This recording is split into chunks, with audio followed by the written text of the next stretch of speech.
What it's like to be undercover in the KKK. Next video, dude. This one's gonna be whack. 2 men broke into your house last night to end you.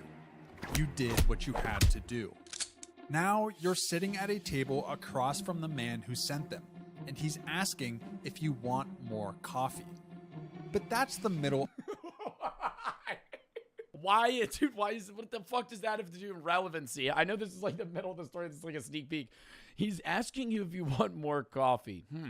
Do I say yes to that? I don't really. How's that related? What the fuck are we talking about? Of the story. Let's go back to the beginning. You get the assignment on a Tuesday. Your supervisor slides a folder across the desk and says just 3 words. We need you. Inside, we watched an actual video of a guy that did go undercover in the KKK. But now this dude's posing this hypothetical to me as like what I would do. The folder is a name and a photograph. The man in the photo looks like someone's grandfather. Your supervisor tells you this man is the leader of his local Ku Klux Klan. Your job is to become his friend. What your supervisor doesn't tell you. Wow. And then you have to like put on the dude, you literally have to be like, all right, now I have to be like a raging racist. Like I have to literally, you have to go meet this guy, shoot shit with him, and then be like, yeah, so, and then just start spewing hate to be like, for him to be like, you know, you're pretty cool. What he can't tell you is that Op said not hard.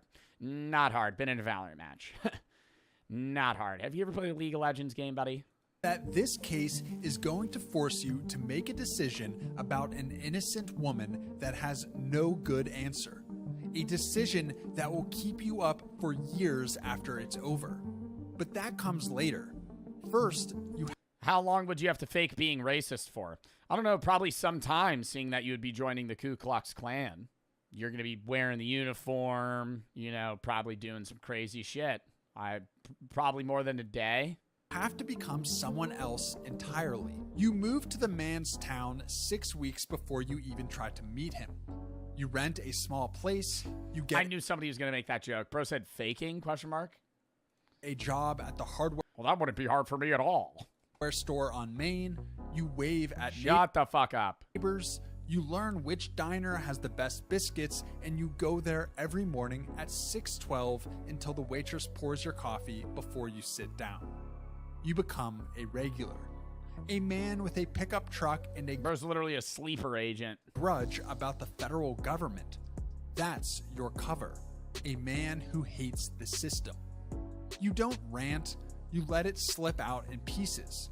A comment about taxes, a shake of the head when the news comes on, fake work history, fake ex-wife in Tallahassee. You build a backstory so wow, Tallahassee. Yep, there's a pick. Tight that no one my wife's down in Tallahassee. Should suspect anything. The problem is should. Because on day 9, a man in a gray truck parks across the street from your house for 40 minutes. He doesn't get out. He doesn't check a phone. He just sits there with the engine running, looking at your front door. Could be nothing. Could be a guy waiting on a friend. You write down his plate number anyway. First contact with the target happens at a cookout 3 weeks later. Someone introduces you. It starts at a cookout 3 weeks later. You brought baby back ribs. You spent 9 hours perfecting the recipe, and you kind of think they're a little undercooked. They don't fall off the bone like they should. You're a little nervous whether or not Randy's going to like the baby back ribs you brought. This is a pinnacle part of you getting entered into the KKK, and everybody knows you got to have good ribs. To the man from the photograph. His name is... So we're reusing characters now? Yeah. Dale. He shakes your hand and asks where you're from. You answer. He talks about his tomato garden for 10 straight minutes. Soil mix, deer... The trick is soaking the baby back ribs in a sort of saltwater solution to help loosen up the meat before you actually cook it. Problems, how the heat's been rough this year. You nod. You don't know anything about tomato gardens, but your grandma loved gardening. You tell him you actually love to garden as well. Your grandma actually gave you the baby back rib recipe that... Using whatever... Some fucking YouTube commenter. Why does he always fucking pause the video and say stupid shit that doesn't have anything to do with it? You can remember. You're connecting with him, relating to him. Major progress. Then you do it. You slip in some comments to let him know you're an ally. Comments that make him understand you're on the same side. Like what? You know, they're just saying a slur or some shit? Like, what is he doing? So black people, right? He smiles, but that's all. For now. A week later, Dale invites you to a meeting. Like, how? What are you slipping in? Yeah, like I feel like we're implying that it's like, okay, you're just being really racist around this guy, so he likes you. It's a back room behind a machine shop. 12 men, folding chairs, fluorescent light buzzing overhead. The room smells like motor oil and cigarettes. You notice 2 men in the corner immediately. They're not talking to anyone. They're not eating. They're watching. You notice the kiddie pool in the middle of the room, filled with mud and some type of oil. This is a mud wrestling tourney. You're going to need to prove yourself to see whether or not you're going to be able to join the boys. Them has his chair angled so his back isn't against the wall. It's against the door. Nobody sits like that by accident. The other strange thing about this room is how normal it feels. The people there, they're your neighbors, your mechanic, the type of guy who may have patched your roof last spring. They laugh the same way. How normal it feels. I feel like there's one distinct thing that I would be noticing. Standing in a room full of, like, ragingly racist white men. There's gonna be a vibe, you know? Oh, it feels totally normal. What? Yeah, like, what's the normal? Like, what am I sitting... Am I sitting in, like a small-town mechanic shop right now, just, like, listening to them, like, talk? Like, I don't understand. They complain about gas prices. You sit, you listen, you keep your answers short, nod at the right moments. Let the silence do the work. The talk starts harmless. The economy, crimes from the local paper, the usual how things used to be. Then it shifts. They slowly stop holding back. The language gets uglier, and by the end, they're saying things that twist your stomach, and they're saying them like they're talking about the weather. You drive home, park in your driveway. You know there's a problem already. Those 2 men who watched you the entire night never blinked. Do they already know you're undercover? No, they can't. It's not possible. You realize you're just being... Maybe they have some sort of medical condition that makes them not blink that way. Were they looking at you, or were you just imagining it? Paranoid. One thing... You don't know what you should do. Did they slip you meth in that cereal bowl they gave you while you were there? Why were we even eating cereal to begin with? It was 5 p.m., and we were all just sitting in a warehouse. Just, none of it makes sense. Is for sure. Is cereal soup, or... You start thinking about that. You fall asleep in your car that night. The next night, you wake up and they're already knocking at the window. You ended up realizing that you wasted valuable time thinking about a stupid hypothetical. What the fuck am I doing right now? I'm way too high. Thursday, you have to walk back into that room. I'm just starting side fucking hypotheticals for no reason. FBI handler wants a report every 72 hours. You drive 12 miles to a payphone near a closed shop and make the call fast. Never the same phone twice, never the same route home. You become paranoid about being paranoid. If you're too careful, they notice. If you're not careful enough, you miss something. Or worse, you get caught. And getting caught here isn't an arrest. It's much worse. So you adjust. You forget a weekly meeting once so you seem normal.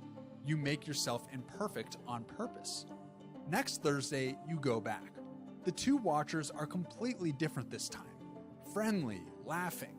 One of them pats your shoulder when you walk in, like you've known. Wow, missing a meeting's low-key tech, dude. I didn't even think about that. You showing up to the KKK meeting every time, they're like, this guy's a little too racist. He doesn't miss a single meeting? Known each other for years. That's suspicious. That scares you more than the staring. Even for them, the fucking KKK members are starting to question this guy's loyalty because he's too loyal. Did. 3 weeks in, Dale invites you to his house for dinner. His wife makes pot roast. His granddaughter sits on his lap and shows you a drawing she made at school. Dale looks at you and says, GM racist in a plat racist lobby. Wow. "You're good people. I'm glad you moved here." And you feel it, a real warmth in your chest.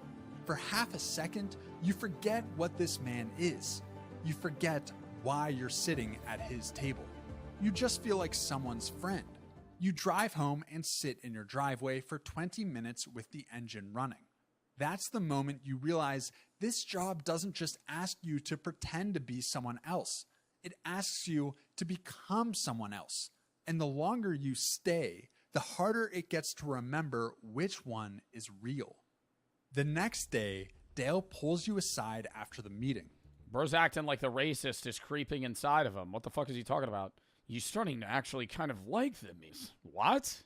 The whole time I'm going to be sitting there, bro, they're talking about, like, whack-ass shit. You're telling me you get used to it? I feel like at some point you're going to be, like, tuning it out more than anything. Puts a hand on your shoulder and says, "Next week, we need to talk to you about something." You smile and say, "Sure." That sentence means one of two things. They trust you enough to go deeper, or they think there's something off about you. Next week, you pull into the machine shop lot. Something is already wrong. Dale, the two watchers, a fourth man you've never seen before who is built like a refrigerator and hasn't smiled once since you walked in. The door closes behind you. You hear the lock turn. Then there's an oven in the corner and a bowl of baby back ribs raw just sitting there. They loved your ribs. They think you're a narc, not because of anything else other than the fact that they think you didn't make those ribs. You got to lay it all on the line today. man steps forward. Lore, chat. You see how I looped it back from the beginning? Motherfuckers think I'm too high. I'm on another plane right now. I made that joke 20 minutes ago, and I just circled back to it. I've created my own subplot within this video. Take your shirt off. Your stomach drops. What? Shirt off. Your stomach drops. You're wearing a wire. You have exactly 1 second to keep your face steady. You laugh and say, "Excuse me?" "We check everyone who comes into a conversation like this," Dale says. His voice is flat. His eyes are not. You go into the bathroom. They give you 1 minute. You say you have the shits, but really, you're about to shove a microphone up your ass. Friendly. Your brain is running at 1,000 miles an hour. The wire runs along the inside lining of your jacket. The transmitter is sewn into the collar. One device, one place to find it. You pull your shirt over your head. Wait, this is the story from... so that really makes me think the veterinarian story was a real one that we watched, because this is the story from the Fern guy. You hand it to the refrigerator. He just much more detailed. Runs his hands across every seam. He checks the collar. He checks everything. Then he hands it back. "Jacket, too," he says. You take it off. He turns the jacket inside out. He starts smelling it right by the armpit holes. Really confuses you. His fingers move across the lining toward the collar. You watch his hands. You cannot look away. You just stare at his fingers moving 1 inch at a time toward the sewn transmitter, and you think that this is it. They caught you. His fingers stop half an inch short. He hands it back. "He's clean," he says. Dale nods, and now, apparently, they trust you. Dale sits down. The four men lean in, and that's when he says her name. A civil rights attorney in Atlanta. He describes how she's been helping send their friends to jail. He describes what needs to happen to make her stop. He's saying she needs to disappear. You sit in that chair absorbing a murder plot against an innocent person, and you sit in the chair thinking, does he mean some sort of magic trick? What does he mean the word disappear? You nod slowly. But even after the check, the two The FBI never told you that these guys kill people. Watchers in the corner still haven't relaxed. Their eyes move to you every few minutes. All right, I'm done. I gotta stop. They ran the test. You pass the test. But they still don't believe you. You wonder if it was something you said, or maybe they could sense your nervousness during the wire check.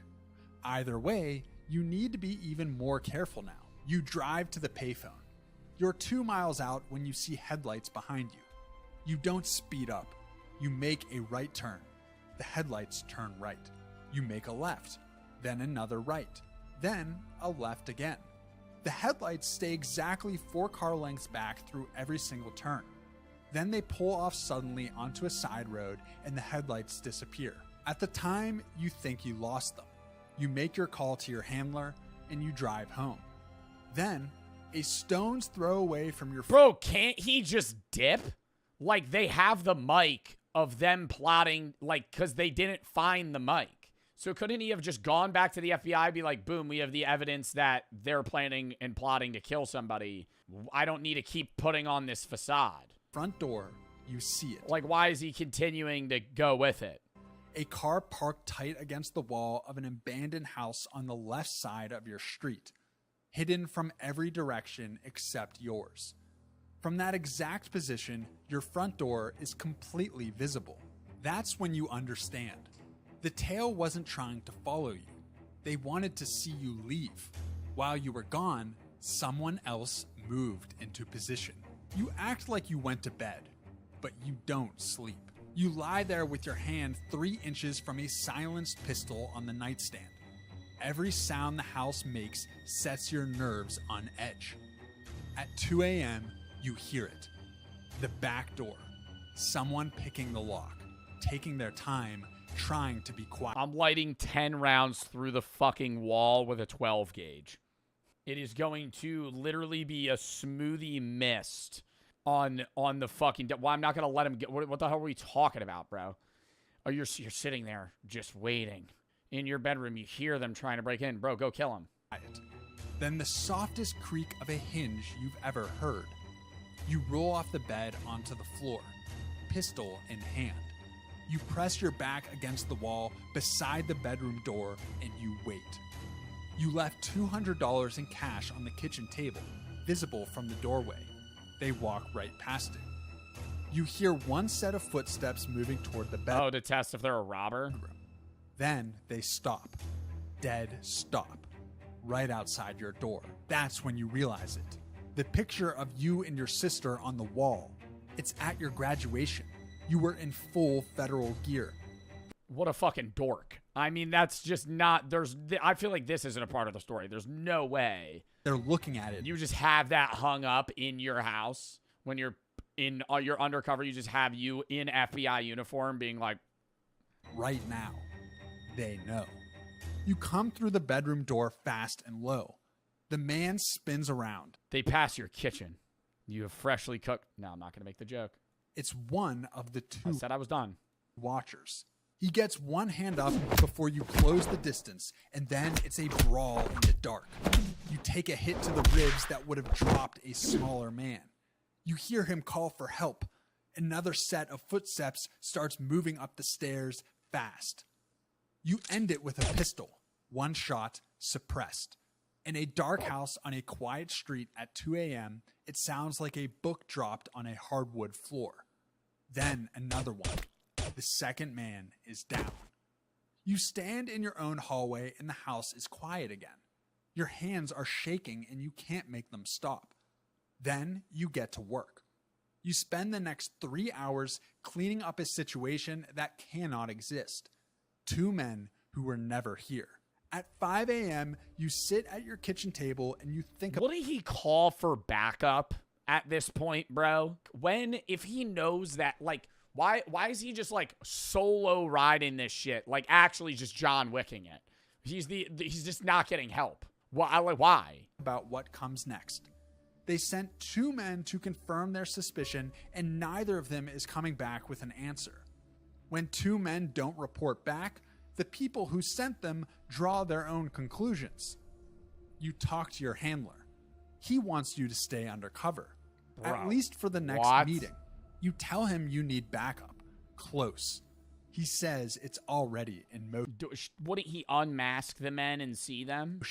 You have exactly 14 hours before that meeting, and you have to walk in there like nothing happened. It's time.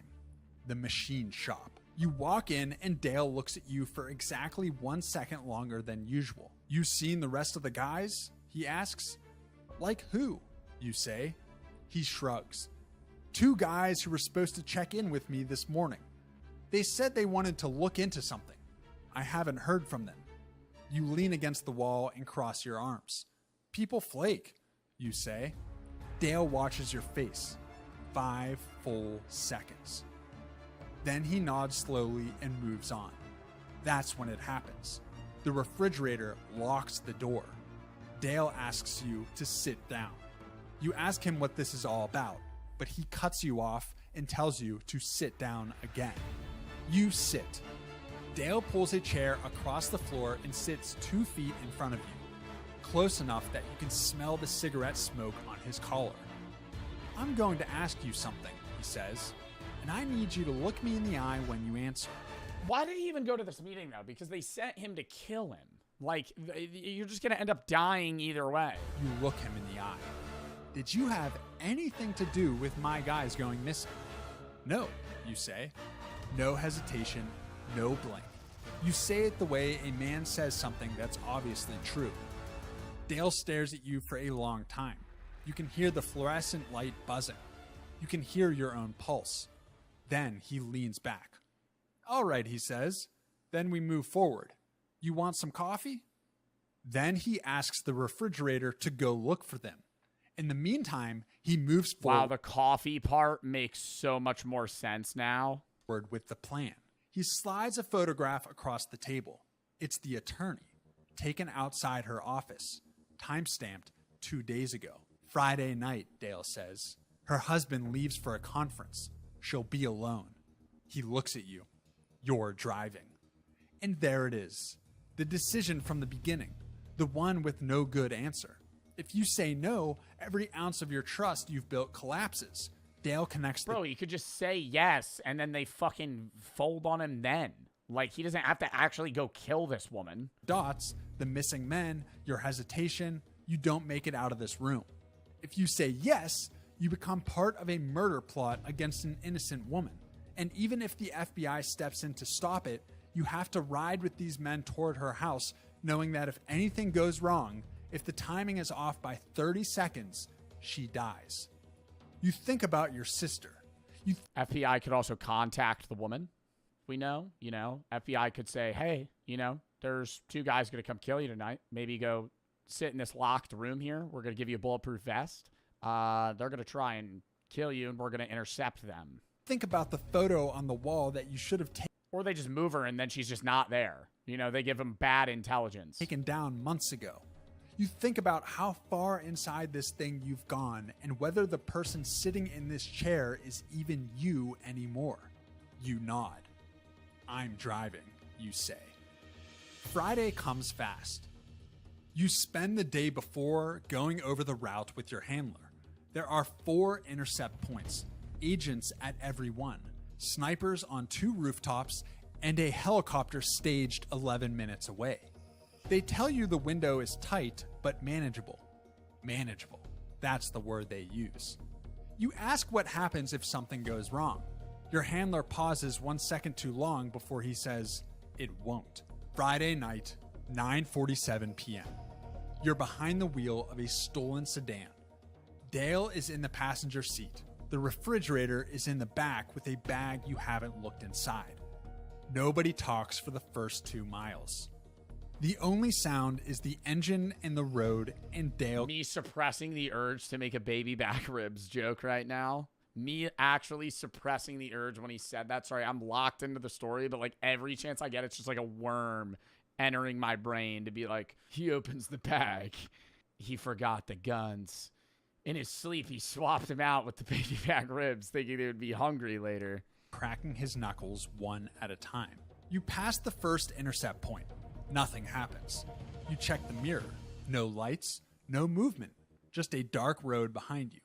You pass the second intercept point. Still nothing.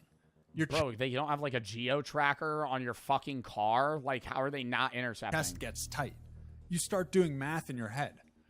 4 miles to her house, 2 intercept points left. If they don't move at the third one, that leaves 1 chance before you pull into her driveway. 3 miles out. Dale opens the glove box and pulls out a pair of latex gloves. He puts them on slowly, 1 finger at a time. He doesn't look at you. 2 miles out. He puts petroleum jelly on one of the fingertips. The refrigerator unzips the bag. You are driving toward this woman's house and you are thinking about every single thing that has to go The refrigerator just took out a thing of hummus. right in the next 90 seconds for You're thinking this isn't about this woman after all. her to survive this night. It's about you. 1 mile out. Then the road lights up. Blue and red from every direction. Helicopters, loudspeakers. Dale looks at you. He doesn't say a word. He doesn't have to. His eyes say everything. You don't look back. 3 months later, I feel like they would have pulled out a gun and just shot him. Dale gets 40 years. The rest of them get between 15 and 25. The attorney never knows how close it actually got. You go home, your real home. You sit on your couch and stare at the wall and you wait for it to feel like a win. It doesn't. Because for 3 days you were willing to drive, and you passed 2 intercept points where nothing happened and you didn't pull over. You didn't stop the car. Yeah, but they got the job done. You kept going. You'll never know for certain whether you said yes to protect the mission or because saying no might have meant dying. You tell yourself it was the mission. You tell yourself that every night. Wow, that was a good video. This guy makes great fucking content, dude. Holy shit. The Wealth Explainer.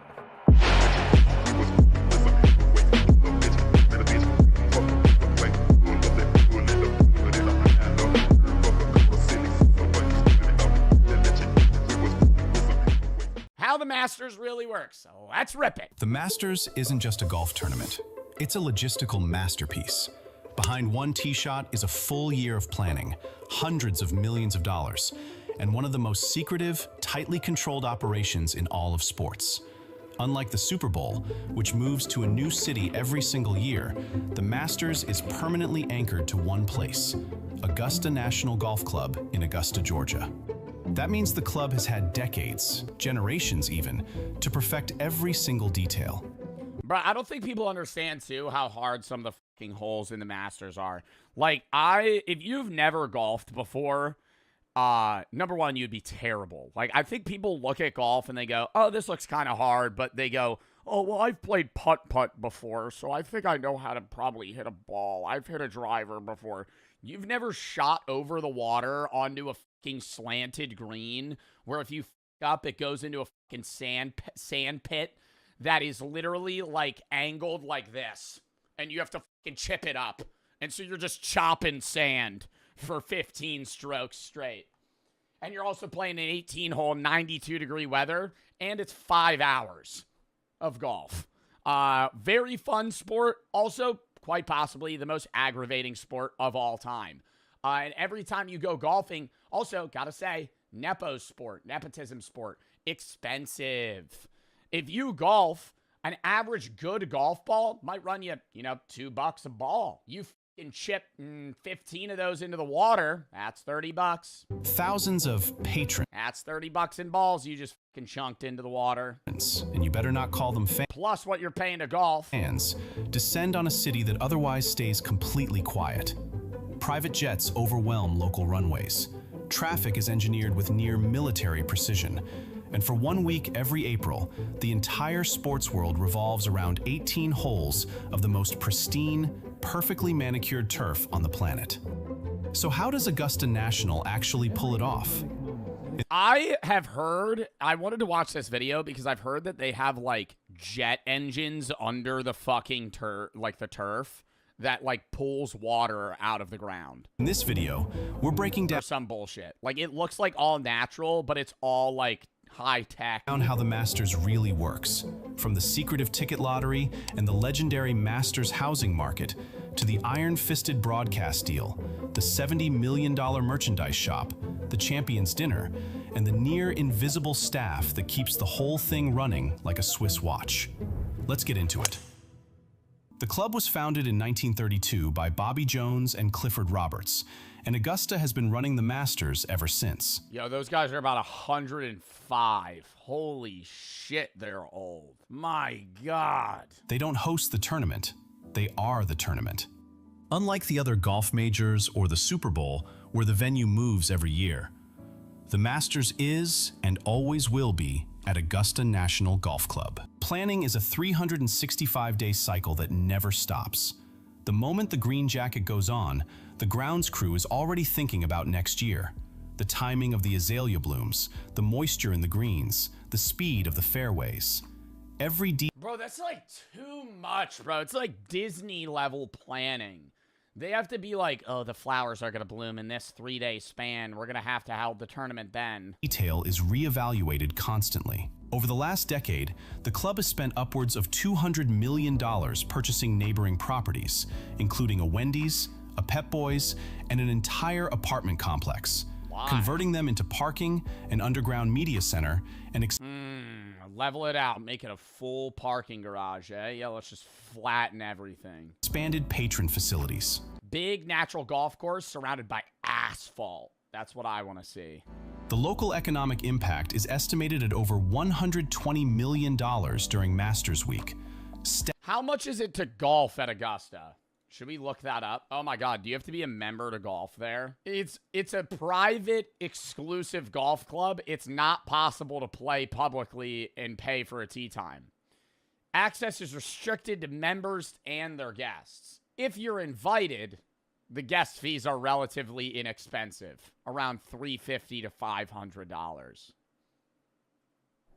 $500,000 to golf there one time, and you have to be invited. Membership fees $40,000 to $200,000 annually.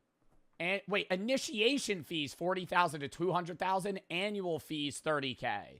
Yeah, so it's rich motherfuckers that are golfing here. Staggering for a metro area of Augusta's size. Beneath those pristine fairways. Do you got to be good? What if I pay that golf fee and I just shoot a fucking 150 every time I golf there, and I just chop up the green? Are they really upset about that, or? Lies a high-tech underground network. The club uses... You know what's wild? Is most people are actually horrid at golf, even if they've been golfing their whole life. Like, you would assume that people that are, like, in their 50s, that have been golfing since they were 20, are pretty good. They're, like, still ass. Like, most old men that golf are shooting, like, 120, 110. Like, bad.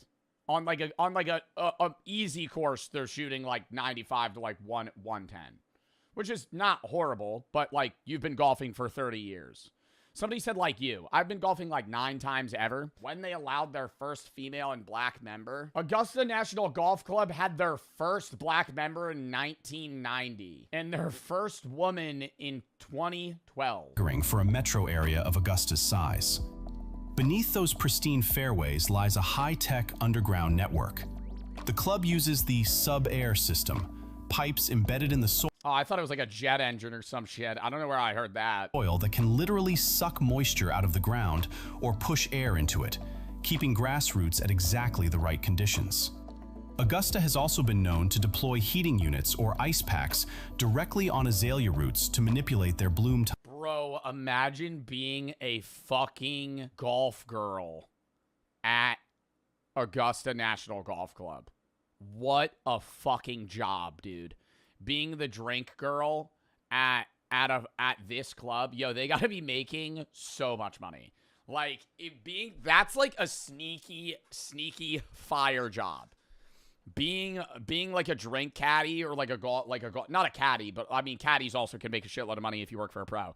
But dude, they're probably tipping you crazy. Timing, ensuring they peak in color. Working at some fucking expensive ass golf course, be like, hey, you want a fucking surf side? It'll be $12. Oh yeah, here's a fucking $10 tip. What? For tournament week, not the week before or after. Mother Nature. Oh yeah, flirting and getting paid. I don't know why you're saying flirting's the positive. You realize like most people that golf at these courses are like 70. As far as Augusta is concerned. You're getting hit on by creepy old men. That's the downside of the job, if we're being real. That's the huge downside of the job. But the upside is you're probably going to get paid pretty well. Works on their schedule. Then there's the air traffic situation. For the 2026 Masters, estimates project approximately 1,200 private jets descending on Augusta Regional Airport and nearby Daniel Field. The FAA considers it one of the most complex air traffic operations in the entire Southeast, and most people watching at home have absolutely no idea it's happening. Security follows the same invisible philosophy. Augusta works closely with the FBI, the Georgia Bureau of What? The FBI? Investigation, and a private force that reportedly includes Pinkerton agents. You won't see tactical gear. What you'll see are men in green jackets and polo shirts, trained professionals who can spot someone who doesn't belong from across a fairway. Approximately 2,500 security personnel. Yeah, like one of the rules is you're not allowed to sprint, but when you watch footage of people running to the green in the Masters, they're like speed walking, but I'm like, dude, if I had like a little hop jump, are they kicking me out? Masters people running. Oh, here it is. And walk. There will be no running at Augusta National. But there's some enthusiasm Yeah, they hit like a speed walk, like this lady right here. to that stride. Walks that. What if I hit a little jump, like a little skip? Does that count as a sprint? What are we doing there? Personnel help secure the event in total. To house the influx of visitors, Augusta transforms through the Masters housing market. I don't know, man. Like, I would love, like, I think golf is just kind of like a chill background sport to have in the background, and it's like okay to watch like cool shots. But the idea of me showing up to a golf course, paying money to go there, being on a wait list forever, by the way, to even be able to go there, and then have to speed walk hole to hole to watch a guy hit the ball and then speed walk later, it's like, I feel like it doesn't seem fun as a spectator. Local residents Like, watch it on, I feel like it's a sport that's definitively better to watch on TV, because it's like, you don't have to walk a mile to go watch him hit the ball. You just he hits it, and then it just jump cuts, and you see where it lands, and it's like, oh, that was a fast shot. move out and rent their homes to corporations, caddies, and fans for $10,000 to $50,000 for the week. Over 95% of all Bro, people be renting their house out for $50K a week? Oh my God. People are paying that? all available housing within 20 miles is booked months in advance.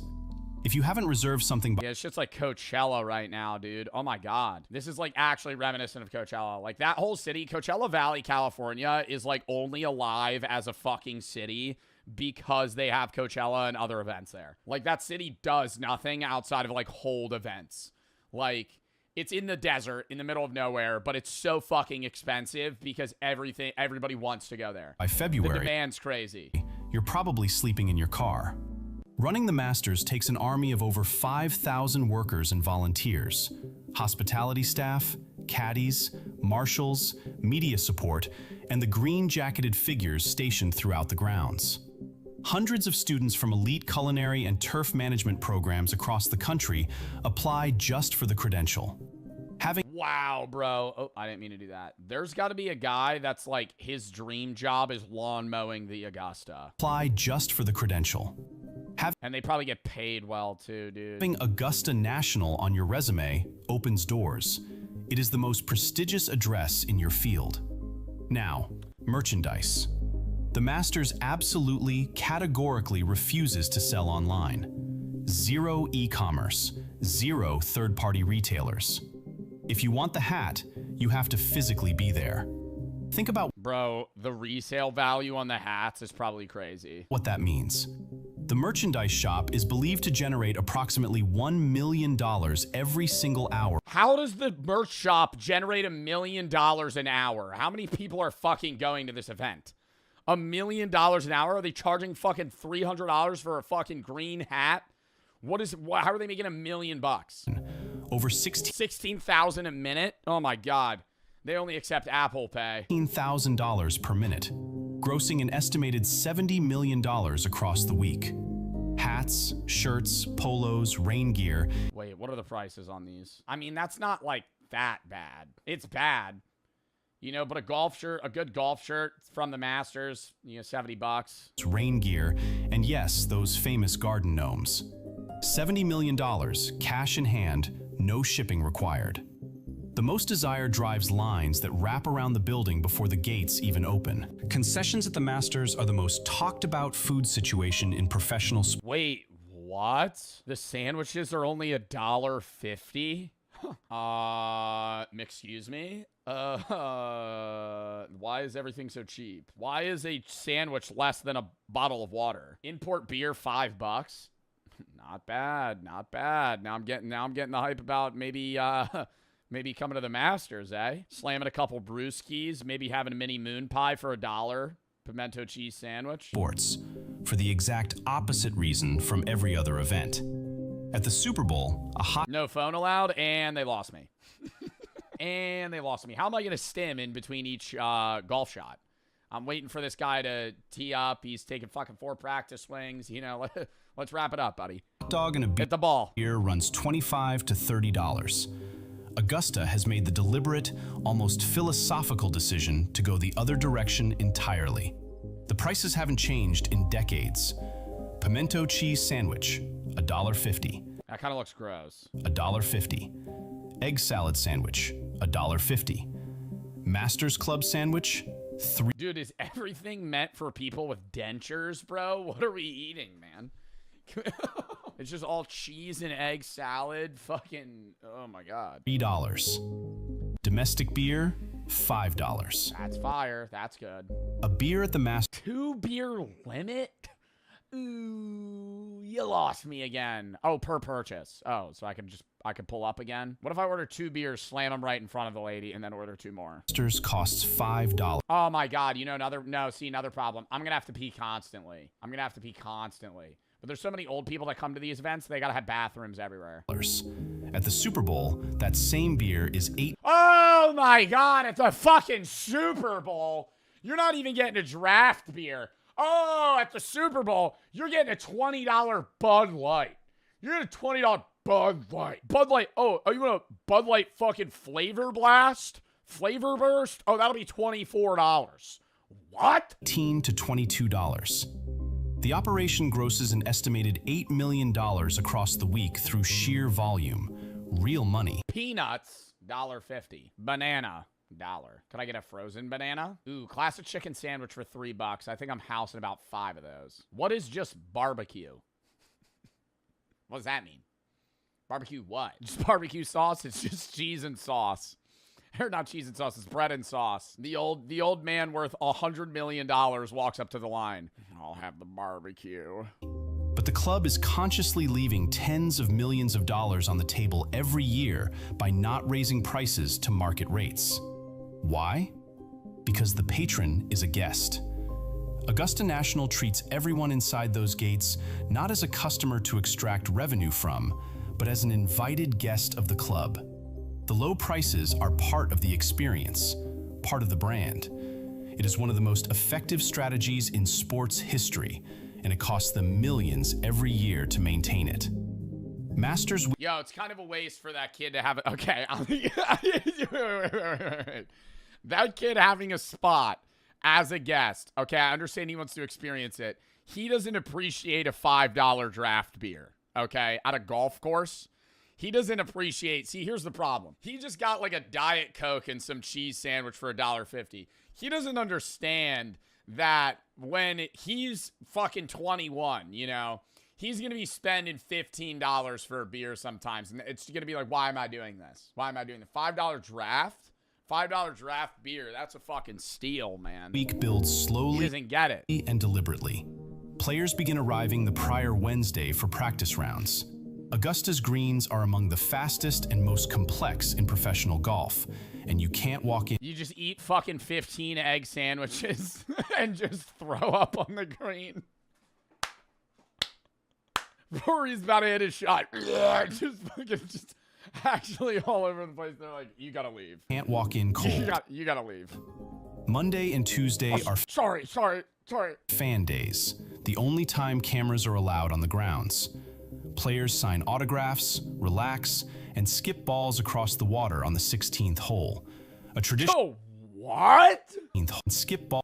Players sign autographs, relax, and skip balls across the water on the 16th hole. That's the strategy? A tradition that started spontaneously and became one of the most beloved unofficial rituals in sports. Wednesday is the par 3 contest, a 9-hole exhibition where players use their wives, children, or caddies as bag carriers. It is, without You're getting your 2-year-old son to fucking carry your golf bag? exaggeration, the most heartwarming day in professional He ain't gonna be able to hold that. golf. Hall of Fame players, men who have won dozens of tournaments, grinning while their 6-year-old fumbles with a putter. Some really drunk guy in the audience starts chirping one of the kids. Yo, you're a fucking shitty caddy. Your dad's ass at golf, too. He's not gonna win. I have money on Kalshi on his fucking... I have money on Kalshi on him fucking losing this. And there is the curse. No player who has won the par 3 contest has ever gone on to Your dad sucks. win the Masters in the same year. It is held for decades. Nobody can explain it. Everyone talks about it. Thursday through Sunday, the tournament runs in earnest. Gates open at 8 a.m., and what follows is the running of the patrons. Thousands of people power walking to claim their spots. Because once you That guy ran. That guy ran. Kick him the fuck out. Kick him the fuck out. 2 feet left the ground at the same time. That counts as a run. power walking to claim their Right there. Wait. spot. 2 feet left the ground. 2 feet left the ground. That's a foot hover. That's a foot hover.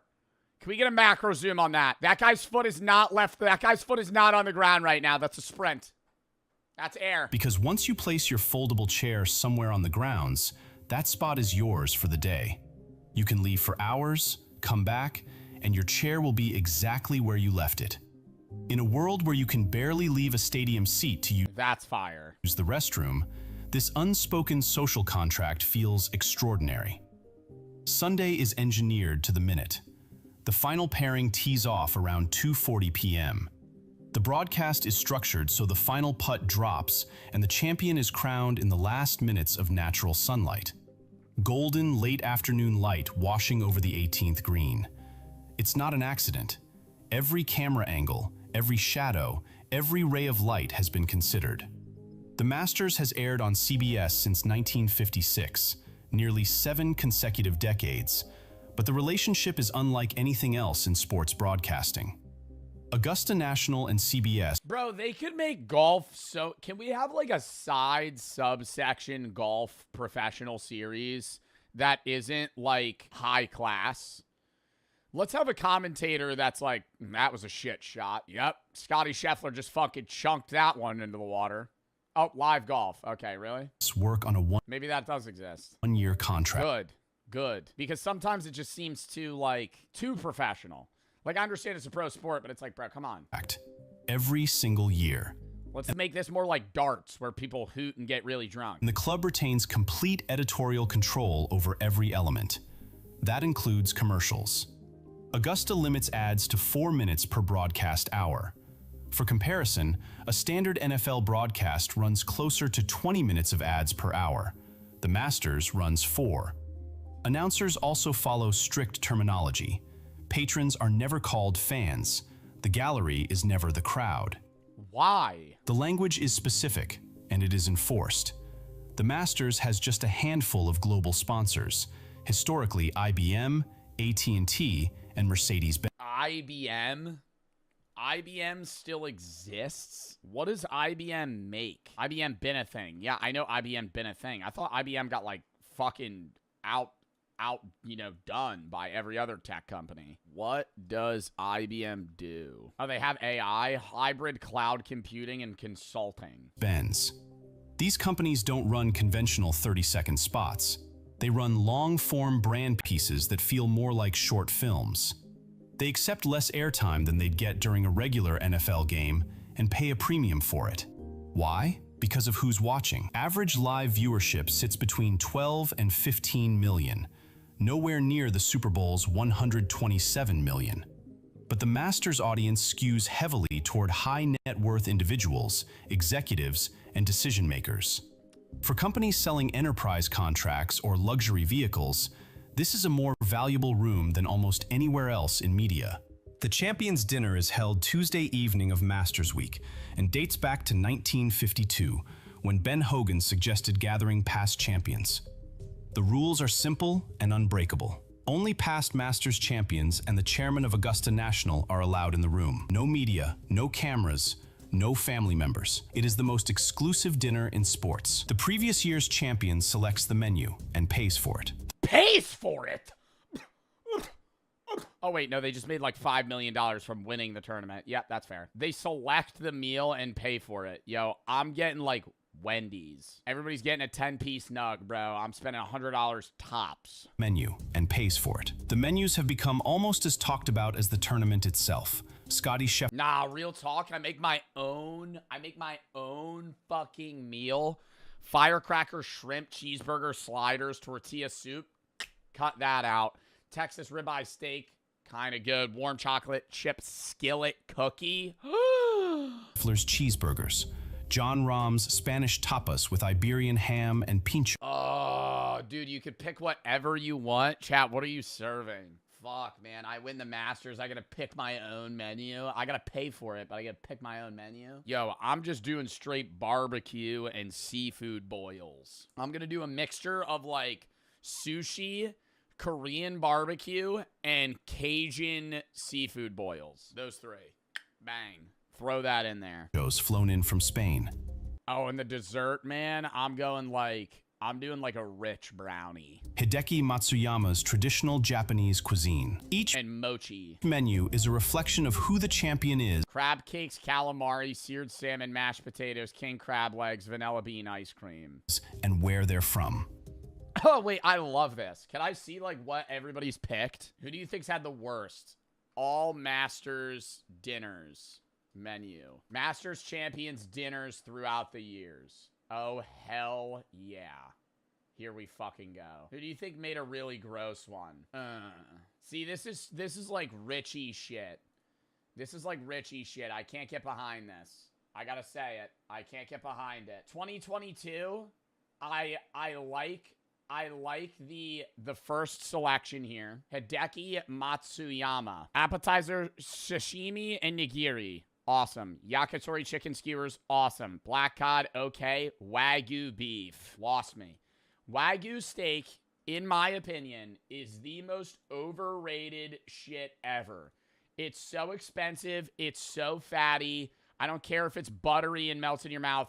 It makes me feel like I'm going to throw up after you have it. It's actually it's too much. It's too much fat. Think about what it means to be in that room. Nicholas, Watson, Faldo, Mickelson, all of them. Every man wearing a green jacket. To get back in a second time, you have to win again. Of all the men ever to win the Masters... What do you mean to get back in a second time, you have to win again? What? You have to win again. Why do you have to win again? I thought if you win, you're just in. Of all the men ever to win the Masters, only 19 have won it multiple times. The dinner is the most tangible expression of what the green jacket represents. Not just a victory, but membership in something that can never be bought. The ticket. The Masters is, without debate, the hardest ticket to get in professional sports. Isn't the wait list like 8 years or some shit? Harder than the Super Bowl. Harder than the World Series. Harder than Wimbledon. Most weekly badges are held by legacy holders, families who have had the same badges for 30, 40, 50 years, passed down like property. For everyone else, there is the lottery. Millions apply. Less than 1% are selected, not given a ticket, but selected for the opportunity to buy one. At face value, a 4-day badge is $140. On the Not bad. Not bad at all. secondary markets, tickets sell for 30 to 40 times, often hitting 2 to 5K. The gap between face value and market value is as large as in any ticket market on Earth. For those with deeper pockets, there is Berkman's Place, Augusta's ultra-premium hospitality experience, tucked discreetly behind the trees near the 5th hole. 5 restaurants, a private merchandise shop, replica putting greens, world-class food and wine. Staff whose only job is to make sure you want for nothing. Bro, I don't like that. Overbearing staff, annoying. Okay? This is what I love. Staff member checks up on you once in a while. Once in a while meaning like once a day. Tops. But if I come to them with anything, they're like, all right, I'm ready. You know, what do you want? What do you need? That's awesome. Where they're like, accommodate whatever you need, but they're not like pressing you. Like, I don't like when I'm in a clothing store and I get asked more than one time, hey, do you need help finding anything? I don't want to talk to anybody right now, okay? I don't want to talk to anybody. You know the one store they don't ask you that? Spencer's. That's the one store they don't ask you that. Every other store, they go, you need help finding anything? Spencer's, they're not asking you that. They know better. They know better. You walk into a Spencer's, not going, you need help finding anything? Yeah, sorry, I was looking for a pulsating dragon dildo. Do you know where that is? The entry price is approximately $10,000 per person per day, not per week, per day. And it sells out. Once the green jacket ceremony concludes, the invisible cleanup begins, and it may be the most impressive logistical feat of the entire week. Spencer's has dildos? Yeah, you didn't know that? The fuck out of here. Oh, I had no idea. It's only the entire fucking back half of the store is crazy shit. Augusta operates a zero trash policy. Staff members in green jumpsuits are positioned throughout the grounds with one assignment: intercept I always go there for their t-shirts of memes that are fucking 8 years old. trash before it hits the ground. The moment a patron crumples a sandwich wrapper, someone is there to take it.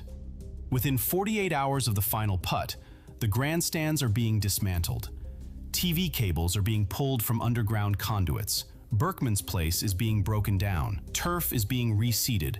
Foot traffic carefully erased. In 72 hours, Augusta National is returned to exactly what it is for 51 weeks of every year: a private golf club closed entirely to the public. No tours, no visitors, no exceptions. And the internal review: every blade of grass, every patron flow pattern, every broad... Bro, and it's wild because so many of the people that are members there probably golf there like infrequently. Cast element Like if I paid for a membership there, I feel like I would have to go like every other day. begins immediately in service of making next year's tournament even better. The Super Bowl dominates the ratings. 127 million people watch it live. 19 of the 20 most watched American broadcasts of all time MASH goodbye. What is that? 1983. are Super Bowls. The Masters can't touch those numbers, and it doesn't try to.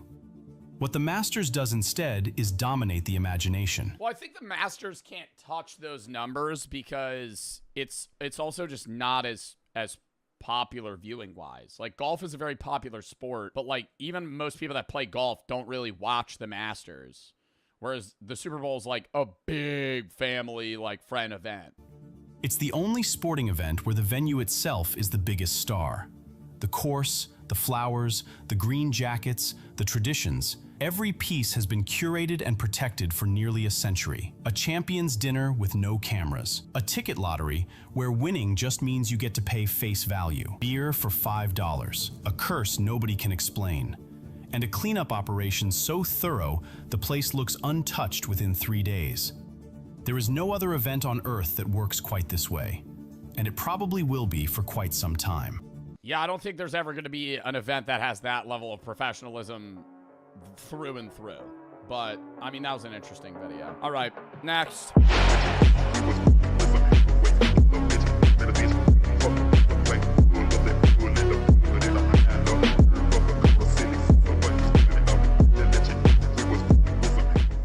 You're still not making it into Streamer University, you goofball.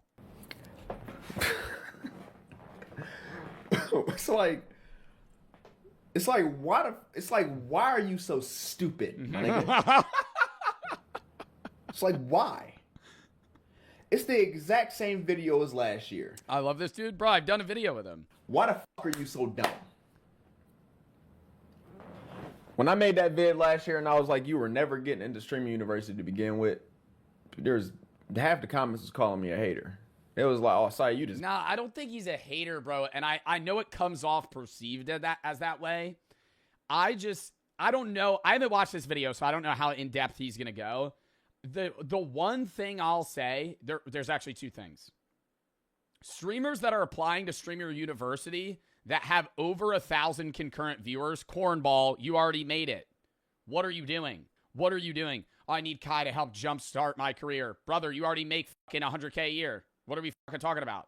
Why are you trying? Like, that's lame because now you're taking other people's spots. It's different if you're trying to be a teacher, but or a mentor, or you're an alum that's coming back, right? Like somebody like Snow Cone or some shit like that.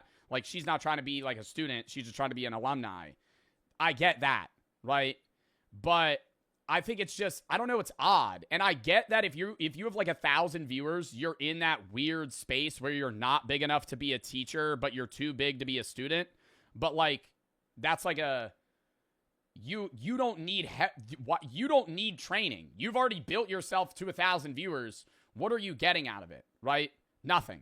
Like, it's just, you're not gaining any info. All the shit they're going to teach you, you already know. You're just using it to get more viewers. Right, so it's not, and I understand that's part of Streamer University in general, but it's like you can't have somebody, a student, that already has 1,000 average viewers, right? Follower count's different, but I'm saying, like, if you're already a top 500 streamer on Twitch Tracker, or 2,000 streamer on Twitch Tracker, it's just promo, right? And then the other thing is, I don't know if you've been seeing people ranting about it. Half the people standing in line at the IRL applications for Kai have never streamed. And it's like, I get it's for people that are new to the space and need to learn, but if you haven't even touched OBS, you don't own a computer, it's chopped, right? Why are you standing in line for 9 hours in New York waiting to fucking get interviewed? What are you going to do? My friends say I'm a funny guy. Do you have any clips? No. Do you have any, like, video? No. What the fuck? You have no, it's like pulling up to a job application with no resume. Like, you need something. Like, at least you could literally be like, yeah, I stream Fortnite on my PS5. Like, that would be better than some of the shit people are literally flat out pulling up with nothing. First of all, that whole event is literally just content creators coming together to clip farm. I mean, yeah. For TikTok. That's it. You know what I'm saying? And then 97% of those niggas are already streamers. So don't think. Yeah, and you'll see the clip, up and comer. I'm like, bro, this motherfucker's been a big streamer for like 5 years. Like, what do you think the view cap should be for a student? Like 400? Like, I feel like maybe 500. I'll agree with that. I think if you're a 500 viewer streamer, there's so much more you could learn. And I think there's so much more you could learn even at 1,000 viewers, but it's like, concurrent? Yeah. I don't know. Because you got to think, the average person, if I was running Streamer University, the average student I'm looking for is like a 50 viewer streamer, where they have a community, they know how to stream, they just can't grow the way they need to. Like, they're committed, they've been doing it for years, and they know what streaming is, and they've done it. It's just like, they need that bump, you know? That's like 200-300. I'll agree with you. I think, like, above that, it's just like, what are we doing? You think Kai, nigga, Kai ain't gonna save your life, nigga? Oh my God. Y'all making my ears hurt. I got tinnitus. I gotta hear ringing and shit. Y'all making my fucking ears hurt. You know what I'm saying? All this bullshit. Oh my goodness. Listen, y'all. What I'm not about to do is sit here and try to chill and Bro, I love listening to him rant.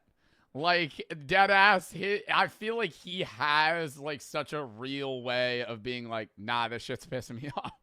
Relaxing, and I'm on the game with my niggas, and they in the background playing videos of people thinking they about to get into Stream University and shit. I don't want nobody in this video. I don't want none of y'all to be one of them. Okay? We gonna cut that shit out. Well, nah, it's the same vibe as like a group of friends saying they're gonna start a fucking sports podcast. Like, that's how it feels, bro. Motherfuckers that have never streamed a day in their life going, nah, I'm about to apply to Streamer University, bro. I think I can make it. I'm like, you haven't even taken any steps. Not even the first one. Like, we're just throwing words into the air right now. Like, it's like hypotheticals at that point. Like, and then, yeah, okay, I think taking the initiative to, like, pull up and actually apply, that's mad dedicated. But, like, it's like you're jumping, you're doing step 5 before steps 1 through 4. Like, you do have a computer. Have you ever used a streaming software? Do you have a Twitch account? Have you posted on short form media? Have you posted anywhere? Stop being fucking retarded, okay? That's pissing me the fuck off. Don't think somebody's just gonna swoop you out of your shitty ass life and just save you out your shit, my nigga. All these regular 9-to-5 niggas, all these regular niggas that ain't already fucking successful content creators ain't about to be in that motherfucker, bro. That was like a CS flashbang. That shit fucking caught me off guard. Even if there's a couple of them, it ain't gonna be you. Somebody's doing some kind of dick sucking under this table or something. Something's going on. You not getting in. Well, I don't know. I think the biggest thing, bro, and Zeusy and Chris went to the New York streamer U IRL like auditions. Neither of them got in. Neither of them got in, like they applied and got rejected. They stood outside for 8 hours and then they were told to go home. There are thousands of people showing up to this. It's like AGT, bro. Like, most people are pulling up. I'm saying, like, I'd be breathing in that shit, no? Like, no part of me is dedicated. Like, I literally told Chris, I said, bro, if I was you, I said, you're better than me. I said, I would have waited in line for 30 minutes. And the second I see that shit's not moving, I'm out. Like, he stood in place for, like, 4 hours. And then people started cutting the line. And, you know, half the people standing in line, he's listening to people talk. Half of them have never streamed. And so he's just like, it's just people filling spots. Like, it's just heads. Like, and I don't want to be like, okay, anybody can apply. But it is annoying to hear that half the people standing in line are, like, treating it like it's like a Drewski. And that's what it is. Like, it's like Kai's filming it kind of like it's like a Drewski, like, could have been records audition. But it's like, now everybody's treating it like that. So now it's like even less serious. There are top tier content creators getting denied. And it's on purpose. It's all for TikTok clips. Are y'all not realizing this shit? It's literally all for TikTok clips. The first one was for TikTok clips. Well, I think it's, in my mind, if I'm Kai, let me play it out. If I'm Kai, if you remember, this is all I remember about Streamer U. When they did the welcoming thing and they were giving everybody a debrief, in the midst of the debrief of Streamer U, there was like an AT&T ad. And then it hit me when I was thinking about it. I went, oh, fuck. Kai, gone for 8 months, comes back, could hype this up like a Drewski could have been records thing, make it into a whole way bigger event than it was last year, and just pump it with sponsors. And those sponsors, you got to think, dude, if you get the alum streaming this, the teachers streaming this, Kai streaming this, all 24/7, they, like, it is millions of dollars are going to be poured into this fucking thing. Like, it could make 4x what it made last year. Because I guarantee you too, there was probably, it's not, like, you got to think, sponsors pull up to streamers and go, I want to sponsor something. What can you do? And I wouldn't even be surprised if, like, AT&T was like, hey, we'll give you like $8 million if you do Streamer U. And now you're sitting there going, oh, fuck. I should do Streamer U. You know, like, he's going to make a bag on that. I don't know. Some of y'all are saying Vivette's not doing well. I don't know anything about how Vivette's doing. I don't think that's what it is. I think Kai's sitting on enough money that he could retire and throw away 10 businesses, right? Regardless of their success. But I don't know. That it'll pump. When it happens, it'll be big. It'll be the thing on Twitch for 2 weeks. Right? It'll be the thing on TikTok and YouTube for 2 weeks. Like, it'll be the main space on everything. It's just going to be it's just going to be just like last time. And you know what pisses me the fuck off? I don't even think it's going to be, bro, you know what's weird is, like, do you think it's bigger this time or last time? I feel like with the IRL auditions, it feels bigger this time. but it feels more like meme-ish this time. I remember last time, bro, so many people were like pouring their heart and soul into their applications. And I feel like people are still doing that, but it's like overcrowded by the amount of people that are just like clowning on it. So many people on this earth that did happen last time too. It doesn't really matter. All the people that got denied last time, all the people that, you know, didn't make it last time, all the L's from last time, basically. That shit doesn't matter. It's like they're all getting replaced with new people that think they about to get their lives changed by this random ass fucking Twitch streamer. Like, yo. Well, that's the other thing I want to say too, is like, I think a lot of people treat Streamer U like a golden ticket. And if you look at last year, half those motherfuckers didn't grow at all because they didn't do what they needed to. Like, I remember Streamer U, bro, there was probably, how many students were there? 100 more? I mean, there was probably like 6 people that were the face of Streamer U, student-wise, because they took advantage of it. There was 150. Yeah, but it's like, they're like, Streamer U, 120, somewhere, it was like 100-something people. But last year, when Streamer U happened, there were probably like 8 or 10 people total that were like consistently on the teacher streams the most, clipping the most, getting, you know, clip farmed the most. And those were the people that grew.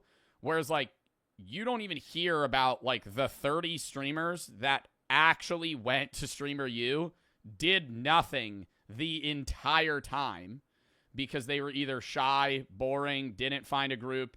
It's like school, bro. Literally. Like, that's why Streamer U, like, if you don't find a group and you're not, like, out where, like, you have to be the most extroverted motherfucker in Streamer U. And that's the other thing, too. It's so geared towards IRL streamers because the majority of Twitch and the majority of people that want to be streamers are desktop guys. They do shit like me and Jinxie, right? They want to do shit like me and Jinxie. And that's just not what Streamer U is. Streamer U is like, hey, you're not playing fucking video games, bro, like, which is what 80% of Twitch is. Like, you're going to be IRLing, running around, going to classes, you know, filming yourself, having a cameraman. Like it's just like a whole different vibe. So I think that's what it is. It's like, it's Streamer U, but it's not just, oh, if you're a streamer, Streamer U is going to save you. It's like, you have to be a very specific type of content creator to make it in Streamer U. That is not how life works, okay? There's like a very select few people that get very, very lucky with this shit. And even they got connections. You feel what I'm? They going in. It does, like, that's the thing too. Like, a lot of the guys that were successful had connections to bigger streamers as smaller streamers in Streamer U. Like, I think people aren't seeing that as well. It's like, no, not industry plant shit, but like, they got people in their ring. You know, they got people in their corner elsewhere. Why didn't you help your friends? I did. Bro, what do you want? Yo, that's full-on nepotism. You're sitting here saying, why don't I pan into that more? You want me to directly hit up Agent and Kai and them and go, yo, get my boys into Streamer U. That's cornball shit. I told them, I said, if you're applying, run my name. Yeah, go, hey, I know Joe. But, like, is that a positive or a negative? You know what I mean? Like, is that if Chris was applying to Streamer U, say he didn't wait outside for 8 hours and not get in, say he actually like got in and was interviewed, would it be good to air my name or bad? Because it's like, on one side it gives him credibility, but on the other it's saying, why do you even need me? You know, people at Streamer U don't realize when you go through Streamer University and get popularity that you're going to be sort of limited to the kind of streamer because that is the audience that you have now. Yeah, if you go to Streamer U, you're now an IRL streamer. For the most part. If you go to Streamer U and you're not big and you get big there, you're not going to pivot to gaming. You know, if you're going in being like, I want to do what Queso does, you're not, and you build an audience in an entirely different demographic, like, you can't pivot out. Like, now you're going to be doing what Yugi and Arky do. You're going to be pulling up to fucking game. Why not? Because it's the type of people that watch, bro. Like, you got, when you reach a certain size, you can do whatever the fuck you want. But I'm saying you're not going to go from 10 viewers into Streamer U and now you have 10K. You're going to go 10 viewers into Streamer U. Best case, you pop the fuck off. You have 1,000 viewers, 2,000 viewers. Those people want to see what you did at Streamer U. They don't want to see you get back and then start solo queuing fucking Valorant lobbies. Danny Bands? I don't know who Danny Bands is. He does desktop now? Let me look him up. He still is an bro, but it's like he has the same audience he has before Streamer U. Look. It's the same view count. Streamer U, peak, right back down. Right back to normal. You see what I mean? Because it's like, his audience hasn't changed. That's the point that I'm making. It's like, you can't... Snowcone? Snowcone, yeah. Snowcone does do Overwatch and did get a lot of viewers on Streamer U. This is where's Streamer U? Right here. Yeah, she was kind of found by Streamer U, honestly. And then kind of maintained. I don't know. I think it really is how you pivot it out, you know? I think that's the hardest thing. I agree. I think I'll concede. I'll say I'm wrong, right? I think you could do Streamer U. I think it's hard is the problem. Like, it's hard to get into Streamer U. You get in, the content you make, you know, is going to be IRL focused just because you're in an IRL environment. And then pivoting out of that, it's like, I don't know how to do. I wouldn't even know how to do that. Like, how do you go from doing Streamer U to being like, yo, we're going to play Overwatch now? Like, I don't know how Snowcone did that, but it worked. Genuine, like, I could not tell you. From an outsider perspective, that's crazy. Like, to be able to go IRLing to being like, yeah, I'm going to play competitive Overwatch.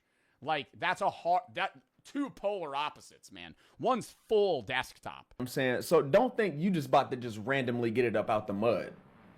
You know what's randomly getting up out the mud is getting on Love Island. Like, it's not Streamer U. Get on a fucking nitty-gritty reality show where you farm drama and you just get followers regardless of whether or not people hate you. Like, that's how you get, that's the golden ticket. Get on Love Island. Only for Sincere? I mean, yeah. TikTok clips for view. There is literally people pulling up to that event just to get a clip and leave. They already know they about to get denied, my nigga. Yeah, I mean, bro, the odds you get accepted is like actually what more than one. You got to think, bro. Total. How many people, did he say how many students are going to be this year? Did he say? Say it's going to be bigger than last year. Definitely. But that's the problem too. The bigger it is, the lesser the chance that you as a streamer at Streamer U get big. Because there's more of a player pool. It's like winning a fucking Fortnite terms. It's like winning a victory royale. If you're in a 20-player lobby, it's a hell of a lot easier to win and get noticed than if you're in a 200-player lobby. You know what I mean? Like, Fortnite terms, there it is. Victory royale. Like, if you double the fucking the student count, it's like even less people will be big. Like, there will still be more people that are larger, right? Instead of 5 people popping off this year, it might be 15. But if there's, 200 people instead of 120, there's equally, 80% of the people just not doing anything. Yeah, it's like, say even he has 200 people. He's doing, 3 IRL auditions, and then he also has the online applications. At most, in Atlanta, New York, or LA, or wherever he's doing them, how many people is he accepting in a day? 20? Maybe. And it's not even an acceptance. It's usually like a, hey, you're either denied or we're going to keep you in consideration. Like, it's not always just like you're in. It's a we'll keep in touch. It's like a second round almost. University clips on my motherfucking feed.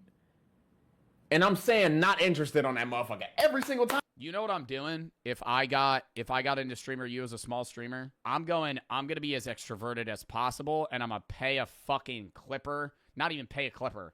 You know what I'm going to do? I'm going to pay my close friend. I'm going to go, bro, I will give you $1,000. Post my ass all day, every day on every fucking platform. Because I'm not going to be able to do it because I'm going to be making content. I'm going to go, yo, clip the fuck out of me. Like, because that's what you gotta do. And you just gotta be like, I'm gonna get out there, because already paying clippers is like, that's already an itchy topic, because, some people just flood social media platforms by paying clippers. You're not getting a career off of that shit. You know how many random motherfuckers on this earth? You know how many people that's gonna watch this video that's gonna call me a hater? They called me a hater last time. But he's right, bro. Like, it's like, I think it's like negative, but it's like real negativity. You know what I mean? But is it negative if it's being, it's like, he's just being real. He's not being optimistic. And so it's like, I think you do need a level of optimism to make it in Streamer U. And I think the people that did made it, but it's like, bro, like, you're staring down winning the lottery, effectively. And getting in is not winning the lottery. It's getting in and then succeeding. It's like winning the lottery twice. You know what I seen? I seen the same motherfuckers in my comment section that was in my comment section the first time saying that I was only saying this shit because I was mad because I didn't make it. Can I ask y'all something? Y'all watch me, right? I mean, bro, his job is still YouTube. Like, I would say Sai made it. Like, look at how I'm dressed for my video. Yo, I was gonna comment on the fact that his bare skin on that material is probably so uncomfortable, bro. The material of that chair, that, like, it's like a, like, not like a leather, yeah, like cold as fuck and sticky. Like, when you sit up, it's like it makes that. I used to have a chair like that. Got a fucking haircut. Sometimes it just did that shit. Your skin starts sticky. Yeah, bro. You ever sit shirtless against a material like that? It just did that shit. Got a shirt on. Sometimes I don't. I don't give a fuck.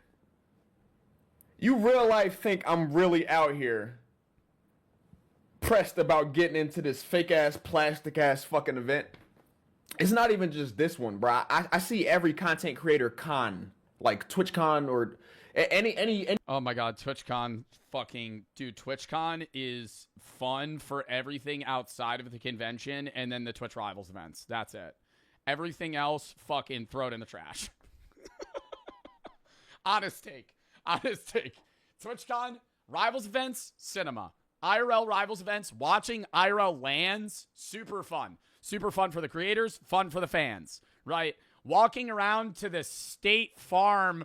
Oh, I get to meet Jake from State Farm. Nobody cares. Nobody cares, right? Oh my god, Jake. Jake from State Farm's here. Oh, fucking yippee. Oh, I get to play the State Farm game? Awesome. Awesome. Oh, whoa, that's so sick. Like, ugh. Any big ass content creator meet up, especially with how there you go. Dude, the art's really good. Okay, let me give you an insider scoop on TwitchCon. It's a lot of companies promoting stuff, like most conventions, but it's more promoty than like PAX East. Then, so you do that. They have the Twitch Rivals events. That's the peak. That's the cinema, in my opinion. If you go to a TwitchCon event, literally just go buy a ticket for the day of a Twitch Rival event or two that you want to watch and just pull up early and watch them. That's fun. Right, that's at least my experience that I enjoy. They have the art gallery upstairs in San Diego. Really good art. 70% gooner. Just real gooner. Like, most of it's like huge boobs, anime stuff. So what's the complaint? I mean, like that is like. So, Joe, I'm not really understanding what you're saying right now. It's just. You're kind of hyping up the event, saying it's negative. I don't really understand. Like shorts and shit like that is like blowing content creators up like overnight. You think I want to be around that shit? If you think I want to be around that shit, unsub right now.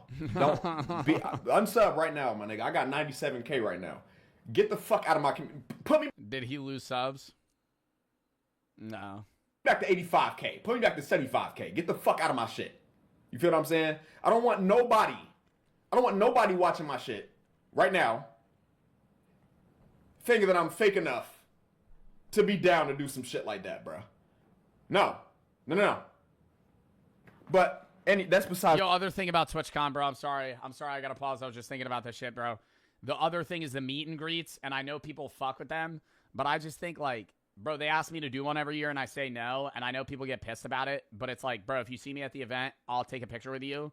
But, like, bro, having a line of people and being like, why? Because it's inauthentic.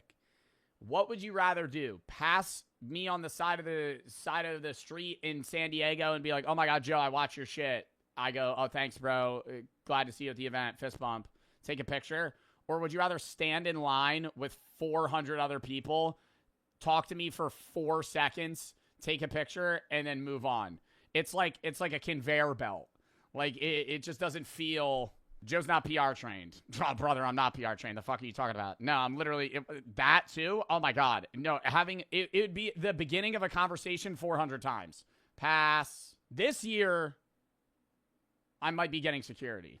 I'm getting so fucking tired of these random when I'm there that day. Because after the Rivals event last year, there was, like, a lot of people. Like...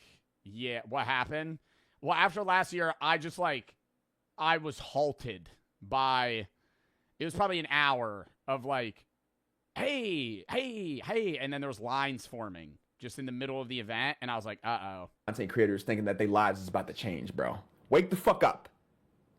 But they can't snap out of it, though. They hear people like me, and they call us hate. They just... I wanted to touch you.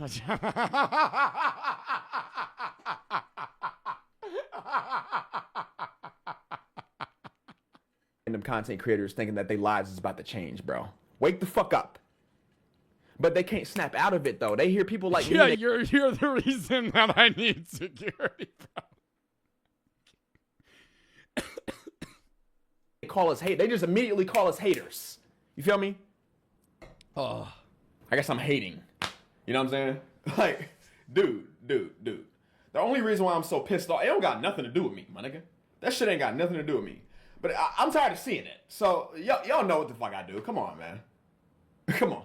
Sometimes it'll take me a whole month to post. Well, it's usually, bro, it's like, what aggravates me is like there's a level of delusion where it's like, there will be people that'll like be in line. Like Chris was telling me about this. They're like, yo, I just need a chance to speak to Kai, bro. I know he'll let me in. Bro, you've never streamed. What are you just gonna... Kai, I'm gonna level with you. I need this. That's what everyone's gonna say. Do you not realize that's like the same line that Kai's just gonna go, uh-huh. The fucking Side Speaks video. All some shit gotta do is piss me off and I'm making a vid about it. This pissed me off. Listen, bruh. Call me what y'all want in the comments, man. It's the same shit as last time.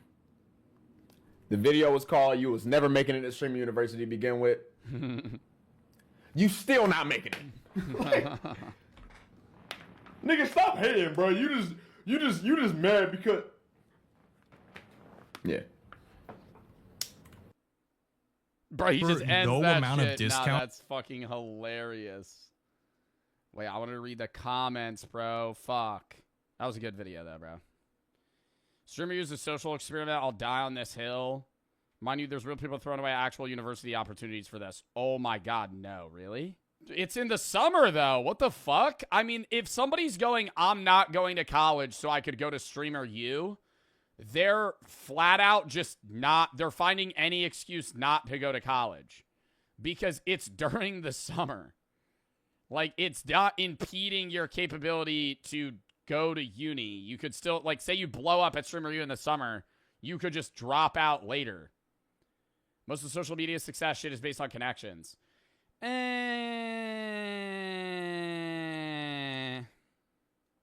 Yeah and no. Depends on the person. I saw a TikTok of a woman promoting herself on a fucking billboard just getting into Streamer U. That's like, why are... No, that's the other thing, too.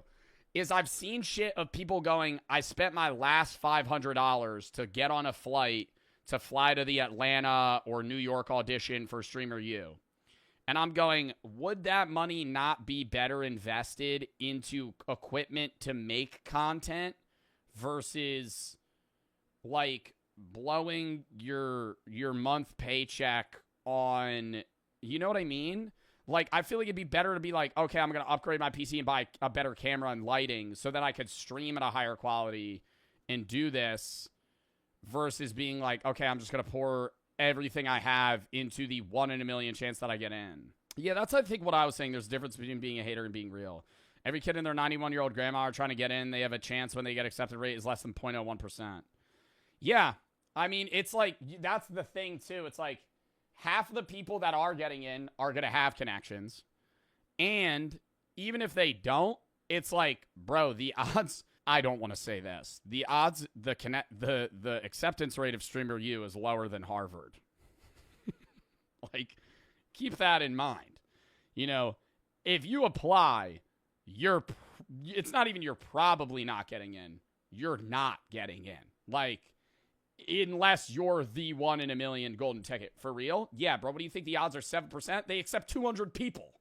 They accept 200 people. How many do you think applied? 50,000? 50,000? Like, Lacey and Marlon made it in. They're streamers and they're teachers. If Marlon's doing gym and Lacey's security, that's different, bro. I'm saying, like, you have 20 viewers on Twitch, you apply. I don't know, bro. I think everything he said there was real. Like, in the sense of, you know, he's not hating. He's just saying, yo, the odds are you're not getting in. Chat lock in. We're going to try and rip through this video in not as...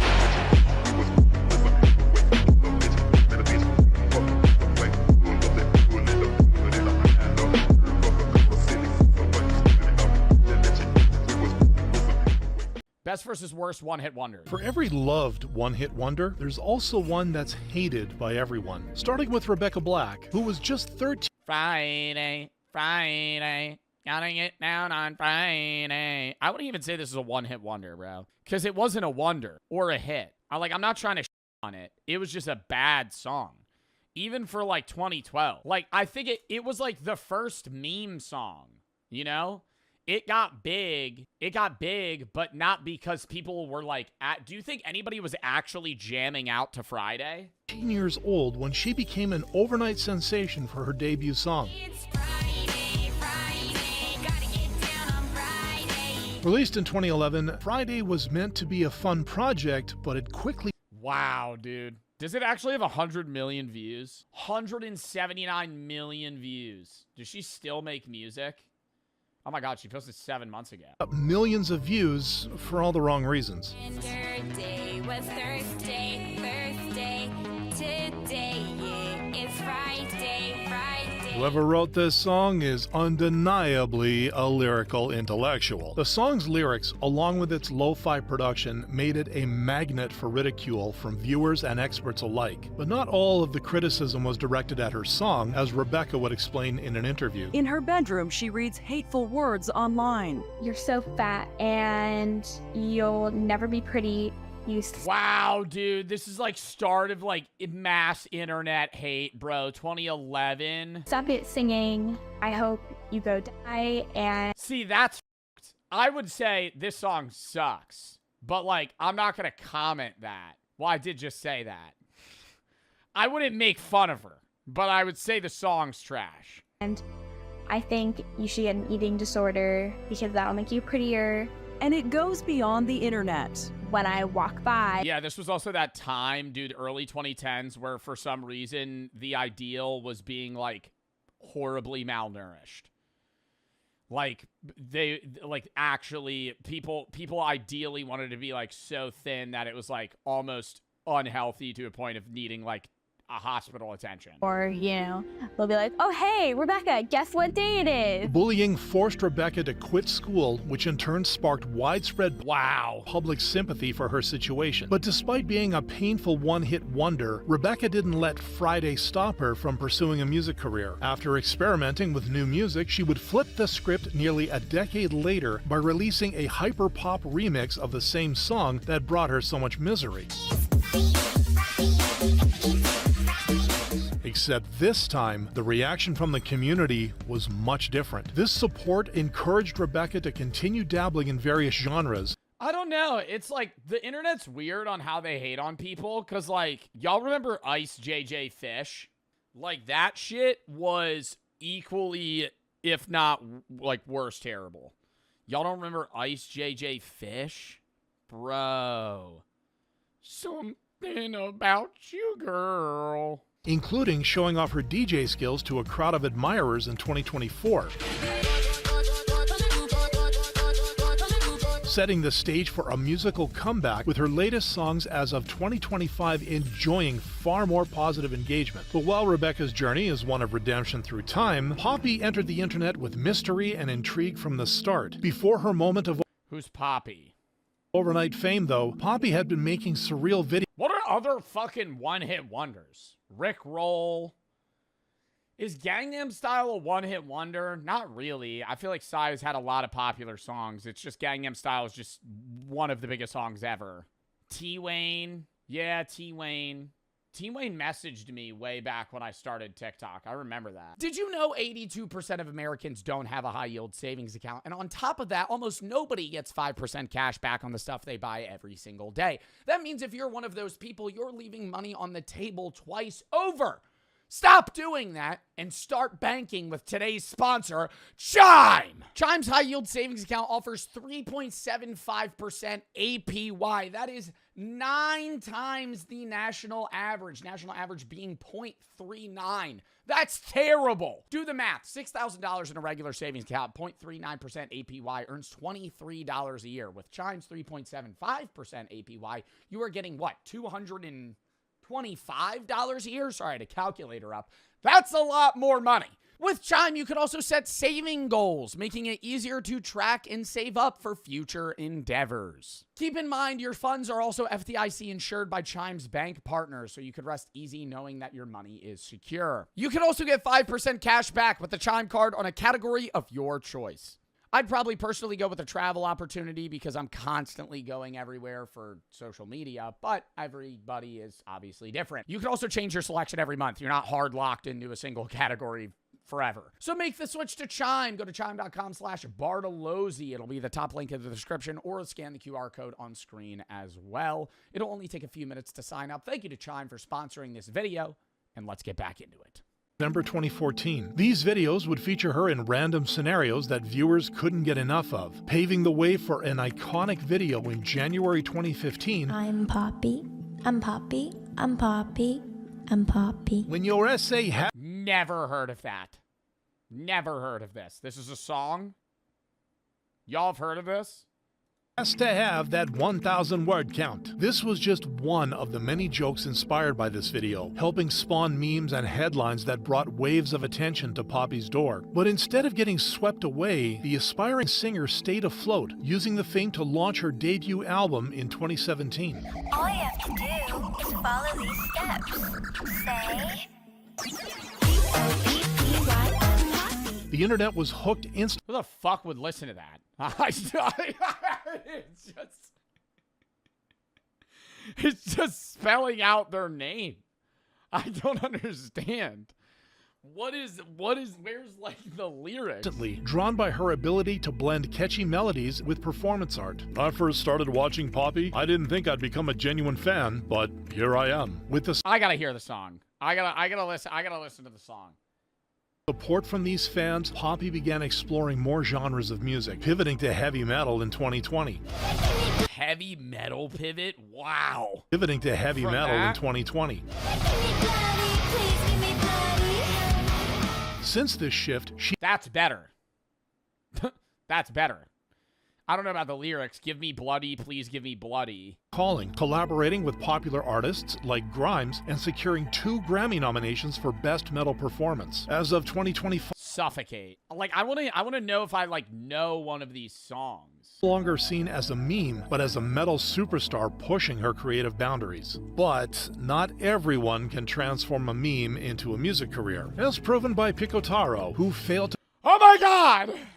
PPAP. to capitalize on his 45-second one-hit wonder. Before his viral movement, Picotaro was better known as the comedic alter ego of Japanese entertainer Kazuhito Kosaka. With his brand of humorous acting and singing, Kosaka had been active in the entertainment industry for years, but largely under the radar outside his home country. Now that would all change in August 2016 when he uploaded a career-defining music video. Apple pen, pineapple pen. Pineapple, apple pen. Despite the simple lyrics and awkward That's actually a pretty good song, bro. I'm not gonna lie. Pen, pineapple, apple pen. It's a meme song for sure, but I'd give it a listen. Like the beat in the back is catchy. Dance movements, It's like radio music. AP became an instant YouTube classic. I applaud whoever decided to finance this thing and gift it to the world. The song exploded, reaching over 5 million views within a month and becoming the shortest song to chart on the Billboard Top 100. Now, this level of success would also draw comparisons to Gangnam Style, further cementing it. Don't compare the two. Okay. See, that's where I'm going to draw the line. That's where I'm going to draw the line. PPAP will go down in the internet space historically as a meme song. Gangnam Style, it was like a world-blending phenomenon. That song changed lives, man. That was like, PPAP is like below Chocolate Rain. Like, it's there, but it's not. Yeah, somebody said Chocolate Rain. It's below Chocolate Rain. Gangnam Style, you could throw that on now. If I was at a bar and I hear, I don't even know if my editor could play this in the YouTube video. It's probably gonna have to be muted because I bet Gangnam Style's copyrighted into the gutter. But if I'm at a fucking bar and I hear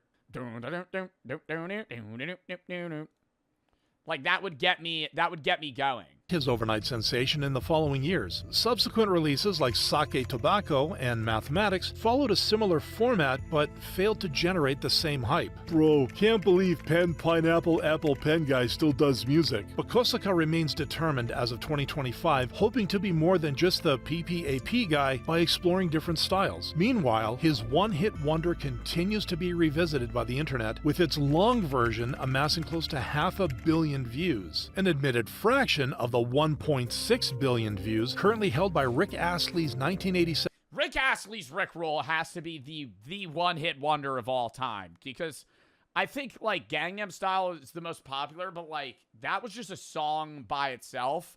Getting Rickrolled is, like, a thing beyond the song. Like, generations after Rickroll still know what Getting Rickrolled is. Classic, Never Gonna Give You Up. Long before he became the face of an internet meme, though, Rick Astley was a shy teenager from Lancashire who loved playing music. He later signed with Stock Aitken Waterman, a production trio responsible for some of the UK's biggest pop hits. It's a good song. I think the meme ruins the song, because you associate Getting Rickrolled with a negative emotion, because it's like, oh, they got you. Like, you clicked on it and thought it was going to be something, and then you get fucking rickrolled. Like, when you hear the drum roll. But, like, if you didn't know about it, it's a good song. Never gonna give you up. That's in the 80s, and none of these hits would end up being Rick's debut single in 1987. Never gonna give you up, never gonna let you down. With its danceable beat and catchy vocals, the song shot to #1 in 25 countries, making Rick an overnight star. But while the chart topper was a hit in its own time, its second life is what launched it into Yeah, what started Getting Rickrolled? Like, how did that become a thing? Like, I remember that even from, like, Vine days, but when did that, who started that? Like, there's one person that did that. Iconic territory. In 2007, I always think about that, bro. People start, oh my god, it was a fucking clickbait thing. Internet users began trolling each other with links that led to the Never Gonna Give You Up music. Why? Like, one guy started that video. Right here on the spot.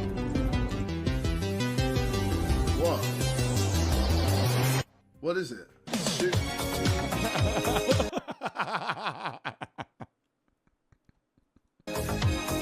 Nice.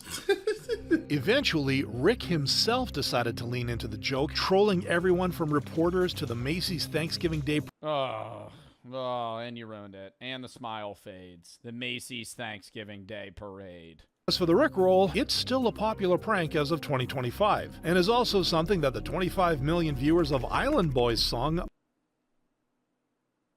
I don't know if anybody's heard the full Island Boys song, bro. What song? Because I'm an island boy, just trying to make it.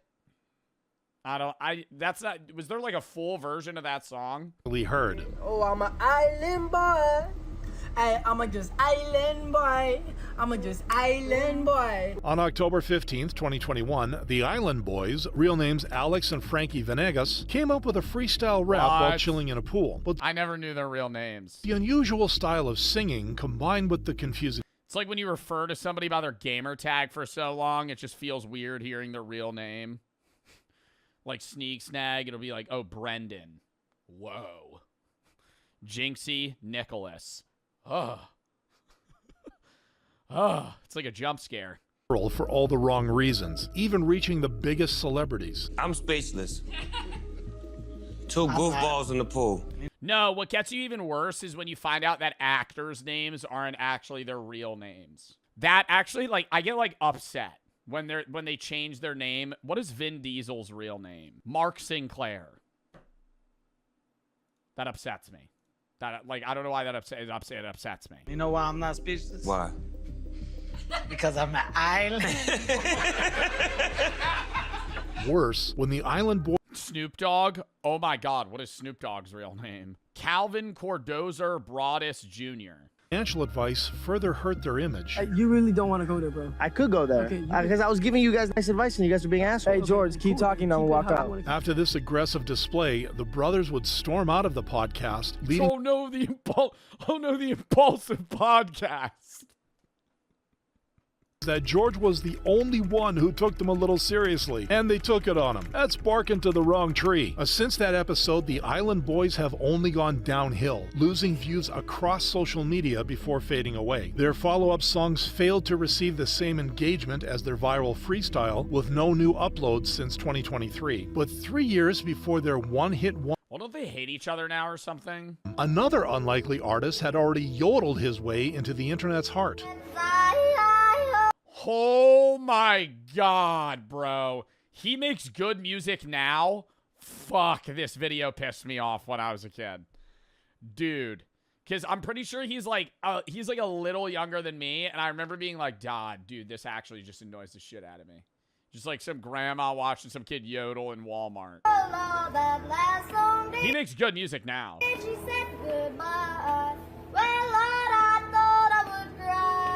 Bro got a 4-pound belt buckle. This would be Mason Ramsey, who was just 11 years old when he was filmed by a customer in a Walmart in March of 2018. The video quickly racked up millions.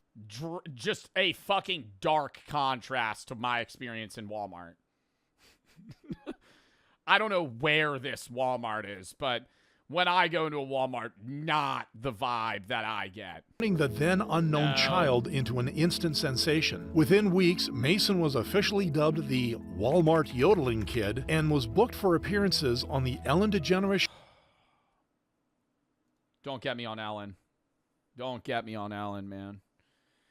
Bro, I have been, like, just not a fan of the Ellen show. I know it's not on anymore, but, like, oh my God, my mom used to watch the Ellen show, and I hated it. Dude, there's one scene I always remember, and I've talked about it, where they had some Gen Z kid try to use a rotary phone, and she's like, oh! You don't know how to... You don't... And the whole audience is dying. And I'm like, no shit, they don't know how to use a rotary phone. It's not the fucking 80s. It's, hey, we're watching you on a flat screen right now, brother. What are we doing? Why are we still going, like, why are we making fun of people for not knowing how to use a fucking rotary phone?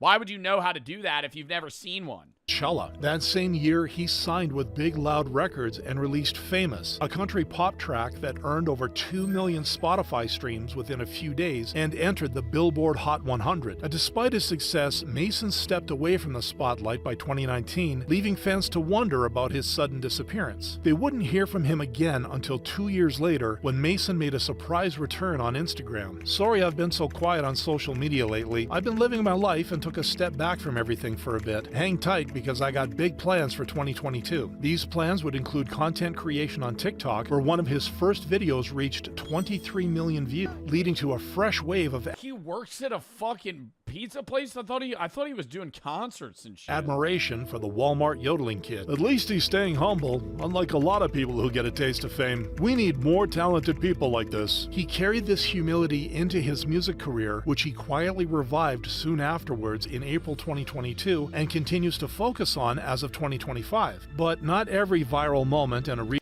Bro, I gotta hear the new 26 Mason Ramsey, bro.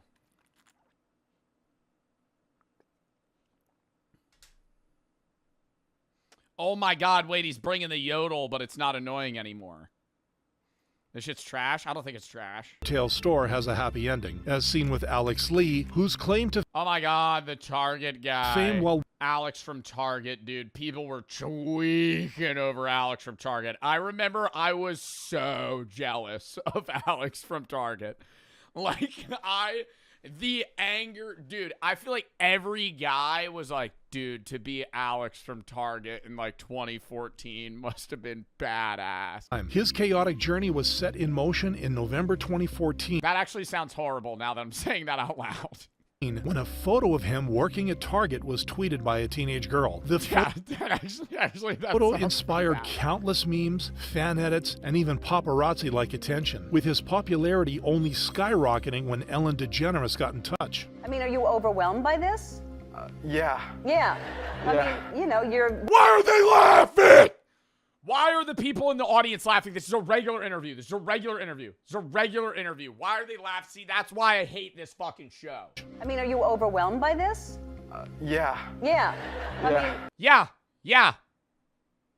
Shut. Can we seal their mouths shut? What are we laughing? You know, you're working at Target, and then all this happens, and then you're sitting on television talking about it, and have you had wedding, like marriage proposals, and... I mean, yeah. But unlike other one-hit wonders who transformed their virality Holy shit, dude. into successful careers, Alex... It's the same thing. It's a laugh track, Joe. No, it's a live studio audience. I think they have laugh signs, similar to like the Jimmy Fallon, like late night TV, but this is daytime. Step away from social media. And while these decisions felt right to him, he later revealed that his peers didn't agree. People around me were saying that I am missing a big opportunity if I were to quit, and others were sending me threats, jealous that it happened to me and not them. He would spend the next 2 years experimenting with social media, from making YouTube videos to sharing powerlifting advice on Instagram. These ventures would only confirm how much he disliked these platforms, though, as he continued to receive unwanted attention over his looks. After quitting social media for good, Alex started leading a much more private life from 2024 onwards. Right now, I have a job at UPS. I load the trucks in the morning, and I have Bro, like, I respect him doing what he wants to do to make himself happy. But in his position, I know it's stressful, but I'm like, damn, bro, he could have farmed money for 2 years and then retired. Like, he could have pulled a hawk to a girl and, like, just sold the fuck out. And made merch and fucking leaned into it. Did a Alex from Target tour where some company gets a 30% cut. Not everybody's cut out for fame. I agree, right? But I'm not saying he should have stuck with it, right? You're getting hate. But I'm like, damn, bro, you could have just fucking, made a quick mill and then dipped, Like, he was like the biggest, he was as big as Nash Greer and Cameron Dallas in that time. It was a lesser amount of fame, but like people liked Alex from Target as much as the Vine guys. to say it's so much better than doing social media. It pays a lot less, but I'm a lot happier doing it. Alex knew it was time to move on for the sake of his happiness, which Mental health matters a hell of a lot more, I agree. is something Minecraft YouTuber Mystery Or could also relate to. I thought we were doing songs. Now we're just going into like random people that just had like a one-time banger. His career. Ladies and gentlemen, I am quitting Minecraft. But 3 years before recording this video, the creator was busy launching a YouTube channel that would become an instant hit. His debut video, featuring a 1v1 duel between Dream and Technoblade, showcased high production value, resulting in positive feedback from the community. The momentum continued with 2 follow-up videos that took his channel to 200,000 subscribers and over 13 million views, making it one of the most viral growths in the Minecraft space. But after this explosive rise, he began to slow down, uploading only sporadically sporadically and taking several months off between videos. As the gaps between uploads grew, so did the concerns from fans who feared he was losing interest. Those fears were confirmed in October of 2023 when... Yeah, but I don't think you should ever press somebody to, like, do that shit. Like, when I told y'all I was taking 2 days off a week instead of 1, and, like, people crashed out on me, like, the majority of people are like, yo, that's chill. Like, it's for your mental health. I was like, yeah, I just want to take, like, 2 days off, right? And, like, slowly cut back on posting. But, like, some people got, like, mad at me. And I'm like, what are you fucking doing? Like, you could be like, oh, that sucks. But, like, it's not that big of a deal. You know, if a creator you watch doesn't want to post anymore, they don't want to post anymore, right? You got to move on. Mystery.or announced he was quitting Minecraft after 5 videos amassing over 80 million views. And I just don't want to be a part of the community anymore. Didn't even matter. Well, the Minecraft community is one of the most toxic communities, so... No, but seriously, I am ready to move on. If you haven't noticed already, I dropped "or" from my name. Despite the confession, he would quietly return with an upload 7 months later, proving that he just couldn't let go of his passion just yet. Since then, even though he has only created 3 more... Bro, it's just an infinite money glitch. I mean, like, you make a 30-minute fucking edited down Minecraft video that's pulling fucking 9 million views, bro. You're making bank. Right. 2025, the community has remained invested. The engagement helped his most recent upload cross 1 million views, which might be all the support he needs to continue making the content he enjoys. Unlike Salt Bae, real name Nusret Gochi, whose future in content creation doesn't look bright after a series of controversies. But his current status contrasts sharply with the viral moment in 2017 that saw him become a beloved meme. With celebrities like Leonardo DiCaprio and David Beckham hopping on the trend, the Turkish chef quickly became a globally recognized figure. This fame helped. Yeah, it was just like a fun video, I guess. But I always see those, and I see dupes of like Salt Bae restaurants that do like a performance. And I love when I see I open the comment, the top comment is, how much could I pay for you to not do this? To like fucking light something on fire and then do a whole performance in front of me. I'm like, wow, this is really uppricing me for something that I just give me the food. Of luxury steakhouses across major cities like Dubai and New York. But as the memes faded, so did the chef's good fortune. Within a year, Nusret found himself in hot water for posting a tribute to Fidel Castro, a move that angered many Cuban Americans and affected his business plans in Miami. From there, things only got worse. A fire stunt gone wrong at his Istanbul restaurant left a tourist with burns all over her body. This was followed by allegations from former employees claiming mistreatment, lawsuits over unpaid tips, and reviews comparing the work environment to The Hunger Games. But just when it seemed Nusret was done with drama, he crashed the 2022 World Cup field, pestering Lionel Messi for photos. The moment sparked international outrage, and while Nusret attempted to explain the situation later on, the damage to his reputation was already done. In the years since, his restaurants have faced declining bookings, poor reviews, and even closures, including the shuttering of Salt Bae Burger in New York City. But while Salt Bae's shimmer of gold-covered Salt Bae Burger steaks is fading fast, Epic Sax guy, real name Sergey Stepanov, where he dry humps the air, glows brighter every day since his gold saxophone moment in 2010. That year, the musician stepped on the Eurovision we don't need backup dancers, bro. Stage as one of 6 Get him up there alone. Members in the band Sunstroke Project, representing their country, Moldova. Just mute it. Wow. Watching that on mute. Members in the band Sunstroke Project, representing their country, Moldova. But it wasn't Sergey's vocals or the lyrics that caught everyone's attention.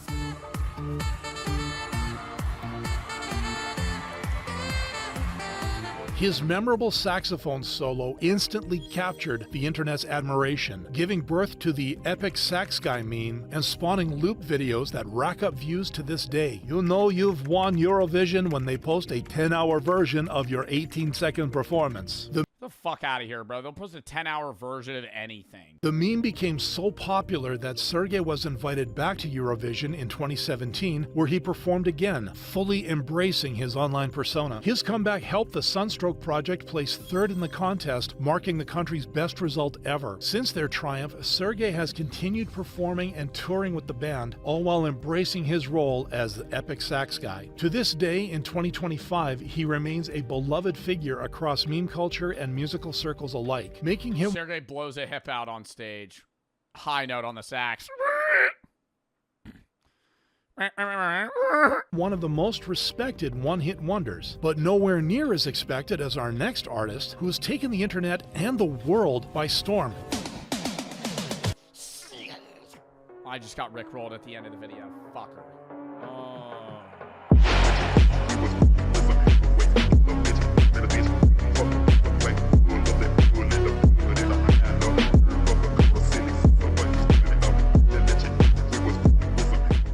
Kickstarter's worst products. Welcome back to the Papa Meat channel. How you doing? How you doing? Come and sit down because today we're going to be talking about Kickstarter. Crowdfunding websites have been prevalent for... Is Kickstarter still a thing? I haven't heard of Kickstarter, like, products in a decade. I don't know what that is. It's basically a website where you crowdfund, like, projects, video games, products, really whatever you're kind of cooking up.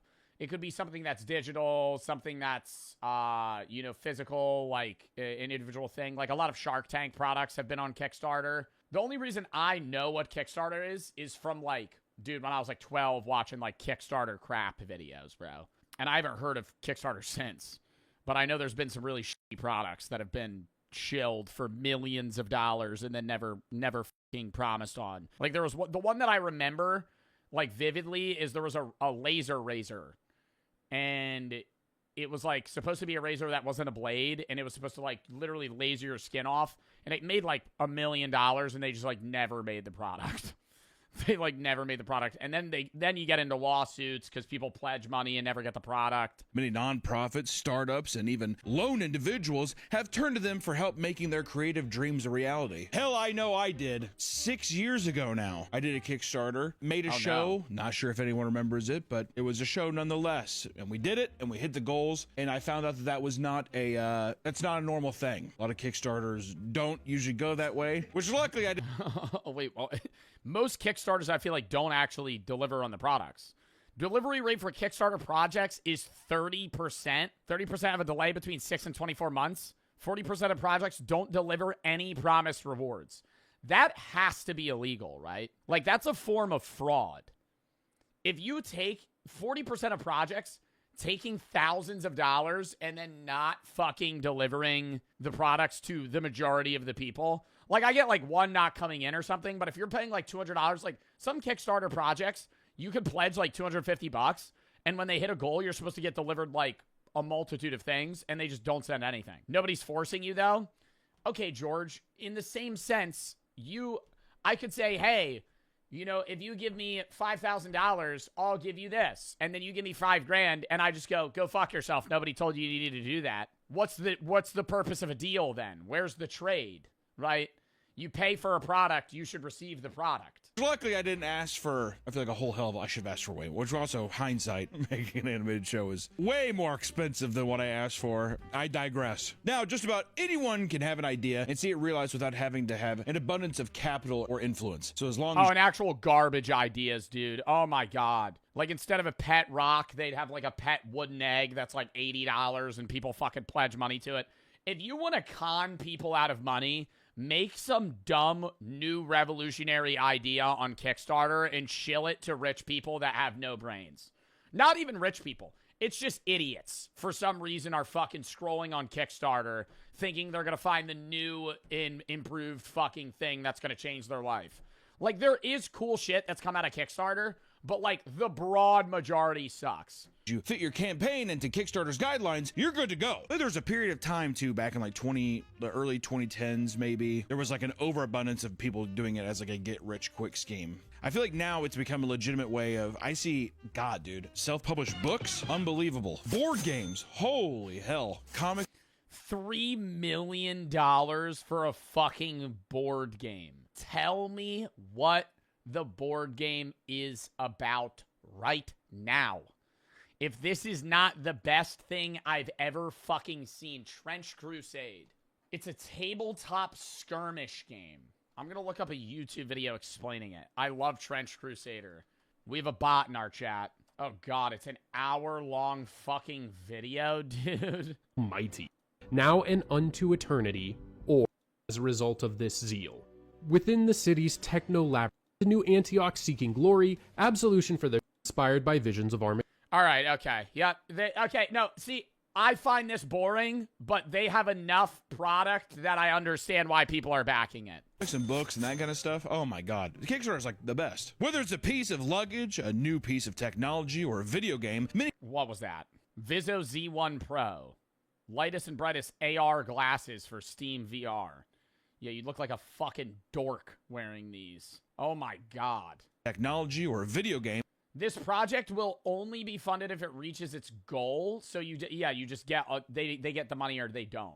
Technology or a video game, many people have built entire franchises that have started out on a Kickstarter page. Indie games like Shovel Knight raised over $300,000 in 2019, creating a hit game that has now evolved into an entire series. Which, if you think about it, $300,000, you know, I think for a lot of people, I mean, it is a lot of money, but goddamn, I mean, so many games, it's like 20 million, you know? I mean, I got 300K and be able to make that is pretty impressive. Even just this year, games like Gundos are soaring over their Kickstarter goals, showing just how much people... See, I haven't been keeping up with Kickstarter in so long that it seems like it's really transitioned to being like an anime-esque, video game platform for a lot of like indie work, which is cool, where I think it used to mainly be like shitty physical products. People are willing to open their wallets to a project that they believe in. Always promising the future, too.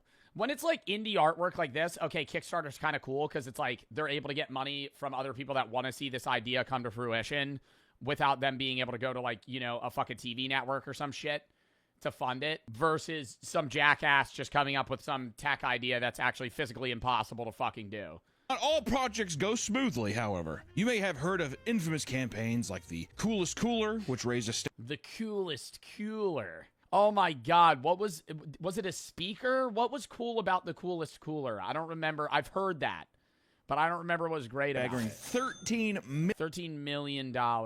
Why did it not work? Wait, before I Google it like a dumbass, let me see if he just says. $1 million, only to fully shut down years later after... Oh, did it make like smoothies and shit? That's kind of where you get into. Also, too, that's kind of the... Oh, he doesn't explain. Now I gotta look up. It was a multi-functioning cooler crowdfunded on Kickstarter. They built a portable gas-powered blender. He re-engineered a cooler with a car stereo to bring an Independence Day beach party for friends. So it's a cooler and a blender. Oh, it has an ice-crushing blender, a Bluetooth-resistant speaker, a USB charging port, LED lamps, a bottle opener with a magnetic cap, plates, knives, corkscrew, and a removable divider that can be used as a cutting board. That's a cool product, though. Like, I don't think the people that invested into that are stupid. You know what I mean? Like, because that's like taking like a cool JBL speaker, jamming it into a cooler, and having like everything at once. How did it fail? Because they probably weren't able to make it. Like, a lot of the time, they'll like lowball you, and they'll be like, yeah, we could produce this if we get this. But it's like, they're charging people $100. They need to charge $250 for the product. You could even say it's the coolest cooler. Mod that guy. Reach a goal and... Mod that guy. And if it goes way over, you're like, I have no idea how to scale this. And then you become an entrepreneur versus a guy who's like, it was a pretty cool cooler. Put a speaker in the cooler. It's pretty sweet. With people's generosity being the focal point. Do you know the problem? Okay, maybe they did. I don't know how it ended because I didn't read the rest of the Wikipedia article. But I would presume that a speaker inside of a cooler is probably like...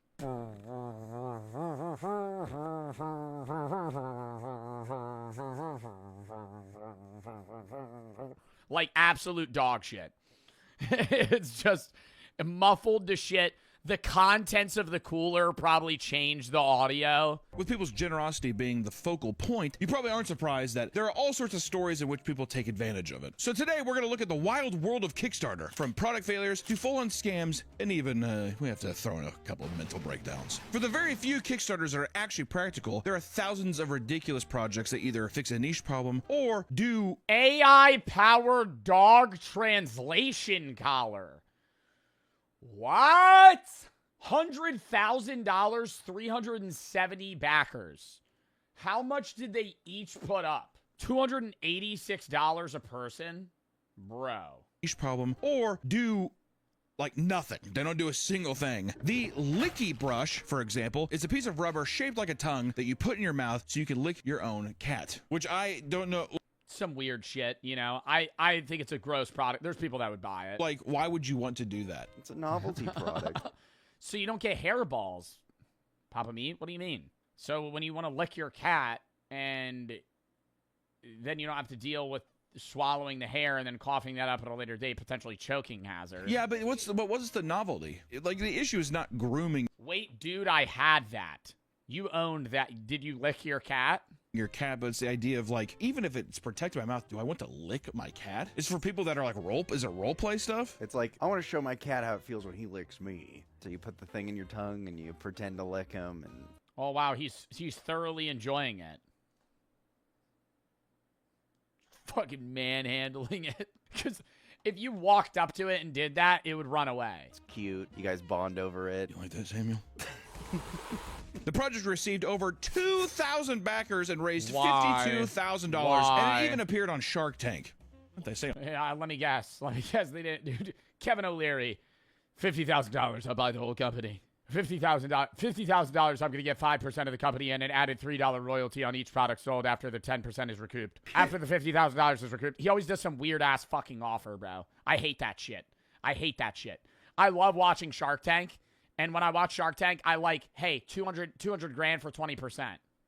Not, I'm going to give you $100,000 for 10% of your company. Once that 10% is recouped off the $3 royalty, that royalty is going to drop down to $2.25. Oh my God. You also know the bullshit about Shark Tank is it's literally just an ad show. And I feed into it. Because the majority of like Shark Tank deals don't actually go through. They make the deal because you go, oh, that's fucking awesome. And then you support the product. And then behind closed doors, they just don't do the deal. So then your company gets the promo. And so you even now too, I feel like I don't watch new Shark Tank because I feel like a lot of the time new Shark Tank shit, it's all good products. Whereas like old Shark Tank, it's like I hold the same regard to Shark Tank as I did America's Got Talent. Where like older seasons were fire because most of the products were actual horse shit and they were terrible. And it was really funny because you were like, haha, this guy sucks. It was like Schadenfreude, right? It was like laughing at other people's stupid ideas, right? And you could say that's fucked up, but that's like what the show was, right? Like, let's be real. Old AGT was entertaining in the pre-select rounds, and then after that it sucked. That's not even a G's, Princess Taylor. That's the show. Same thing, okay, The Voice, that's not how it was. What's the one with Simon Cowell? American Idol. Same shit. Schadenfreude, right? You watch these famous music artists interview some guy that goes, I'm going to sing Adele. And then he gets mad when he doesn't get fucking picked. X Factor. It's all these shows from the early 2000s. They would just clown on people, right? And it's like, it was the same shit with Shark Tank. People would come with really shitty ideas. It was funny. And then every once in a while, you had a crazy good idea, like the fucking Sponge Daddy. And you were like, oh my God, I need one of those. I can put the spoon in its mouth. And then it fucking sells millions of dollars, right? Now it's all these like cool products that are already successful, right? I hate that shit. Not the Sponge Daddy, the Scrub Daddy. It should be called the Sponge Daddy. Scrub Daddy? Can we get our name change on that? I feel like I've always called it Sponge Daddy. Now on the show, they're all already successful products. Lame, right? Not only because now you're not giving like new, like basically Kickstarters a chance, but also because like I want to see somebody come with a really shitty product, you know? Sometimes I want to see somebody come up with like some dog poop catching machine where they tie a fucking bag to a dog's ass and try to sell it for $40. And it's like, okay, well, you actually spent 5 years of your life on this. That's fucking crazy. Like, how has nobody told you this is a terrible idea? Like, that's funny. There's also Jellowware, which are disposable cups you are supposed to eat instead of throwing away. And the creators came up with this idea after entering a Jello mold competition. In total, let me guess, the reason this failed was because, like, sanitation reasons. Like, you're gripping it. It's a cool idea, but, like, you're gripping it raw with your hand. And if you set it down, it's just picking up, and you have to drink it really fast. Jellowware had 229 backers and raised over $10,000. I feel like Jellowware in like a bowl of mac and cheese doesn't make sense to me. No, it only has very specific uses. You know? If it's supposed to be like a bowl, I mean, I guess with a drink, but even then it's like... Does it get Jellaware? sticky? Yeah, it would get sticky. How would it not? You're Oh my God, yeah, your raw fist just holding it. holding it, you know? Then there's also Fish on Wheels, and it's a fish tank on a low-powered RC car controlled by the fish inside, because you know they have sentience to do that. The fish tank had a camera that looked down inside the tank so to pinpoint the fish's position and control the vehicle. The developers initially wanted $70,000 and only raised about $6,000 before the project ultimately failed. This was probably because the tank couldn't be filled too high, otherwise the free See, like, this is something that should be a, like, Mark Rober YouTube video. This should be a Michael Reeves goldfish vid. This shouldn't be a product that you actually try to sell to people. It's like a funny idea. Like, what if your fish could drive a car? frequent jerky movements caused by the fish panicking inside would spill water all over your floor. I like how it's like it would spill water all over your floor. That's the biggest people's concern. It isn't that the fish inside's being jerked around and probably gonna fucking die as well. I saw a video, something similar, but they put a snake.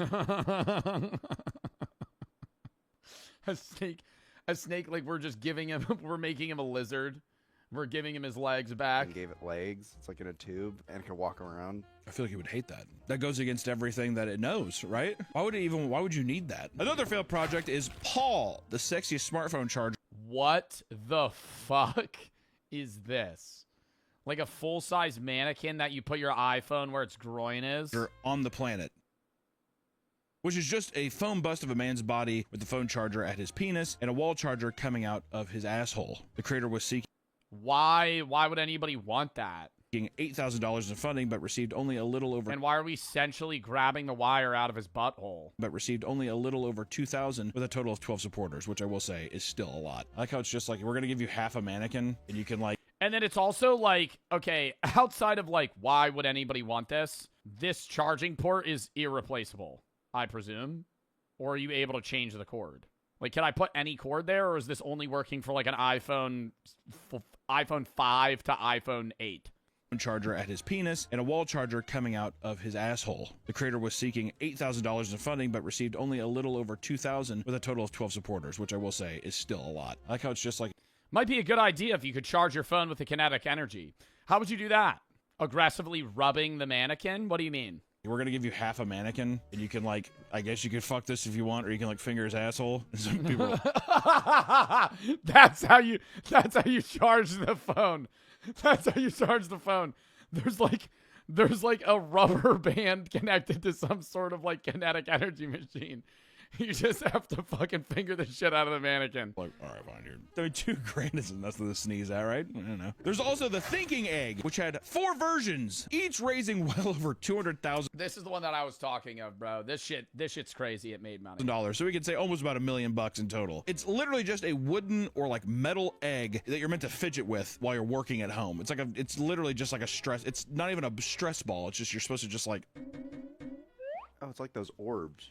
Yeah, but they don't look as cool. Those orbs are like a fushigi. Functionally, there is no difference between the versions except the material they're made of. And on their official website, they charge $17 per egg. You can just go to the store. You can go to the store, play around with a regular egg, and then you get to eat it. That's like, just to be honest. Or you can be like a badass and whittle your own egg out of a fucking wooden block. Creators can get inspiration from literally anywhere, like the creators of the Grilled Cheeses Grilled Cheese Press, who came up with their idea after watching an episode of their favorite show, Glee, titled Grilled Cheeses, which clearly many thought the concept was amazing because the Kickstarter was able to reach its $25,000 funding goal. This is something my grandma would like, I feel like. Yeah, it's a grilled cheese. Well, now you get tricked. It's a dumb product, but it's more a gag gift than anything. Like, I don't think they're actually saying that this is something that's, like, amazing. Like, I have a Bob Ross toaster. Old people. Mom, look. I think that, yeah, so that's the thing. Is people Mom, look, it's Obama. Probably got it as a practical joke to trick their grandmother and be like, oh, I love it. They probably wouldn't even eat it. There have been oh my God. Make the grilled cheese and say that it was just a pattern that appeared. You could trick an old person. Grandma, look! I made a grilled cheese. It's in the shape of Jesus. Thousands of ridiculous products on Kickstarter, but many don't compare to the No Phone. Nearly 1,000 people paid a total of $18,000 for a 3D printed. The No Phone is a technology-free alternative to a constant hand-to-phone contact that allows you to stay connected with the real world. So it's just a fidget to make you feel like you have a phone when you don't have a phone?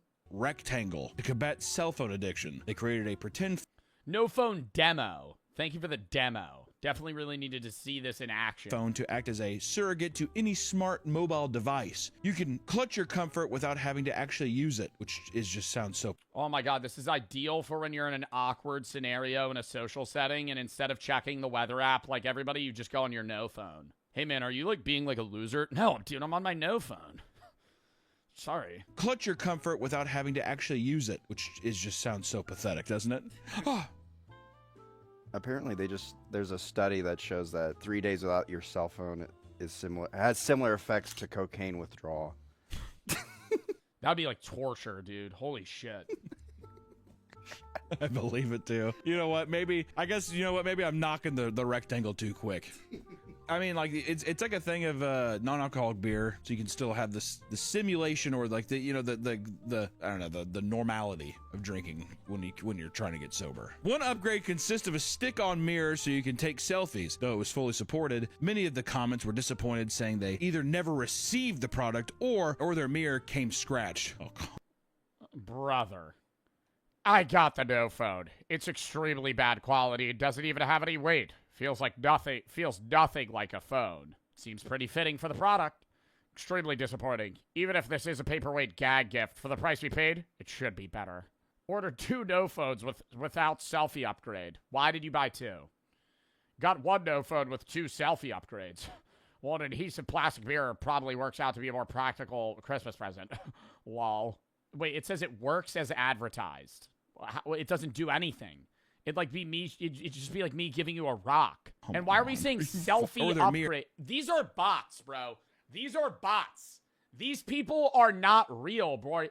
Roy Britton, the selfie upgrade. It's a fucking mirror. It works as advertised. The selfie upgrade is badly scratched, almost unusable. In 2014, the Air umbrella was advertised as a compact and lightweight alternative to the traditional umbrella. Instead of deploying a fabric material to protect you from the rain, it would instead blast a circular stream of air that would keep you dry without taking as much space. You know how much power that would need? You would need to be blowing like jet engine level fucking to fully cover your body. It would instead blast a circular stream of air that would keep you dry without taking as much space. Does that mean it's just like above you? Yeah, so like the rain comes like. At that point too, I mean, like, is an umbrella that invasive? Also, how loud is that? I mean, to make it an actual dome, it would have to be insane. It would be insanely loud, right? The design wasn't without flaws. Yeah, I mean, it not even without flaws. It just wouldn't work. Like you would be as wet as if you just didn't have it. Because for how small the product is, like even if it had like shop vac level output, it wouldn't stop the rain from hitting you. However, no. Not only would the battery life only be between 15 to 30 minutes, but one could assume that the water being pushed away from you would just be fired onto everything in the person's vicinity, aka the people all around you, or I mean everything's getting wet beside you. And as it turns out, these initial problems were far too difficult to rectify. Fears of it doing refund the supporters. Our project aroused great interest. We were worried an accident might do harm to users. Plan to connect the product, the electric bag, and the electric shoes through this through this technology. Jesus Christ. Electric bag? Harm to customers led to them being unable to release the product. They would issue an apology and attempt to refund their supporters, but delays in doing so would cause a tidal wave of furious backers, labeling them as scammers. And we'll try to get there. I'm not doing it. I mean, they're not scammers if they refunded. They just made a shitty product. They are assuming people will just forget. It's been 10 years. I mean, come on. Yeah. 100 grand. I mean, there's got to be some crazy backers in there. With all of these, there's like, like $10,000 reward tiers. I have a feeling it was like in a metal tube. Like the things that lodge into your neck. Some Kickstarters can feel downright pointless. For example, a Kickstarter campaign titled We Demand Peace in the World Now details the development of a smartphone app that will bring everyone together. Basically, people would download the free app to show that they demand peace in the world. And according to them, the app would feature their song We Demand Peace in the World Now and a video of Peace Flash Mob, which honestly I think could do nothing but spread more hate. More vitriol. If I saw that video, I'd be like, I think the world's in a pretty fucking good place. If this is what peace in the world, I don't want that. If that's what peace in the world is, no thank you. Their goal is to have people around the world memorize this dance as well as the lyrics to the song, so they can start organizing their own flash mobs to spread the idea of peace. Their ultimate goal was to convince people to all do this song and dance one Saturday a month for at least a year in cities all across the world. You don't even need money for this. Why are you doing a fucking Kickstarter? You just make an app yourself. Come up with some stupid fucking dance. The government that they will not tolerate any of the wars, and the fighting and killing must stop now. Despite their best efforts, only 18 people backed the project out of. Yeah, 18 people for a fucking shitload of money, dude. How were they each putting in $200? $30,000 they wanted for this app. Only about $2,300 was raised, which also begs the question as well, Nick. Instead of it being an app, couldn't this just be a YouTube video that you hope goes viral? You can't make money on it that way. Exactly. How am I going to make the ad money from the app? Make the ad money on the app, and then also, yeah, is it really a movement if people don't have it downloaded on their phone? That kind of stuff. I mean, think about how bad flash mobs already were. I mean, who wanted that? Whoever saw a video and they're like, okay. People don't realize this, but we're about ready to transform this busy square into a dance party. Well, it's because of High School Musical, I bet. They're like, what? They saw High School Musical. I don't think High School Musical made flash mobs a big thing. I feel like Harlem Shake made flash mobs a bigger thing in that time. When were flash mobs big? Like 2013? No, you know what it was? It was Harlem Shake and Step Up. More than fucking High School Musical. Step Up the movies. Great movies, by the way. Great movies, by the way. If you've never seen Step Up, it's like fucking sick dance battles. That's like the premise of the film. It's awesome. There's like 4 of them, right? It's just like literally skip the plot. Skip the plot. If I watch a Step Up movie, fast forward, just go to the dance battles. Fast forward, go to the dance battles, right? But I feel like that probably made people want to do flash mobs more than High School Musical. Because High School Musical is not really a flash mob, more so it's just like a weird, like, utopia where everybody just loves to sing. To me, a flash mob is like, you kind of spring it on random people that don't. I'm not going to lie, I feel like that would...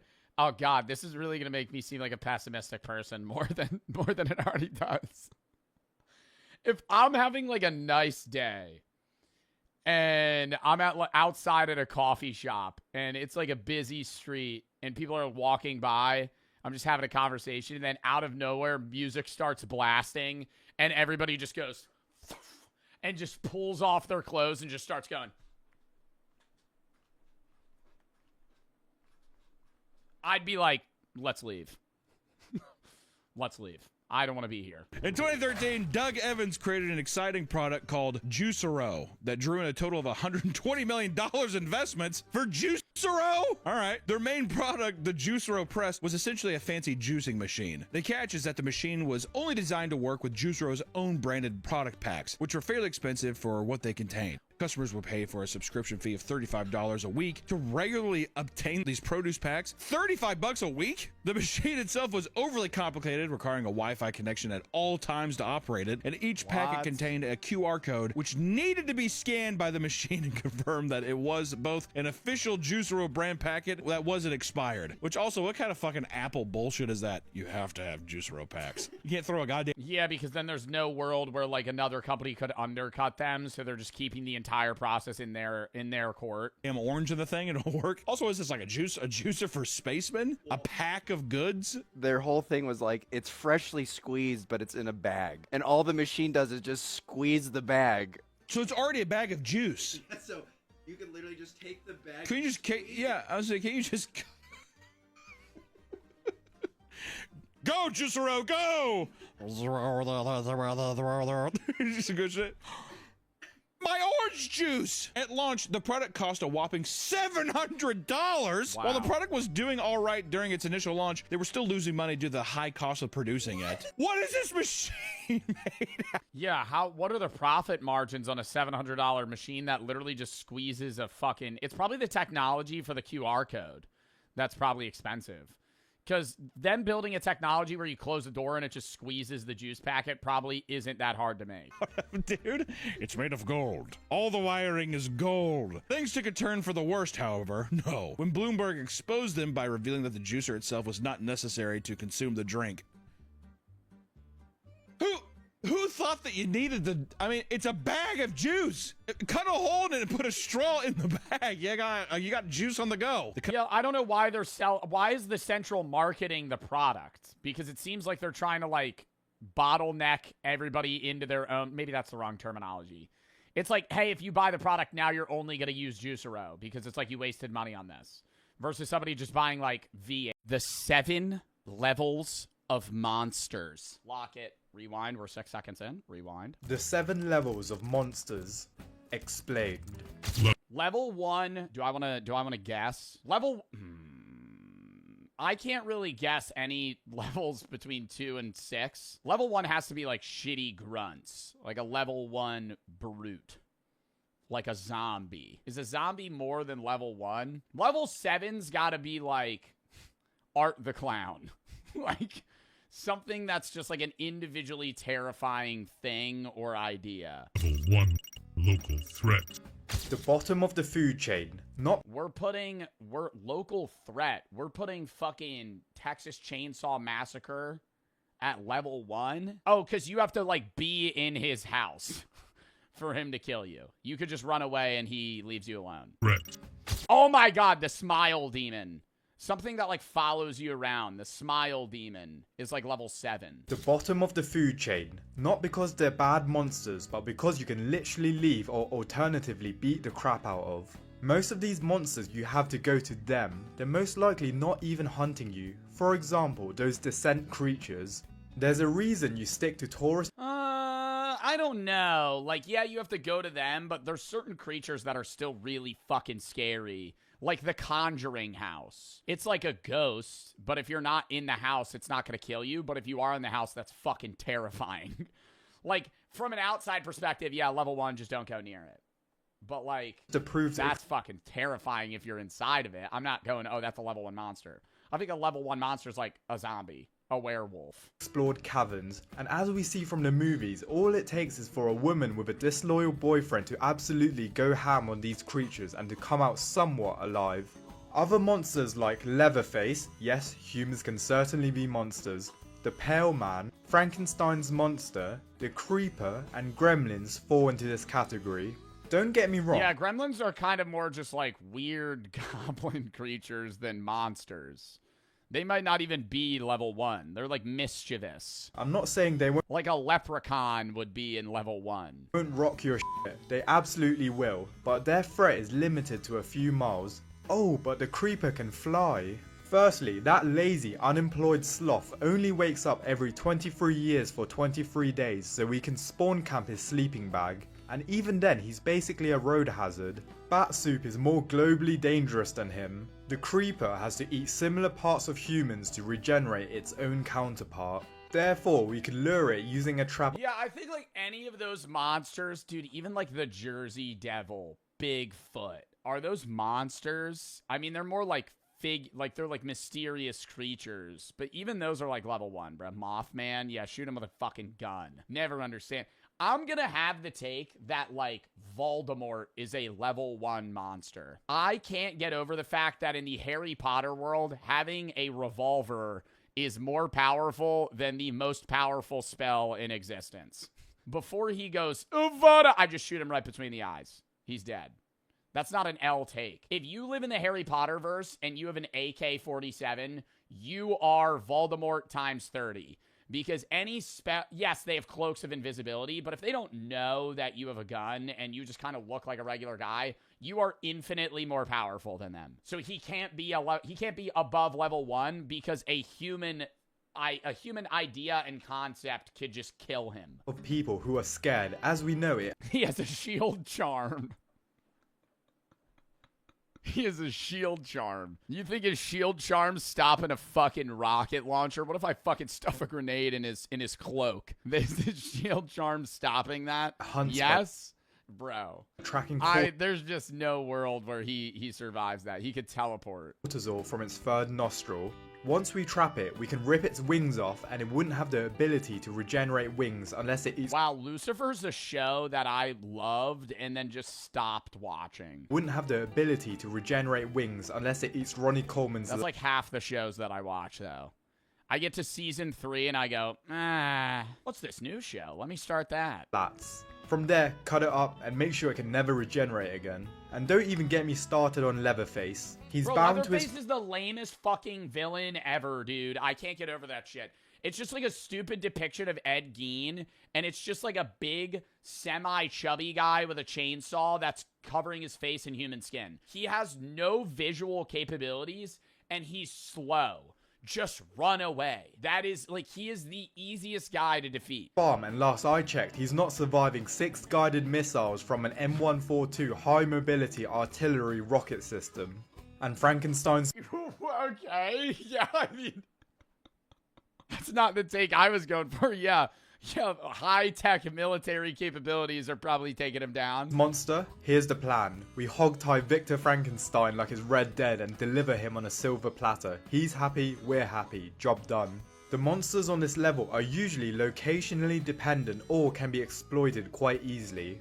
The Pale Man is my favourite monster ever by far, but it's magically bound in its lair. Like the rest of this list, you have to actively enter their domain for them to be our— I have never seen the Pale Man. He looks through his eyes and his hands. Like, what? their domain for them to be our problem. There's not much risk to civilization here, unlike— Level 2. Predator. Oh my god, Chucky. I don't know if you could have Michael Myers. No, Michael Myers, you just run away from his town. But Michael Myers is technically immortal, and so is Jason. Chucky, on the other hand, is stupid shit. I think Chucky's probably one of the worst monsters. He's just like a conniving doll. He's like a fucking Goosebumps story. Kick him in the fucking teeth. Break him. Now we're dealing with monsters that hunt you and most definitely are a threat.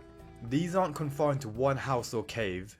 They're mobile, methodical, and oftentimes— I feel like Jason has to be level 3, no? Michael Myers could be level 2. But because Jason will run at you. Michael Myers only walks. Again, just have a 4.5 mile per hour pace, and you are not dying to Michael Myers. Even if he teleports or whatever, if he's like in your vision, he's just going to like walk towards you, and the second you're out of town, he fucks off. relentless. Monsters like Jason Voorhees, Freddy Krueger, Michael Myers, Diddy, and Chucky are predators. Jason's killed across multiple states. Diddy's level 2. It's from Crystal Lake, Manhattan, even outer space if you count Jason X. His most underrated ability is his intelligence. He showed proficiency in setting traps and wielding various weapons with insane efficiency. He also demonstrated SEAL Team 6 tactical skills by disabling electronics and cutting off communication lines before hunting his victims.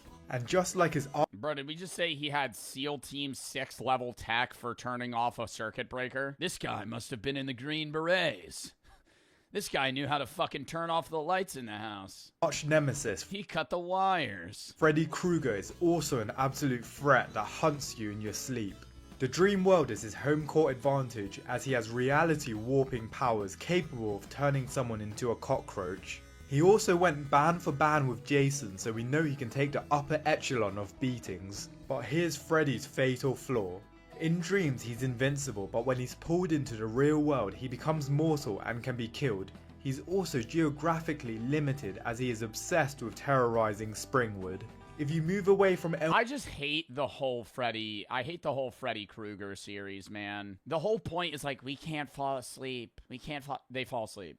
We can't fall asleep. What do we do? They fall asleep. They die. It's like not as good as— I'd rather watch like idiots just run from Michael Myers for 2 hours. on the street and forget about him entirely. He loses his connection to the physical world, which is exactly what happened in Freddy vs. Jason. Those limitations keep him at level 2. And before you diss Chucky, he's very much also a threat, using his size to his advantage through sneak attacks when you least expect it. Just because the later movies made it more of a joke and relied on brain-dead protagonists doesn't mean Chucky isn't capable, as evident from the first movie. The difference between this level— He's a doll, bruh. I mean, like, what is he filled with lead? Is he a tungsten cube? He weighs like 4 pounds.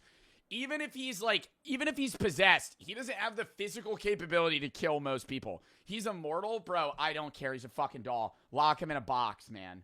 Lock him in a box. I'd fucking tie his ass up. And the last is that they're more seasoned killers and actively hunt. But I still wouldn't call them apex. He's the strength of a full-grown man. I hate when... I'm gonna look up how strong is Chucky.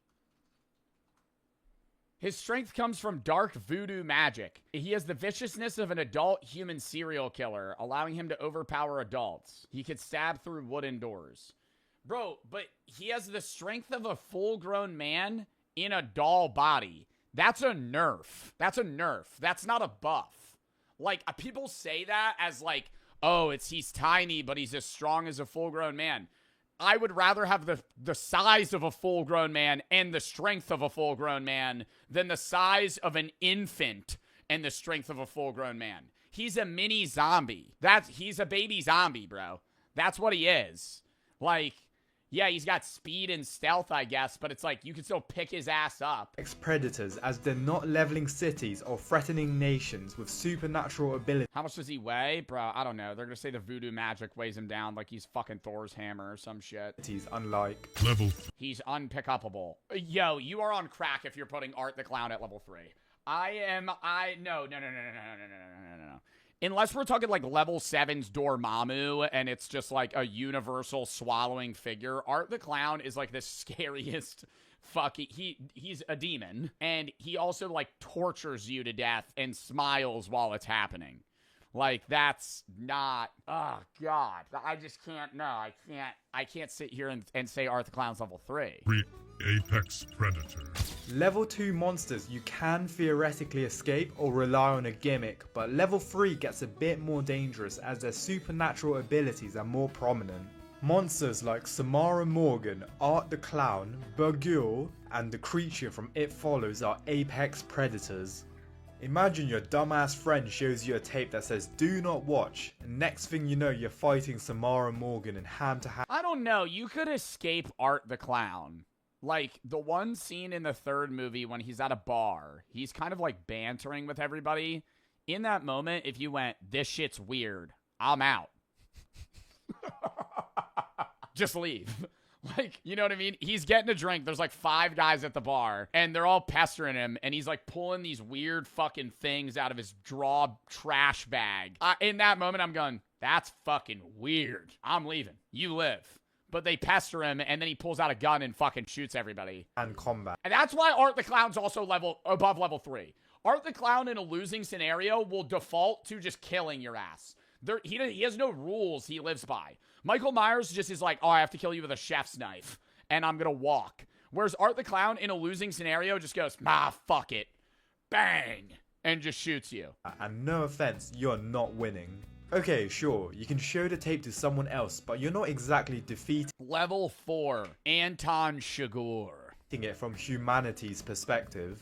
Similarly, the scene with him in the tractor, editor, put that up. The creature... You don't know Anton Chigurh? Bro, Anton Chigurh might be level 7, dude. From It Follows punishes you for getting too freaky. Bet you're finally glad you're a virgin now because that's the only way you can beat this monster. But seriously, the entity doesn't eat, sleep or tire, and while you can pass it on, you're never truly free. Once someone is killed by the entity, it goes back down the line in order, starting with the person who infected the most recent victim. And finally, another one of my favourite monsters in recent cinema is Art the Clown. And you're probably thinking, how can you put him in this level when he's invincible? Great question, viewer who hasn't subscribed yet. Okay, yep, fair point, cinema guy. Fair point, cinema guy. You have swayed my hand, I did say that. Art the Clown has no ambition. He's satisfied with his 9 to 5. He's the Goodwill Hunting of the horror universe. Despite being an immortal conjurer... He doesn't want more. Art the Clown's not trying to climb the corporate ladder here, okay? Art the Clown's trying to josh around, you know, get his wage pay and smoke some weed, you know? Art the Clown is just trying to fucking chop up some bodies here and there, and then he goes into hibernation for another 5 years. Of the devil himself, with teleportation abilities, this psycho is content with terrorizing a couple people as much as possible, rather than expanding his portfolio. He even lets you get hits in and waste time torturing individuals rather than reaching his full potential and taking a more efficient cleansing approach, if you catch my drift. With that being said, Art is still absolutely an apex predator wielding Never understand that shit. Never understand that shit in horror movies. That's this, no, like, I understand it's needed for the part of the movie and it's like a part of slasher films, but I hate when it's like they shoot the guy. This guy's been terrorizing them for weeks. Okay, he's killed 100 people. They shoot him. He gets up. He runs away. He comes back. They shoot him again. He gets up, runs away, comes back. Finally, they shoot him 3 times. Doom, doom, doom. He's lying on the floor bleeding out. And they're like, we got him. And they walk up. Guess who? He stands up and fucking kills your ass again. I'm chopping his head off, right? If I get him down and he's on the floor and he looks dead, I'm hacking his body into 5,000 pieces. Like, I'm not going, okay, we're gonna chance that he's still here. Natural abilities, and in Terrifier 2 we see him control time and space, twisting reality to confuse and disorient his victims. Another key aspect of Art's powers in Terrifier 2 and 3 is his ability to heal quickly. We see him take incredible damage like being hacked and shot, but he recovers almost immediately and keeps on going. What separates level 3 from level 2 is that these monsters now operate on an even more extensive supernatural level. They require rituals, specific knowledge, or divine intervention to stop. But when you take an apex predator— What the fuck? We're only halfway through the fucking video. What's after that? Like, are we going like entities? Like, I think he's gonna get to, like, the Smile Demon. Or, like, Bird Box or some shit. Like, Godzilla. Level, yeah, Kong. He destroyed... Dormammu, Destroyer of Worlds. And force feed it an audiobook from— Bro, Pennywise is not level 7, chat. Pennywise kills people and then goes to bed for fucking 27 years. Like, Sun Tzu, The Art of War, you get Level 4, Regional Catastrophe. oh my god, we're actually, okay, Alien, sure, Kong, yeah. I don't know, they're just not as scary. You know, I feel like a personable creature's a lot more scary than, like, Godzilla.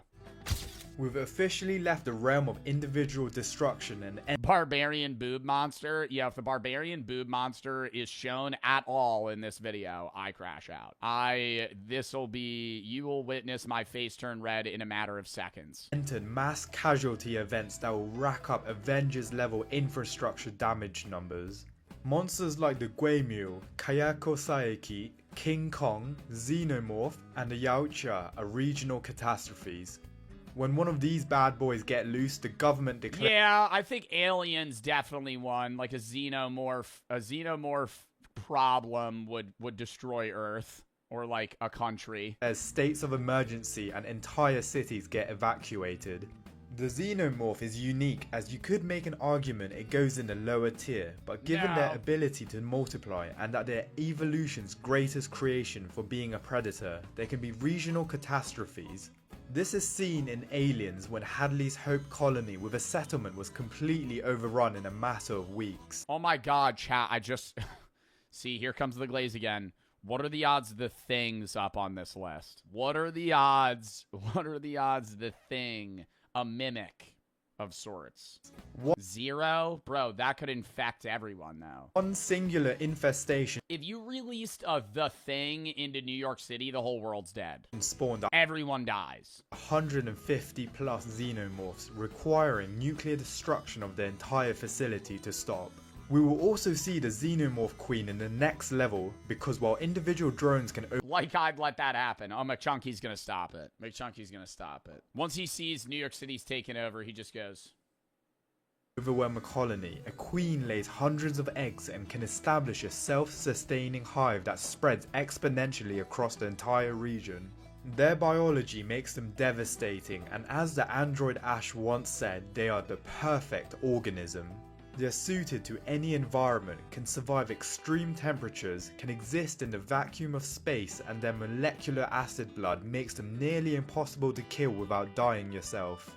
Not only are they fast and intelligent, but they don't radiate heat, making them invisible to thermal imaging. Another regional catastrophe would be the Guemul from The Host that goes on a rampage through Seoul, causing South Korea's entire emergency response system and military to be activated for one creature.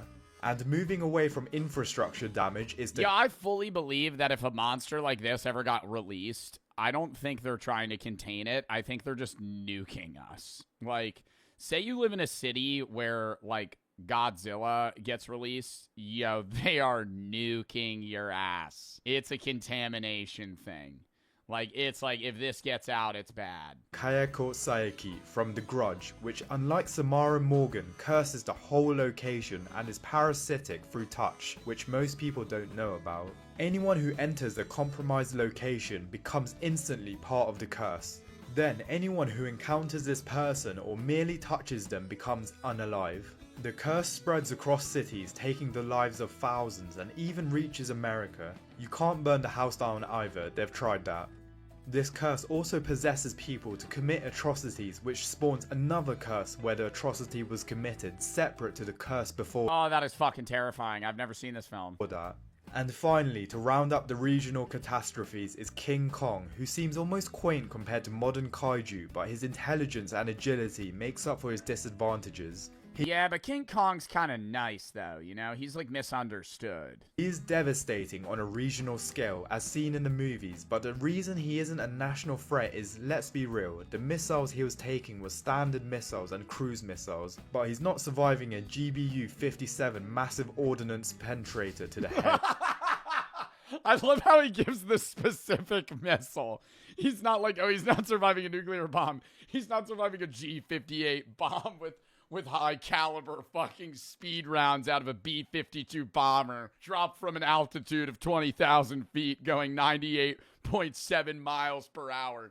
What makes level 4 different is the scale and response, as these monsters force entire regions to mobilize. The death toll climbs into the hundreds or thousands, and the economic and infrastructure damage approaches Avengers level. But if we took this and scaled the power even higher, we get Level 5 National Threat. The flip? The flip? Is this just not another xenomorph? Now we're talking creatures that can't be stopped by conventional military force, and oh, it's the Queen. Nukes become the top option despite it might not even working. Monsters like Clover, Xenomorph Queen, Rodan, and the Otachi are national threats. Don't sleep on Rodan. Yo, I would love if he just rage baited and put like Mothman at level 6. Level 6, the Jersey Devil. This badass went Yeti toe to toe with King Ghidorah and only lost because, well, it's Ghidorah. And Clover destroyed New York City in one night. It's strong, aggressive, and covered in bear-sized parasites that are deadly predators themselves. We see that conventional defense such as tanks, airstrikes, and guided missiles don't work. The hammer down protocol at the end is likely a tactical nuke on American soil.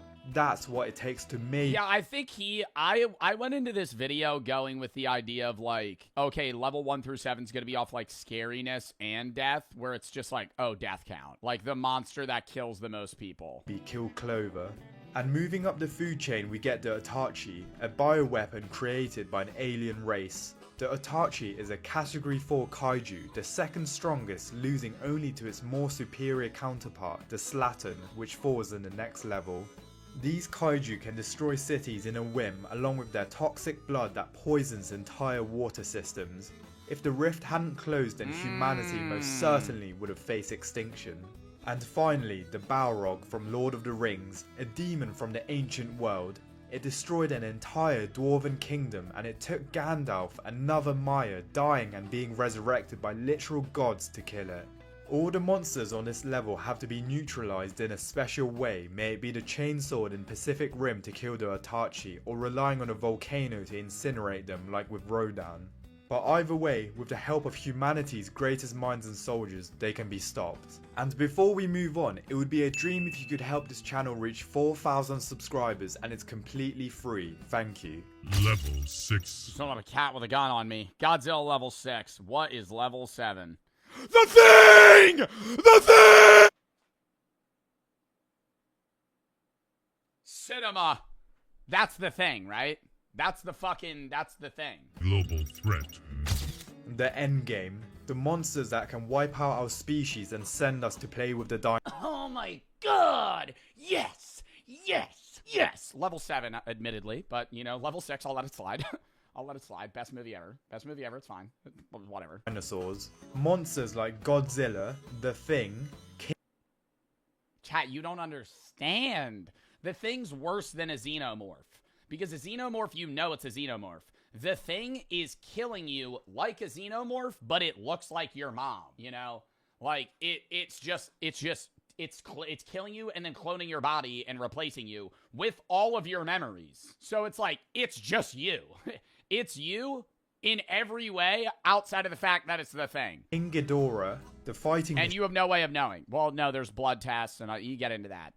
They can't replicate earrings and body piercings and shit. Machines from War of the Worlds and the Death Angel. But it would kill everybody. The only way you could really stop the Thing is if you were like a North Sentinelese Islander. Like, if you would have to live somewhere so remote that nobody would ever find you. It's only, and I emphasize only, if they come in the thousands through meteors like in A Quiet Place Day 1. Otherwise, one singular Death Angel would go into Predator level. These apocalypses require divine intervention to win, like in War of the Worlds, where the only way the tripod fighting machines were stopped was through catching a cold. This thing can take nukes like it's nothing but got stopped by a little sneeze. And do I need to say anything about Godzilla? His mere presence causes seismic activity across the Pacific Rim, and his atomic breath has the yield of a thermonuclear weapon. Well, it's also hard to gauge Godzilla because there's so many Godzilla movies where he ranges from, like, basically level 2 to level 10. Like, he breaks the scale in some ways, you know what I mean? Like, if you watch a Godzilla film, there's ones where he's just kind of like local city threat. He's like 1/10 the size as other Godzillas. There's ones where he has like plasma rays shooting out of his fucking mouth. Like he could just kill Earth instantly. It's inconsistent in like how strong he is. He can even drill a hole through the Earth with his heat ray and can... I watched this Godzilla movie. Every time, bro. We need Godzilla's here. It's like you're always watching. They just like lore vomit onto you. They're like, Godzilla's in the underworld with King Kong, but he's broken free. He's awoken from his slumber. This hasn't happened in 57.7 years. We didn't expect him to wake from now. We have to go get King Kong and give him some cool gear. Oh, but King Kong has a toothache. That's gonna delay our problem. Fling King Kong like he's a child. And the only monster that can go toe to toe with Godzilla without help or a weapon is King Ghidorah, a 3-headed alien dragon that can fly at supersonic speeds, regenerate from almost any wound, and shoot lightning gravity beams from each mouth. Ghidorah creates global superstorms just by existing, with hurricanes forming around him wherever. Your calluses are level 7. They're not that bad. They kind of look like blisters. They kind of look like blisters on my hands. What do you mean, ew? What do you mean, ew? What do you want me to wear fucking fingerless gloves at the gym like a loser? There he goes. The one chatter that wears fingerless gloves at the gym. He's an alpha predator that can control the minds of other titans. The only thing that stops him is Godzilla, not humanity. And finally, the Thing. Oh my god, I've been waiting. I've been waiting. The most insidious threat on this list because you can't see it coming. It's an extraterrestrial organism that assimilates any living creature it touches, perfectly replicating them down to their memories. If it had reached civilization, every infected person becomes a new infection vector. You could even argue this makes it a cosmic level threat if it were to enter space. All the monsters on this list could take over planets, and there's very little humanity could do about it. Bro, I think, like, the Thing has an easier stoppable rate, but a higher ceiling. Does that make sense? Like, Godzilla, problem. You know, Godzilla, oh, fuck.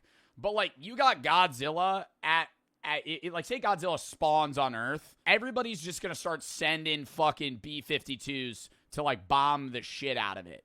You know, at some point it'll die. But if you have the Thing, it's going to become a pretty big... You either snuff it out like in the movie, or it becomes a pretty big problem pretty fast before anybody knows. And then at that point, it's like, well, there's nothing you could do. Like, you don't know where it is. But they're not steamrolling multiple planets or have the potential to be a universally existential threat, unlike Level 7, Existential. Bro, okay, Final Destination. Is that a monster? That's just death. Does that count? Final Destination is just death. That's yeah, I guess that's a monster, but like that's just death itself or a karma. Why is Pennywise on 7? Because he's technically like a demon. We've now reached near godlike beings, and in the case of one of them, death itself. Yeah, bro, like, I don't know. Death itself, that's not really a monster. These are forces that exist beyond. That was Candyman? Bro, that shit was not. I'm telling you right now, if Candyman is on this fucking list. That was not Candyman. That was the guy from Final Destination. He's the doctor. Our dimension and beyond our reality. Monsters like Cthulhu, Death from Final Destination. Why is my middle finger so bent? Who cares, dickhead? You ain't seen Final Destination. I know that motherfucker. And Pennywise as Deadlights are cosmic threats. Cthulhu is a priest of the great old ones, and his mere existence warps the minds of anyone who perceives him. Cthulhu can conquer without lifting a finger. H.P. Lovecraft Candyman level 8. The bees. Even described him as a being so alien that the human mind cannot process his true form without fracturing completely. When he awakens, humanity goes mad and then gone in an instant. And to quote Lovecraft, Cthulhu is not composed altogether of flesh and blood and can never truly perish. When the stars are right, they can plunge from world to world through the sky. And similarly, Pennywise in its true form is not just a clown. It's an entity older than the universe. The Deadlights are a construct of pure, ancient evil that predates our cosmos. They are powerful enough to cause instant death, permanent insanity, or a catatonic state simply by being looked at. They can destroy, consume, and trap human consciousness operating at... Oh shit, I haven't seen the show of the origin of Pennywise. I might be dead wrong, bro. I forgot that he just took the life in figure shape of that clown. He's not actually... Like, I knew he's not actually a clown, but it's like... He is a lot scarier when you make the connection in your head that he's just making himself look like that, when in reality he could look like anything. Cosmic level, with the only way to permanently destroy is to hope... What in the flat earth photo is this? Ice wall on the back of a turtle? Oh, Jesus. Maturin, the giant turtle, intervenes. And finally, Death from Final Destination. You can't fight death, it's as simple as that. And also, those movies traumatized me as a kid. It's why I'll never go on a balancing beam or go in a tanning bed in my life. Anyway, what makes level 7 different from every other level is the scale, as they threaten sanity, reality, and existence itself, requiring literal gods to defeat. And if you want to see the 7 levels of psychopaths, check Anton Chigurh! Anton Chigurh! out this video here. Bro, Anton Chigurh could be on the monster list, bro, trust. Call it. This coin has been here for 22 years. It's been waiting to get to you. Call it. Well, what do I stand to win? Everything. Solid scene. I could rewatch that. He made that movie.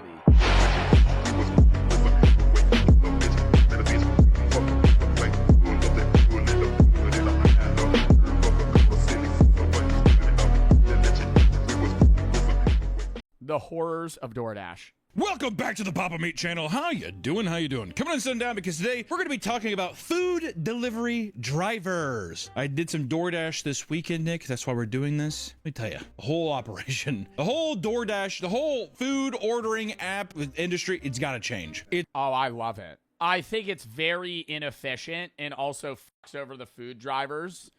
But being able to DoorDash or Uber Eats food at any moment is sick. It's overly expensive for sure. Yes. But I don't think that here's where I think it works is if you're ordering a large amount of food. If you're using DoorDash and you're ordering like $60 of food, it's probably worth it. But if you're ordering lunch, you're going to spend as much money on food as you are for it to get delivered. And that's when it's a waste. For centuries, if you wanted to eat a meal, you either had to go out to a restaurant or cook the goddamn thing yourself. Today, however, you can place an order to a seemingly endless list of restaurants and have it. Who the f is ordering ice cream on Uber Eats? That shit is showing up fucking liquid. You're going to be drinking that. Me? You've ordered ice cream on fucking Uber Eats? Yeah, then your DoorDash driver hits you with a, oh, Ron has a couple stops along the way. He'll be there soon. Ron just picked up your milkshake. He'll be there in about 35 minutes. Oh, awesome. It'll be warm. You can place an order to a seemingly endless list of restaurants and have You it have to refreeze it. at your door without lifting a finger until you have to grab the bag. While many of us indulge. I wouldn't even be pissed at the guy, bro, if he did that. Like, I couldn't be mad at him. I'm so serious. I would just be like, bro, you're good. I'm going to refund that shit on Uber Eats or DoorDash. Like, don't even worry about it. While many of us indulge in this Oh, I'd feel so bad.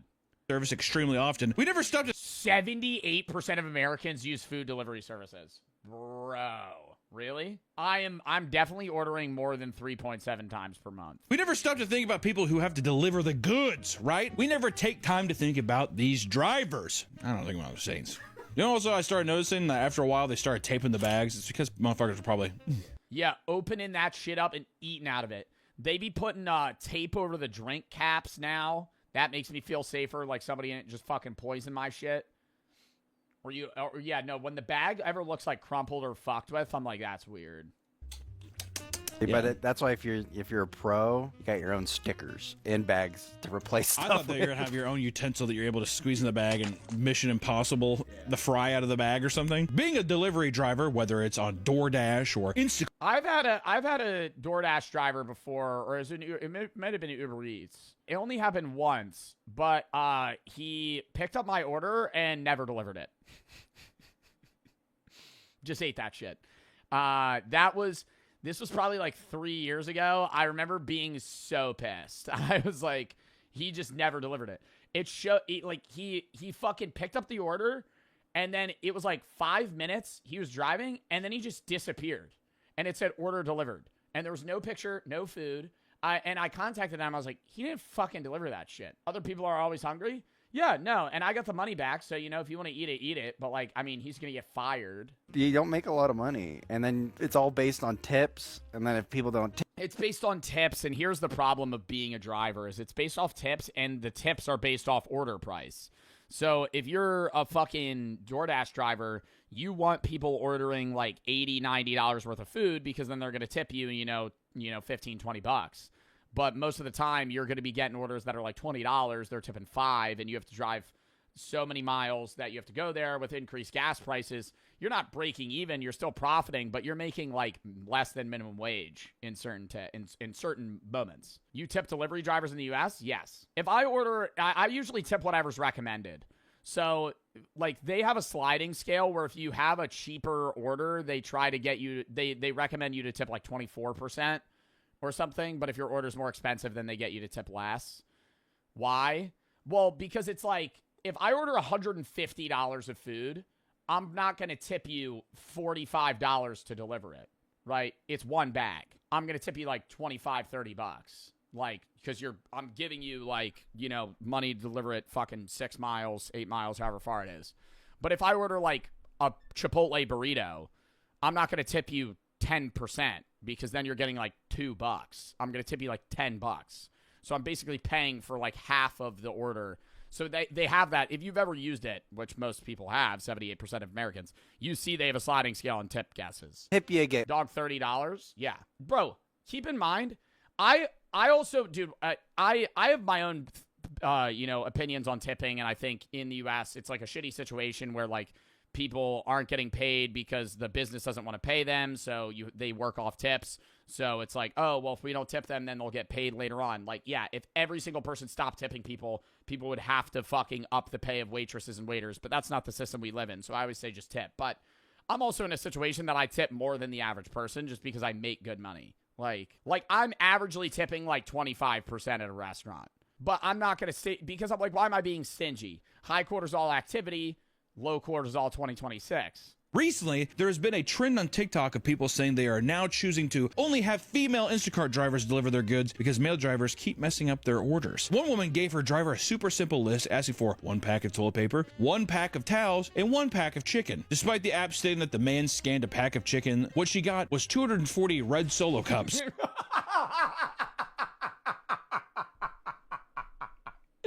No, that's so funny though. That is fucking hilarious. 240 red Solo cups. Oh my god, you're gonna be playing Pong for like 10 years. A refund. You know what? In a situation like this, though, do you not just think that I'm doing multiple jobs at one time and I gave you the wrong bag? I think that's what it is. Yeah, because they might have 3 bags in their back. They might have 3 bags in their back car, and somebody ordered that, and now some other dude's getting paper towels. Oh my god. Wow. This woman wants toilet paper, paper towels, and chicken. She gets red Solo cups. Meanwhile, there's a party full of people that are waiting on red Solo cups to be able to play drinking games, and they just get, like, toilet paper and raw chicken. Don't worry, guys. The red Solo cups will be here anytime. Sorry, dude, but I'm not a feminist, and I like men a lot. And I think, dude, if a man goofs up, you have to give him 75 chances. It's true. Women, right? 1. Women, none. You have to be perfect at all times. In another instance, a male shopper was tasked with getting a customer a tub of Neapolitan ice cream. After claiming they didn't have the brand she wanted, he sent multiple blurry pictures of what they had, only for it to be very clearly in stock. There's none. It's a fucking buffoon, man. I couldn't tell you. You have Ben & Jerry's? No, the fuck to the left. I see it in the picture, in your blurry picture. It's right to the left. Well, aren't there a lot of, like, grocery stores and shit now where, like, Uber Eats and DoorDash drivers, they don't even do the shopping. Like, a worker at Walmart has the job of DoorDash, and they fill the bags, and then the worker just shows up and goes, I'm here for blank. They pick up the bag and leave. That's the best system, because then they're less likely to fuck it up. Because if a guy's job is to just fucking search for items, he knows the store, he knows where stuff is, it's quicker as well. While staying at an Airbnb in Miami, a group of girls ordered a long list of basic groceries and necessities for their upcoming stay. When the order was marked as delivered, they expected to find it on the porch. When they opened the door, however, they found the driver simply tossed all the groceries all over the picket fence and left. What are we not seeing, though, in this? What are we not saying? We're not having the full picture on his side. Like, I bet you think he's just like, can I? Whole ass grocery order, bro. Like, I don't know. I feel like there's like a level of, it's different if you're like, you have a disability or there's a reason you can't, but like, bro, why are we doing an entire week's worth of food on DoorDash? Like, I'm just go to the grocery store. You know, I think it's different. Like, it's a level of convenience where it's like, fuck, I don't have time. I'm going to order lunch. But, like, just go to the grocery store. Just go to the grocery store. If you're getting fucking $300 worth of fucking, or not $300, like $160 worth of groceries, go to the grocery store. Ron, yeah, literally, bro, Ron doesn't they don't grocery shop. The core guys just order all of their fucking food all the time on DoorDash. I can't believe he did that. He ordered a head of lettuce, and that's it. A head of lettuce. Imagine being the DoorDash driver that delivered that to Ron yesterday. You pull up. Oh, I'm here for this order. Oh yeah, here you go. It's just a bag of lettuce. I've had multiple instances where I've gotten in an Uber. I told you all about this the other day. I got in an Uber XL. I order an Uber XL. I pay for an Uber XL. Uber shows up in a van. I go, fuck yes, dude. We got enough space. We could all sprawl out. Open it up. The back part is for fucking luggage. It's a fucking 3-seater van. And I'm like, hey, we ordered an Uber XL. The guy goes, literally. So we get in. We lap up. Right? We got fucking 5 people in a 3-seater back seat. Grown-ass motherfuckers. And then 1 person in the front. And the whole time I'm like, this guy is like actually just breaking Uber rules. Like he's picking up more expensive Ubers when he doesn't have a car that fits that many people. Gave him a 4-star.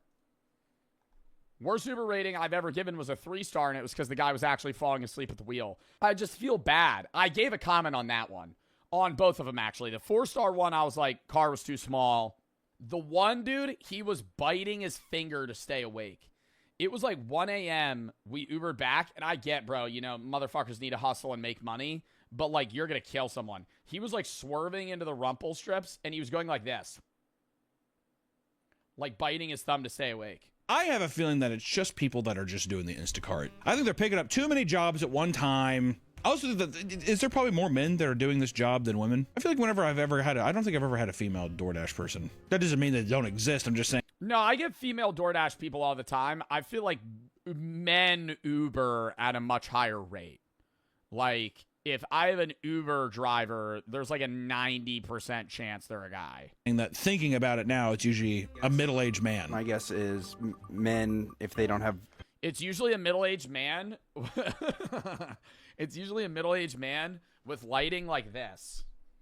And the photo of their face just like...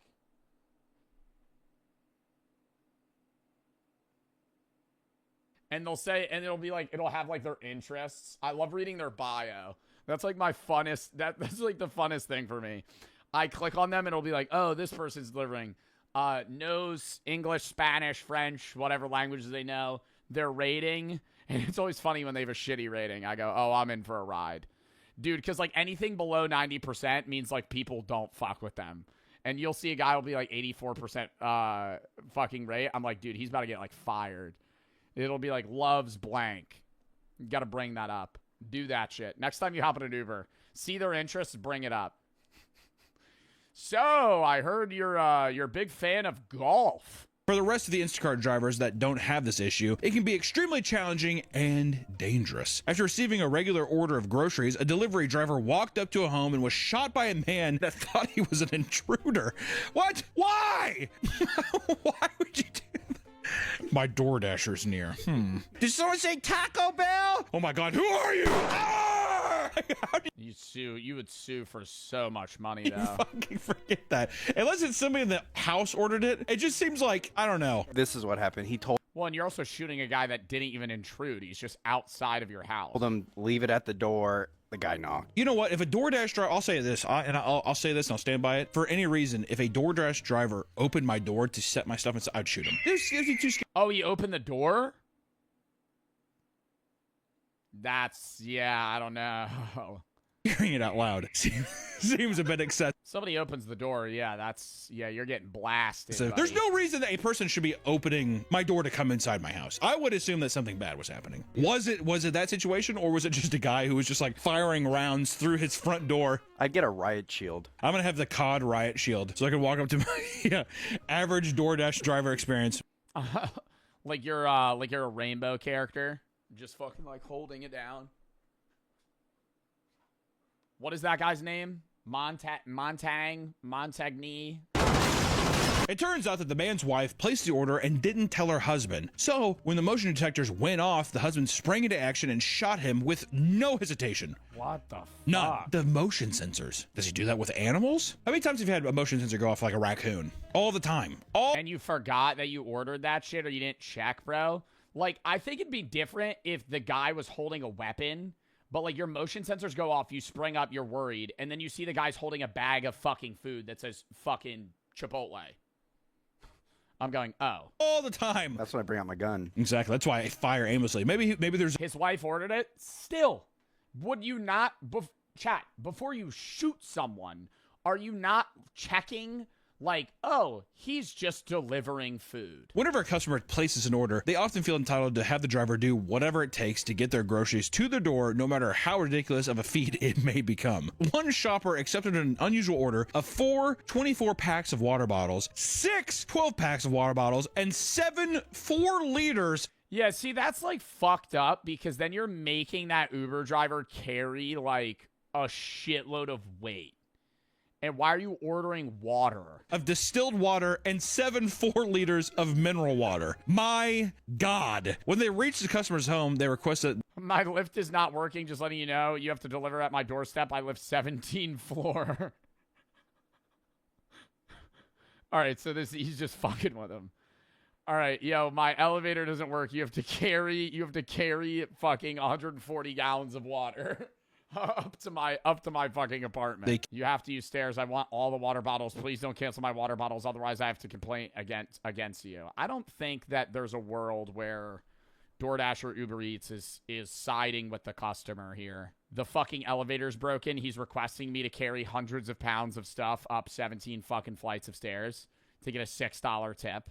Building was broken. Newsflash. It's outside. Come do it yourself. And in the end, the customer canceled the job, leading to the shopper's $8 payment being rescinded and increasing their overall cancellation rate. That's fair. $8? Ah, this is a depressing job. Oh my God. Besides driving people around, Uber also offers a meal delivery service called Uber Eats that is notoriously terrible to work for. Like other food delivery service apps, they pay their workers very, very poorly. Because of this, some drivers come up with creative ways to earn better tips. Jade Phoenix was a full-time Uber Eats driver. The thing that I see, not with Uber Feets girl. What?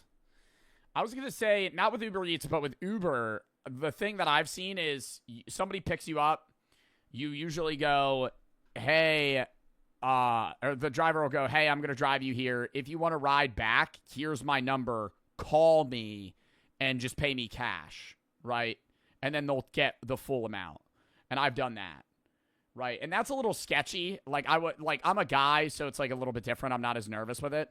But it's like, the guy drives me, it's $40, he's making like 20 of it because Uber's just taking a huge cut. And he'll be like, hey, I'm going to be in the area. If you need me in fucking 4 hours, call me. And then I'll just come pick you up.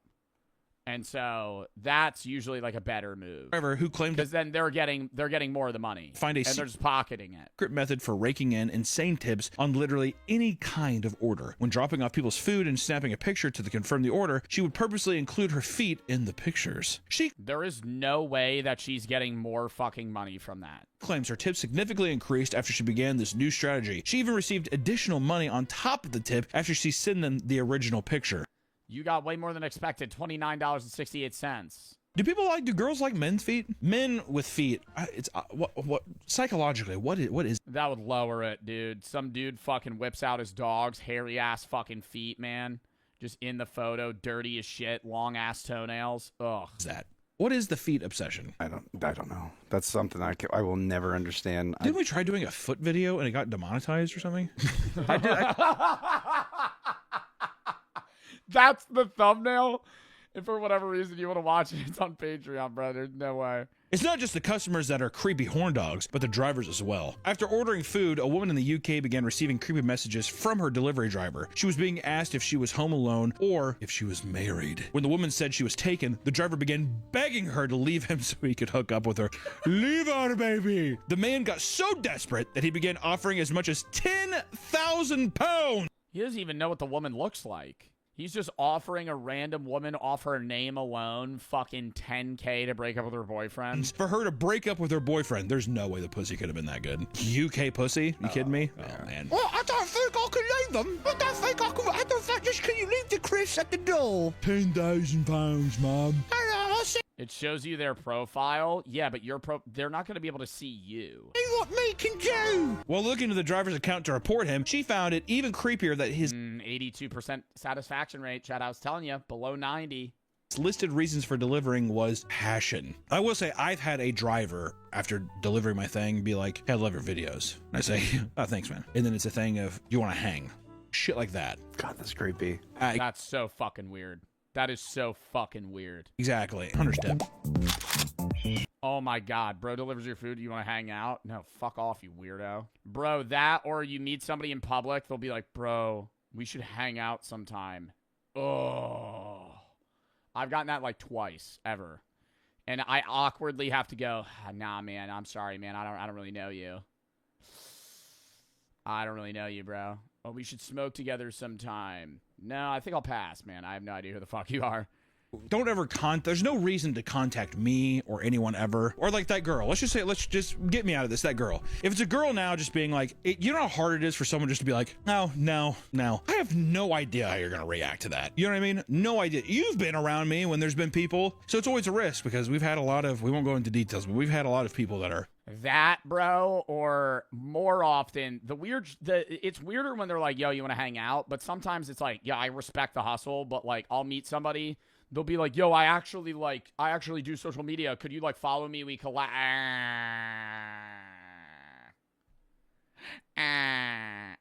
Hey, buddy, I'm trying to like you know, eat my food right now and you're asking me to follow you and collab, I think I'd rather not. And I'm not like, and then I come off as a dick, but I'm like, no, like I'm out, dude. It'll be like, I'm out with Brooke eating.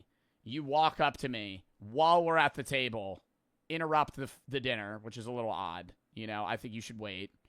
If I'm being honest, I don't care if people recognize me. I love being able to talk to fans, but it's like, if I'm clearly on a date, I'm talking to my girlfriend, you're kind of breaking that space, which is odd, especially if we're eating. There's been times where I'm actively eating, they walk up to me. And then, like, on top of that, to be like, hey, could you follow me?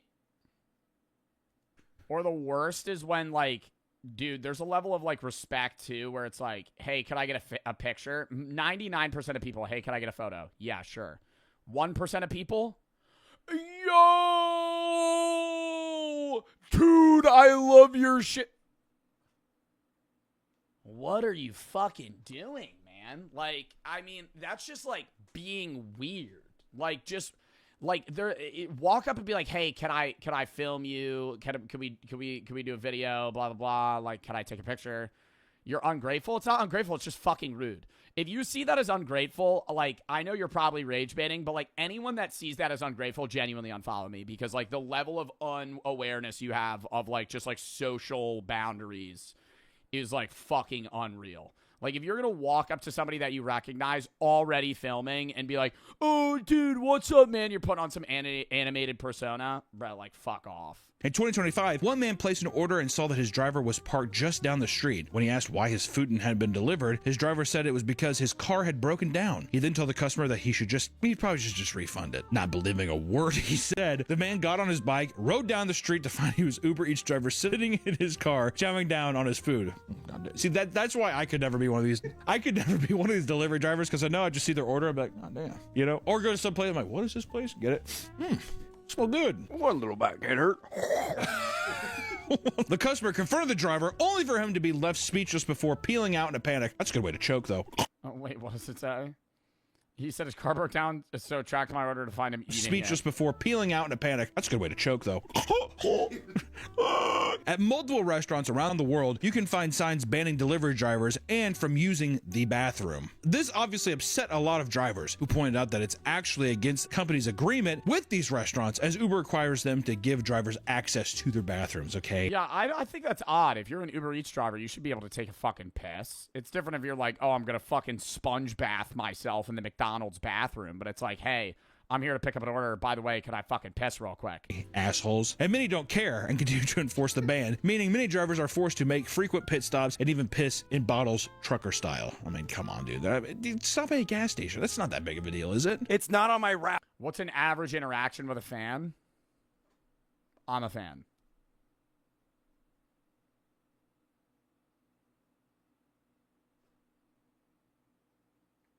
And now I'm me. Yeah. Really? Yeah. Dude, I watch you all the time. And I go, oh, really? That's awesome. He goes, bro, I love your YouTube videos. I was watching you 2 days ago. Can I get a picture? Yeah. Take a picture, tap him up, have a good day. That's it. Regular interaction. But see, you have 100 interactions, you're bound to have like 3 or 4 that are just weird. The common awkward interaction is they go for a fist bump, I go for a dap up, or vice versa, and then we hit the awkward switch. And then it's like, meeting a fan annoy you? No. It doesn't annoy me meeting a fan. It annoys me when they stare at me from 50 yards away for an extended period of time because either A, they're not sure that it's me, or B, they're just too scared to walk up to me, especially if they're in a group and they're all kind of hovering around each other and just constantly looking up and staring at me. It, like, ruins the potential for me to have a fun time if I'm, like, out and doing something nice because they're kind of just, like, stalking me from afar. Like, just walk up to me. And so what I've done now is I've gotten pretty good at, like, if I see them, I know they know who I am because there's, like, a certain stare they give. So I just break that so I don't have to deal with that. And I walk up to them and I go, do you know who I am? And I've never had somebody yet go, no, because it's pretty obvious. Like, they're going, staring at their phone, staring at me. So I just walk up to them. I go, you know me. And they go, yeah. I go, thank fuck. I usually go, I'm sorry, I'm just trying to break, like, the awkward The only time I've ever denied people of taking a photo was when I've been in a hurry. Like, there was one literally while I was coming back from the trip with Jack. There were two guys that recognized me. I'm literally walking to my gate. They're actively boarding. They go, Joe Bart. I go, yeah, bro, what's up? And I just keep walking.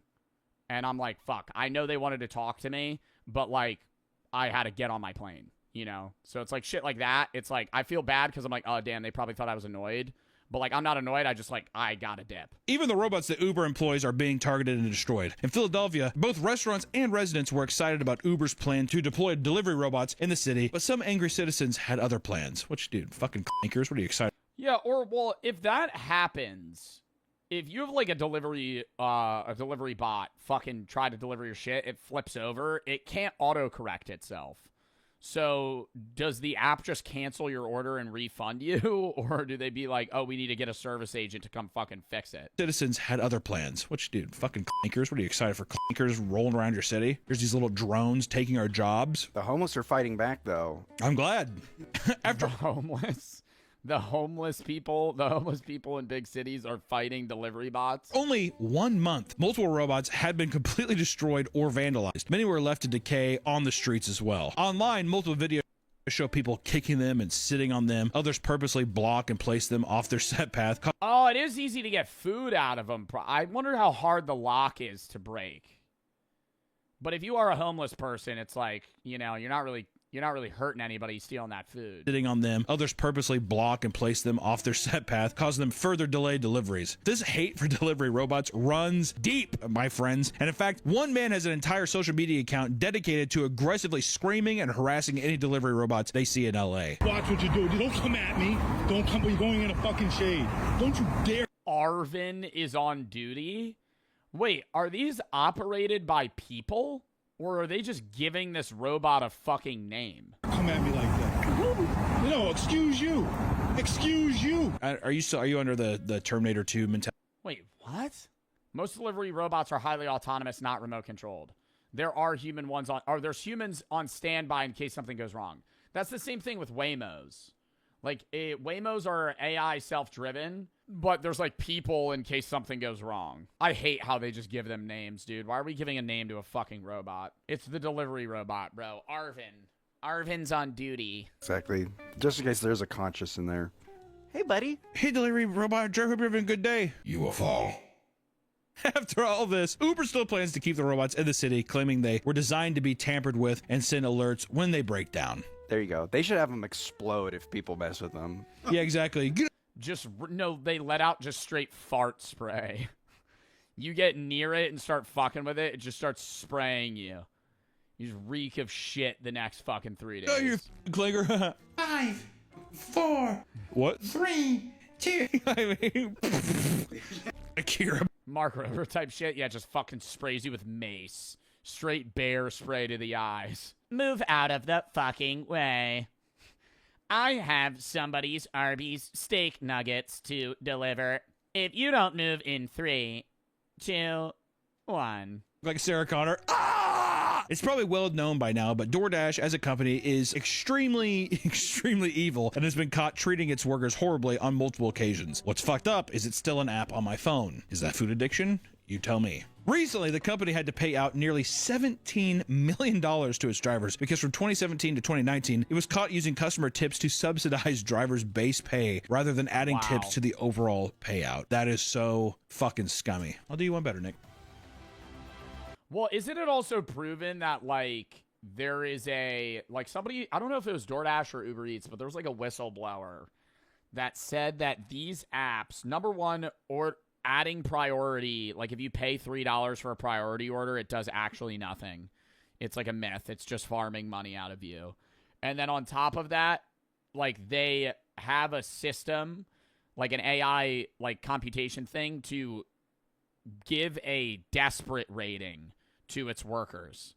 And the higher your desperate rating, the lower the order like monetary amount they'll give you. If you're somebody that works for like Uber Eats and you are really scrounging for cash, you're going to have a high desperate rating, and therefore they're just going to give you the shittiest orders because you're just bound to take them. And so if you're like more of a casual Uber driver, they're going to incentivize you by giving you better orders that make you more money, like per order. Like a desperate Uber driver might make more money, but they're doing more orders that are shittier. I don't know if that's like definitively proven, but I remember that was like a big thing like a little bit ago. Here, order some Taco Bell. Yeah. All right, well, they got me. It's gone. Definitely not downloading it as soon as I'm done. Definitely not reinstalling that app in 15 minutes. Well, here's the weird thing is, are they owned by different companies? Like, is Uber Eats and DoorDash competitors? Because when you use both of them, they're identical in UI. Like, if you use, I've used both. They're identical. Isn't that not weird? Like, if you use them, like, it looks slightly different, but, like, the same scroll page, they just look the exact same. Like, if you're on the app, you have no idea which one you're using. They're definitely not identical. They're very similar. In 2025, air traffic control workers up in the tower at Chicago O'Hare Airport noticed a small red car driving across runways and into restricted areas. Wait, what? Delivery driver finds way onto secured areas at O'Hare Airport, drives miles before being spotted. And into restricted areas. What the hell is that? Little Dr. Seuss car driving across. When they alerted Were they doing it? Were they just like insane driving on the runway, or were they trying to like get a shortcut to deliver food faster? Airport security, they stopped the car and discovered a 36-year-old man trying to fulfill a DoorDash delivery. I'm on the tarp. Oh, sorry, I'm lost. I don't know how I got here. I was just following the Uber Eats GPS. Back. Did I take a wrong turn? Oh, God! Like flying right above him. Whoa! How could you get in this area? I think just an old guy who got He's lost. 36! Yeah, he's not an old guy. I mean, you'd have to pass barriers, dude. I feel like he'd have to drive through a fucking fence. Like, you can't just mistakenly drive onto a runway. Like, he was right next to an airplane. An old guy who got lost. Yeah, if he was an 84-year-old man, I'd be like, well, yeah, he's what are you supposed to do? 36 and being like, well, I don't see why. How did you get there? How did you get past the gates? Did you think? It's not even get past the gates. Like, airport runways are so big. Chicago O'Hare Airport is so massive that it's like for him to get to an airport gate, he had to have driven like 2 miles on this fucking runway. Like, he had to have been passing planes that were actively moving around him. He just did, I have a DoorDash, and they're like, and they open the gate. I mean, what the fuck happened? Apparently, he just drove straight through the gate at the front of the tarmac and began driving for miles up and down the active runway. I mean, there's planes everywhere, dude. Well, once they saw him, they probably grounded everything. You know what? The thing earlier, your flight gets delayed. Sorry, there's actually a man in a smart car that is driving around our runway. We will be taking off as soon as he gets the fuck off. Men doing this are so stupid. Where am I supposed to go? What terminal are you at? What gate? It was determined that this is somehow completely unintentional. An investigation ended up with the man being let go without any charges. How? How did he unintentionally drive into an dude? Because it's like, right when you notice you're on a runway, wouldn't you just turn around? Like, okay, sure, he drives through the gate thinking that he's going into a gated neighborhood. But then the second he's on like a tarmac and he's seeing fucking planes land, I feel like he'd be like, oh no. Like, why would he continue driving up and down?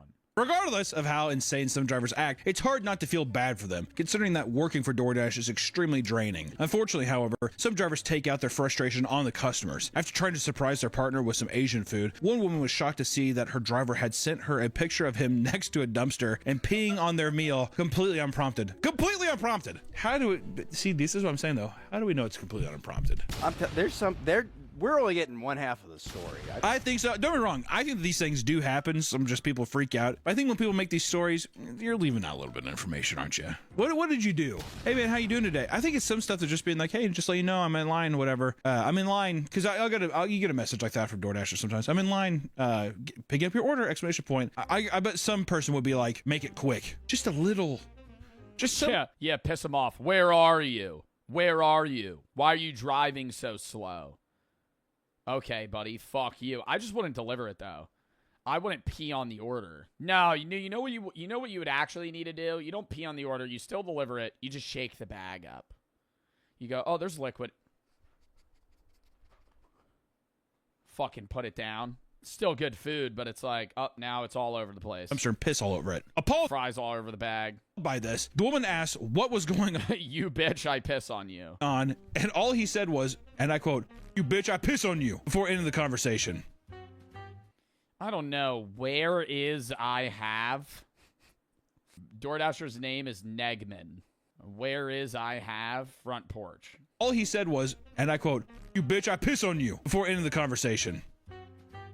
The woman called the police and allegedly got his car impounded. However, when she posted the DMs to r/DoorDash expecting sympathy, many of the customers found the situation funny, which enraged her even more. It is funny. In fact, I'll say, oh, it is funny. No, it actually is funny.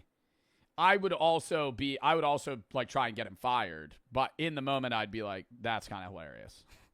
I'd be annoyed. I'd be annoyed for like 5 minutes because I'd be like, fucking hell, man. Now I need to order more food. And then you get him fired, and then you fucking, fucking get order again. Over it. It's one meal. You guys think this is funny? Yeah, see, she definitely fucking did something. I think she did. Yeah, why are you posting it on Reddit assuming that people are going to be sympathetic towards you? That's our first problem. Some guy peed on my DoorDash order. Oh, I'm so sorry. That's so upsetting. Oh, I would be so upset if I were you. Oh my God. My heart goes out to you. Another driver was arrested after she got caught pepper spraying a customer's order. Courtney Stevenson had just finished delivering an Arby's order. Bro, I heard about this one. Was this one recent? I feel like I saw this on TikTok. Yeah, 2025. He got caught pepper spraying a customer's order. Courtney Stevenson had just finished delivering an Arby's order to a home in Evansville, Indiana, when she pulled out a small bottle of mace from her keychain and sprayed it inside around the bag. When the customers brought it inside and began eating, the wife began to choke and vomit, claiming her throat was burning.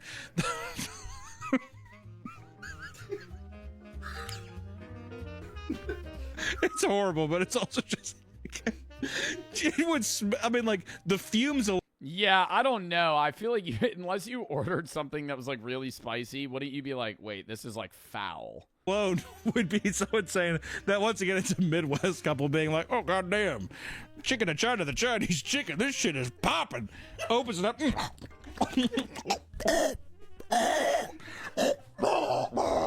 Yeah, you'd have to smell it. It's not that bad, Carol. Arby's just smells like pepper spray base. Bro, I've never eaten Arby's.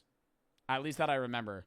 I think I've eaten Arby's maybe once. I told you should have went with General Chow's. Courtney was charged with 2 counts of battery, resulting in moderate injury. 2 counts of consumer It's like fucking biochemical warfare, dude. You're spraying food with fucking pepper spray? product tampering, and was banned from DoorDash. The whores.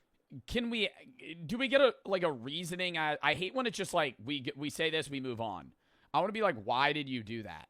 Like, what made you go, I'm going to spray this order with pepper spray? Also, horrible fit. Horrible fit. We got blue jeans, a long black leather jacket, and just a tucked-in white shirt. Ugh. A driver named Olivia was caught up in a massive scandal after receiving a delivery. The instructions stated to leave it on the front steps of the home, which I will say, the delivery note option. This was the one that like blew up, where it was like there was like a naked man on a couch and she took a picture of him and she was saying that he was like waiting for her with the door open, but he said that she opened the door. I don't even know what actually the full result was of this case. I feel like she got like fined or something. The delivery note option might as well not even be there because I've never seen them actually do it. It's almost always disregarded. I digress. When Olivia arrived, she noticed the door just slightly creaked open. After a brief inspection, she could see a naked homeowner asleep on the couch. Instead of filming him's wild. Walking away and reporting the customer on the app, she decided it would be a good idea to walk further into his home and record him. Everyone's probably seen this. Her walking further into his home is a claim made later by the man in court. There's no publicly available evidence. Story by now, but it still appalls me. I can't believe it. She then went home and uploaded the footage to TikTok, claiming she had been sexually assaulted. Wait, hold up. This is a lot. Contrary to popular belief, the video you just watched is the only publicly available evidence. No original upload or ring cam video exists on the internet in which she opens the door that was slightly ajar, or we were not able to find it. The screenshots from the deleted video is just a chop of the original footage. In the only video that is on the internet, she does not touch the door, she does not enter the house, and she's very clearly follows the instructions from the note on the app, which, if followed, would force anyone to see the man on the couch. Yeah, I think that's where we're in this weird gray area where it's like, okay, well, why is this dude butt naked on the couch, and why is his door unlocked, and was it open? The only other existing footage is the additional footage mentioned in the police report is not public and therefore does not specify what the footage is. Oh my god, so it's not on social media, but the police have it? There's no publicly available video of her If you opening the see a door. naked person sleeping... Hold up. Although there are some really bad AI okay. If you see a naked person sleeping, is that assault? He's in his own home. I think where you get into the debate is why... Yeah, you're allowed to be naked in your own home. That's not illegal. I'm saying if he ordered food and was naked in front of the door and left the door wide open, that's a problem. The debate comes from the idea of whether or not the door was open to begin with. Right? That's the gray area. I don't know. You tell me. I don't know how cracked it was, blah, blah, blah. I digress. To me, it sounds like a drunk man ordered food and passed out on his couch, whatever. If it was fully open and it was a screen door and the person is naked there. Yeah, and it's also different if he was, like, awake and, like, doing something versus him just being, like, passed out, drunk, asleep, naked. The door was probably cracked. She should have just left it and then opened it, saw him naked, and then filmed it. I don't really know, though. Like, I don't want to assume. Actually, that would be like, what the fuck are you doing? The internet did not side with her and called her insane for walking into someone's home, even if the door was slightly open. Things would only escalate when she continued to post online, screaming at the top of her lungs and doubling down that she was sexually assaulted and how DoorDash was in the wrong for banning her. When local police got hold of her footage, they determined that the man was clearly drunk and asleep on his couch. This clearly indicated that there was no assault or wrongdoing since he was in his... Yeah, like, that's what I was saying. Like, if he was, like, left the door cracked and he was, like, fucking, like, jorking it or some shit on the couch, like, that'd be, like, way fucking worse. But, like, I think the way that the lawyers are mocking it up against her was drunk man, ordered DoorDash, fell asleep naked on the couch, door was probably cracked. She should have just dropped the bag off, left, saw the door was cracked, opened the door, saw him naked, opened it more, filmed him. I don't know, though. Like, I have no idea how this turned out. But however, in January of 2026, she was charged with 2 felonies, one charge of unlawful surveillance, and another... Oh, she got fucking charged? No assault or wrongdoing since he was in his own home. For months, Olivia would defend her actions, but however, in January of 2026, she was charged with 2 felonies, one charge of unlawful surveillance, and another of dissemination of unlawful surveillance images, each carrying a maximum sentence of 4 years in prison. The saying a few bad apple ruins the whole bunch definitely applies to delivery drivers, as we've all had annoying experiences dealing with them. For some people, messing with their food is enough to put an entire app on their shit list, which justifiably so. Most of them do their jobs correctly, but there are plenty of drivers that seem absolutely incapable of doing. But like, if it was like crap, why would she do that? That's what I don't understand. Like, I don't know, man. We're never gonna know though. If it's like the lawyers have this video that isn't released to the public of like her opening the door, then that's like the biggest thing. Is like if the door wasn't open and she opened the door, then it's fully on her.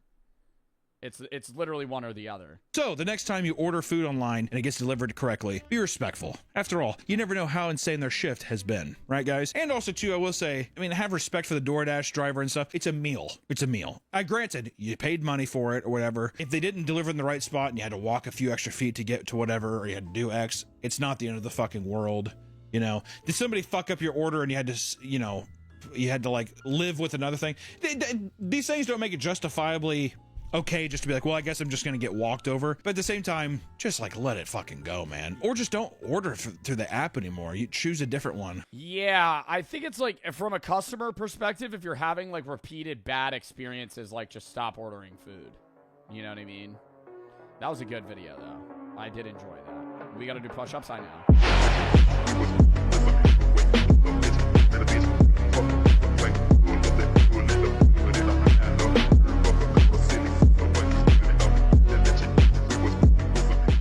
How the Masters really works. So let's rip it. The Masters isn't just a golf tournament. It's a logistical masterpiece. Behind one tee shot is a full year of planning, hundreds of millions of dollars, and one of the most secretive, tightly controlled operations in all of sports. Unlike the Super Bowl, which moves to a new city every single year, the Masters is permanently anchored to one place, Augusta National Golf Club in Augusta, Georgia. That means the club has had decades, generations even, to perfect every single detail. Bro, I don't think people understand, too, how hard some of the fucking holes in the Masters are.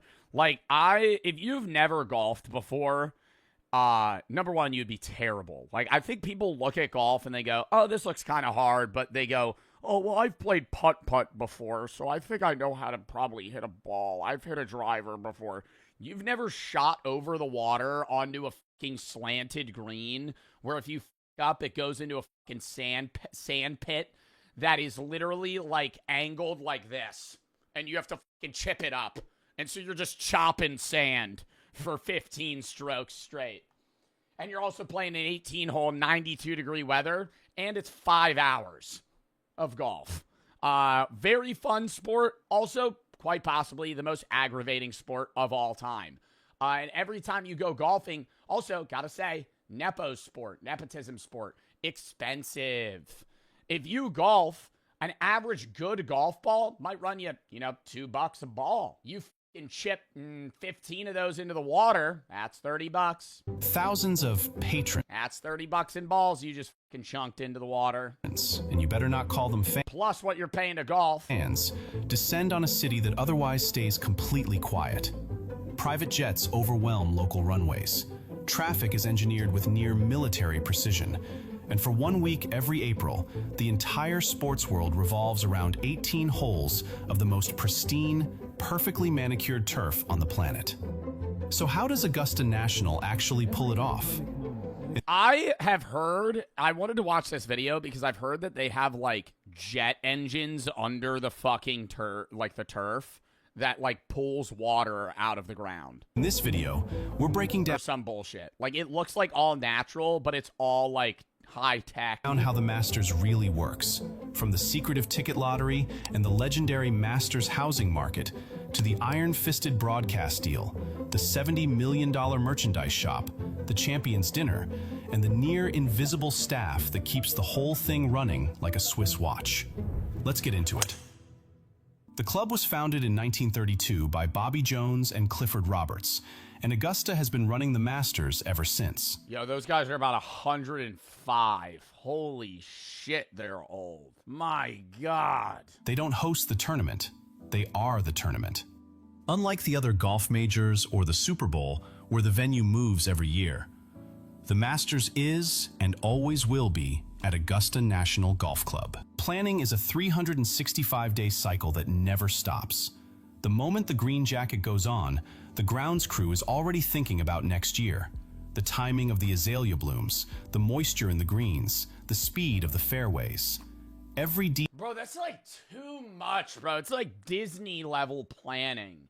They have to be like, oh, the flowers are going to bloom in this 3-day span. We're going to have hold the tournament then. Detail is reevaluated constantly. Over the last decade, the club has spent upwards of $200 million purchasing neighboring properties, including a Wendy's, a Pep Boys, and an entire apartment complex, converting them into parking, an underground media center, and level it out, make it a full parking garage, eh? Yeah, let's just flatten everything. Expanded patron facilities. Big natural golf course surrounded by asphalt. That's what I want to see. The local economic impact is estimated at over $120 million during Masters Week. How much is it to golf at Augusta? Should we look that up? Oh my God, do you have to be a member to golf there? It's a private, exclusive golf club. It's not possible to play publicly and pay for a tee time. Access is restricted to members and their guests. If you're invited, the guest fees are relatively inexpensive, around $350 to $500. $500,000 to golf there one time, and you have to be invited. Membership fees $40,000 to $200,000 annually. And wait, initiation fees $40,000 to $200,000, annual fees $30K. Yeah, so it's rich motherfuckers that are golfing here. Staggering for a metro area of Augusta's size. Beneath those pristine fairways, You got to be good. What if I pay that golf fee and I just shoot a fucking 150 every time I golf there? And I just chop up the green. Are they really upset about that, or? Lies a high-tech underground network. The club uses... You know what's wild? Is most people are actually horrid at golf, even if they've been golfing their whole life. Like, you would assume that people that are, like, in their 50s that have been golfing since they were 20 are pretty good. They're, like, still ass. Like, most old men that golf are shooting, like, 120, 110. Like, bad. On, like, a easy course, they're shooting, like, 95 to, like, 110. Which is not horrible, but, like, you've been golfing for 30 years. Somebody said, like you. I've been golfing, like, 9 times ever. When they allowed their first female and black member, Augusta National Golf Club had their first black member in 1990. And their first woman in 2012. For a metro area of Augusta's size. Beneath those pristine fairways lies a high-tech underground network. The club uses the sub-air system, pipes embedded in the soil. Oh, I thought it was like a jet engine or some shit. I don't know where I heard that. Oil that can literally suck moisture out of the ground or push air into it, keeping grass roots at exactly the right conditions. Augusta has also been known to deploy heating units or ice packs directly on azalea roots to manipulate their bloom time. Bro, imagine being a fucking golf girl at Augusta National Golf Club. What a fucking job, dude. Being the drink girl at this club, yo, they gotta be making so much money. Like, that's like a sneaky fire job. Being like a drink caddy or like a golf, not a caddy, but I mean, caddies also can make a shitload of money if you work for a pro. But dude, they're probably tipping you crazy. Timing, ensuring they peak in color. Working at some fucking expensive ass golf course, be like, hey, you want a fucking surf side? It'll be $12. Oh yeah, here's a fucking $10 tip. What? For tournament week, not the week before or after. Mother Nature. Oh yeah, flirting and getting paid. I don't know why you're saying flirting's the positive. You realize like most people that golf at these courses are like 70. As far as Augusta is concerned. You're getting hit on by creepy old men. That's the downside of the job, for being real. That's the huge downside of the job. But the upside is you're probably going to get paid pretty well. Works on their schedule. Then there's the air traffic situation. For the 2026 Masters, estimates project approximately 1,200 private jets descending on Augusta Regional Airport and nearby Daniel Field. The FAA considers it one of the most complex air traffic operations in the entire Southeast, and most people watching at home have absolutely no idea it's happening. Security follows the same invisible philosophy. Augusta works closely with the FBI, the Georgia Bureau of Investigation. What? The FBI? And a private force that reportedly includes Pinkerton agents. You won't see tactical gear. What you'll see are men in green jackets and polo shirts, trained professionals who can spot someone who doesn't belong from across a fairway. Approximately 2,500 security personnel. Yeah, like one of the rules is you're not allowed to sprint, but when you watch footage of people running to the green in the Masters, they're like speed walking, but I'm like, dude, if I had like a little hop jump, are they kicking me out? Masters people running. Oh, here it is. And walk. There will be no running at Augusta National. But there's some enthusiasm. Yeah, they hit like a speed walk, like this lady right here. To that stride. Walks that. What if I hit a little jump, like a little skip? Does that count as a sprint? What are we doing there? Personnel help secure the event in total. To house the influx of visitors, Augusta transforms through the Masters housing market. I don't know, man. Like, I would love, like, I think golf is just kind of like a chill background sport to have in the background, and it's like okay to watch like cool shots. But the idea of me showing up to a golf course, paying money to go there, being on a wait list forever, by the way, to even be able to go there, and then have to speed walk hole to hole to watch a guy hit the ball and then speed walk later, it's like, I feel like it doesn't seem fun as a spectator. Local residents like watch it on, I feel like it's a sport that's definitively better to watch on TV, because it's like you don't have to walk a mile to go watch him hit the ball. You just he hits it, and then it just jump cuts, and you see where it lands, and it's like, oh, that was a fast shot. Move out and rent their homes to corporations, caddies, and fans for $10,000 to $50,000 for the week. Over 95% of all— Bro, people be renting their house out for $50K a week? Oh my God. People are paying that? all available housing within 20 miles is booked months in advance. If you haven't reserved something by— Yeah, it's just like Coachella right now, dude. Oh my God. This is like actually reminiscent of Coachella. Like that whole city, Coachella Valley, California, is like only alive as a fucking city because they have Coachella and other events there. Like that city does nothing outside of like hold events. Like it's in the desert in the middle of nowhere, but it's so fucking expensive because everybody wants to go there. By February, the demand's crazy. You're probably sleeping in your car. Running the Masters takes an army of over 5,000 workers and volunteers, hospitality staff, caddies, marshals, media support, and the green-jacketed figures stationed throughout the grounds. Hundreds of students from elite culinary and turf management programs across the country apply just for the credential. Wow, bro. Oh, I didn't mean to do that. There's got to be a guy that's like his dream job is lawn mowing the Augusta. Apply just for the credential. And they probably get paid well too, dude. Having Augusta National on your resume opens doors. It is the most prestigious address in your field. Now, merchandise.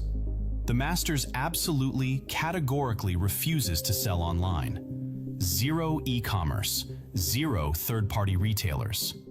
If you want the hat, you have to physically be there. Think about— Bro, the resale value on the hats is probably crazy. What that means.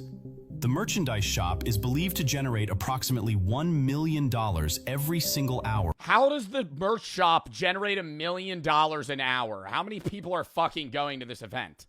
$1 million an hour? Are they charging fucking $300 for a fucking green hat? How are they making $1 million bucks? Over 16,000 a minute? Oh my God. They only accept Apple Pay. $15,000 per minute, grossing an estimated $70 million across the week. Hats, shirts, polos, rain gear. Wait, what are the prices on these? I mean, that's not like that bad. It's bad. You know, but a good golf shirt from the Masters, $70. Rain gear, and yes, those famous garden gnomes. $70 million, cash in hand, no shipping required. The most desired drives lines that wrap around the building before the gates even open. Concessions at the Masters are the most talked about food situation in professional sports. Wait, what? The sandwiches are only $1.50? Excuse me? Why is everything so cheap? Why is a sandwich less than a bottle of water? Import beer, $5? Not bad, not bad. Now I'm getting the hype about maybe coming to the Masters, eh? Slamming a couple brewskis, maybe having a mini moon pie for $1, pimento cheese sandwich. Sports, for the exact opposite reason from every other event. At the Super Bowl, no phone allowed, and they lost me. And they lost me. How am I going to stim in between each golf shot? I'm waiting for this guy to tee up. He's taking fucking 4 practice swings. Let's wrap it up, buddy. Hot dog and a hit the ball. Beer runs $25 to $30. Augusta has made the deliberate, almost philosophical decision to go the other direction entirely. The prices haven't changed in decades. Pimento cheese sandwich, $1.50. That kind of looks gross. $1.50. Egg salad sandwich, $1.50. Masters Club sandwich, $3. Dude, is everything meant for people with dentures, bro? What are we eating, man? It's just all cheese and egg salad. Fucking, oh my God. $3. Domestic beer, $5. That's fire. That's good. A beer at the Masters. 2 beer limit? Ooh, you lost me again. Oh, per purchase. Oh, so I could pull up again. What if I order 2 beers, slam them right in front of the lady, and then order 2 more? Masters costs $5. Oh my God. Another problem. I'm going to have to pee constantly. But there's so many old people that come to these events, they got to have bathrooms everywhere. At the Super Bowl, that same beer is $8. Oh my God, at the fucking Super Bowl, you're not even getting a draft beer. Oh, at the Super Bowl, you're getting a $20 Bud Light. You're getting a $20 Bud Light. Bud Light, oh, you want a Bud Light fucking flavor blast Flavor burst? Oh, that'll be $24. What? $18 to $22. The operation grosses an estimated $8 million across the week through sheer volume. Real money. Peanuts, $1.50. Banana, $1. Could I get a frozen banana? Ooh, classic chicken sandwich for $3. I think I'm housing about 5 of those. What is just barbecue? What does that mean? Barbecue what? Just barbecue sauce? It's just cheese and sauce. Or not cheese and sauce, it's bread and sauce. The old man worth $100 million walks up to the line. I'll have the barbecue. But the club is consciously leaving tens of millions of dollars on the table every year by not raising prices to market rates. Why? Because the patron is a guest. Augusta National treats everyone inside those gates not as a customer to extract revenue from, but as an invited guest of the club. The low prices are part of the experience, part of the brand. It is one of the most effective strategies in sports history, and it costs them millions every year to maintain it. Masters. Yo, it's kind of a waste for that kid to have it. Okay. That kid having a spot as a guest. Okay, I understand he wants to experience it. He doesn't appreciate a $5 draft beer, okay, at a golf course.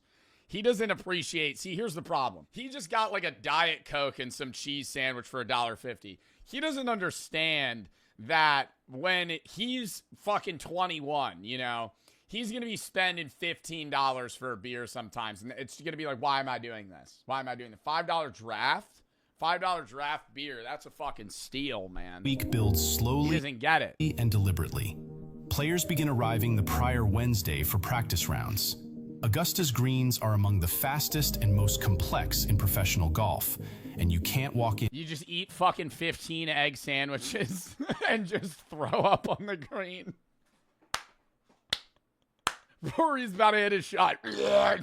just actually all over the place. They're like, you gotta leave. Can't walk in cold. You gotta leave. Monday and Tuesday are sorry.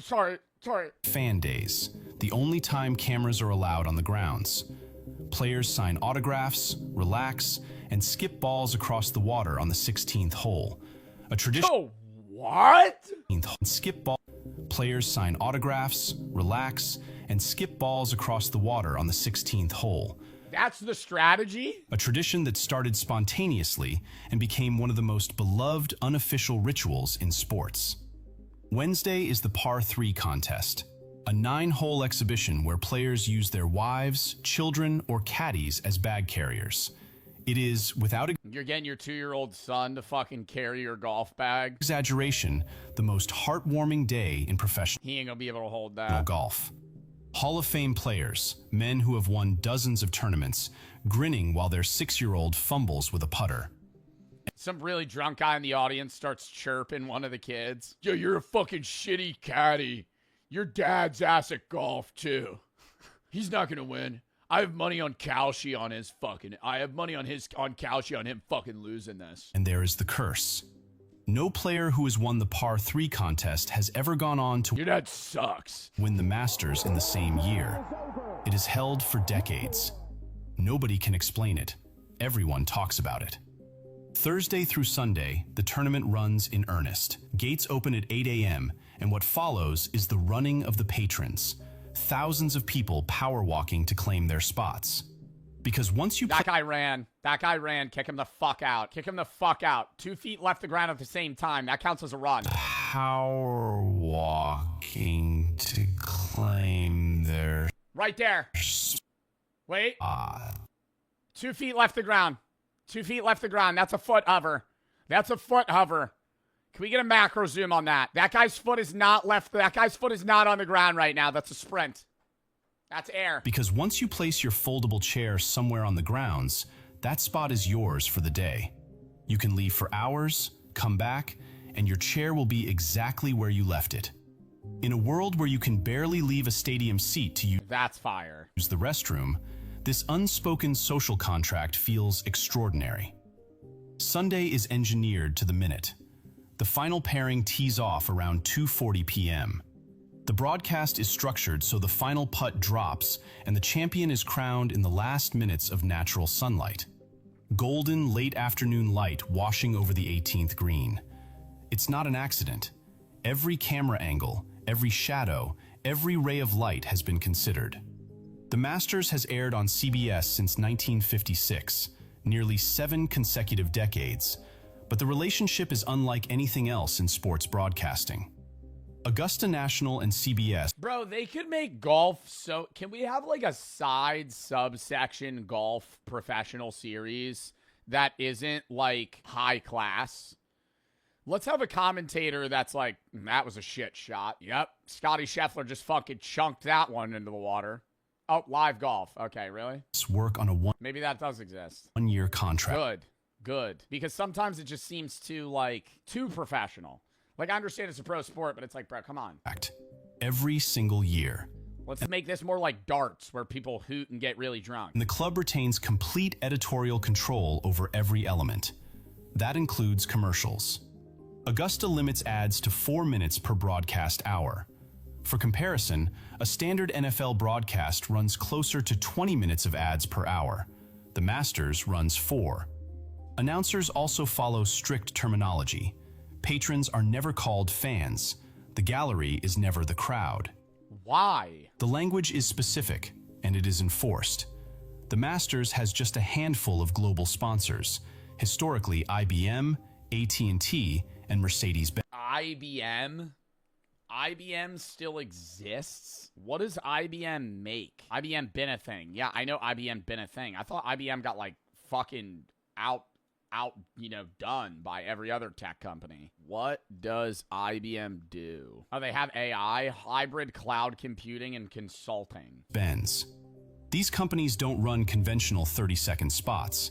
They run long-form brand pieces that feel more like short films.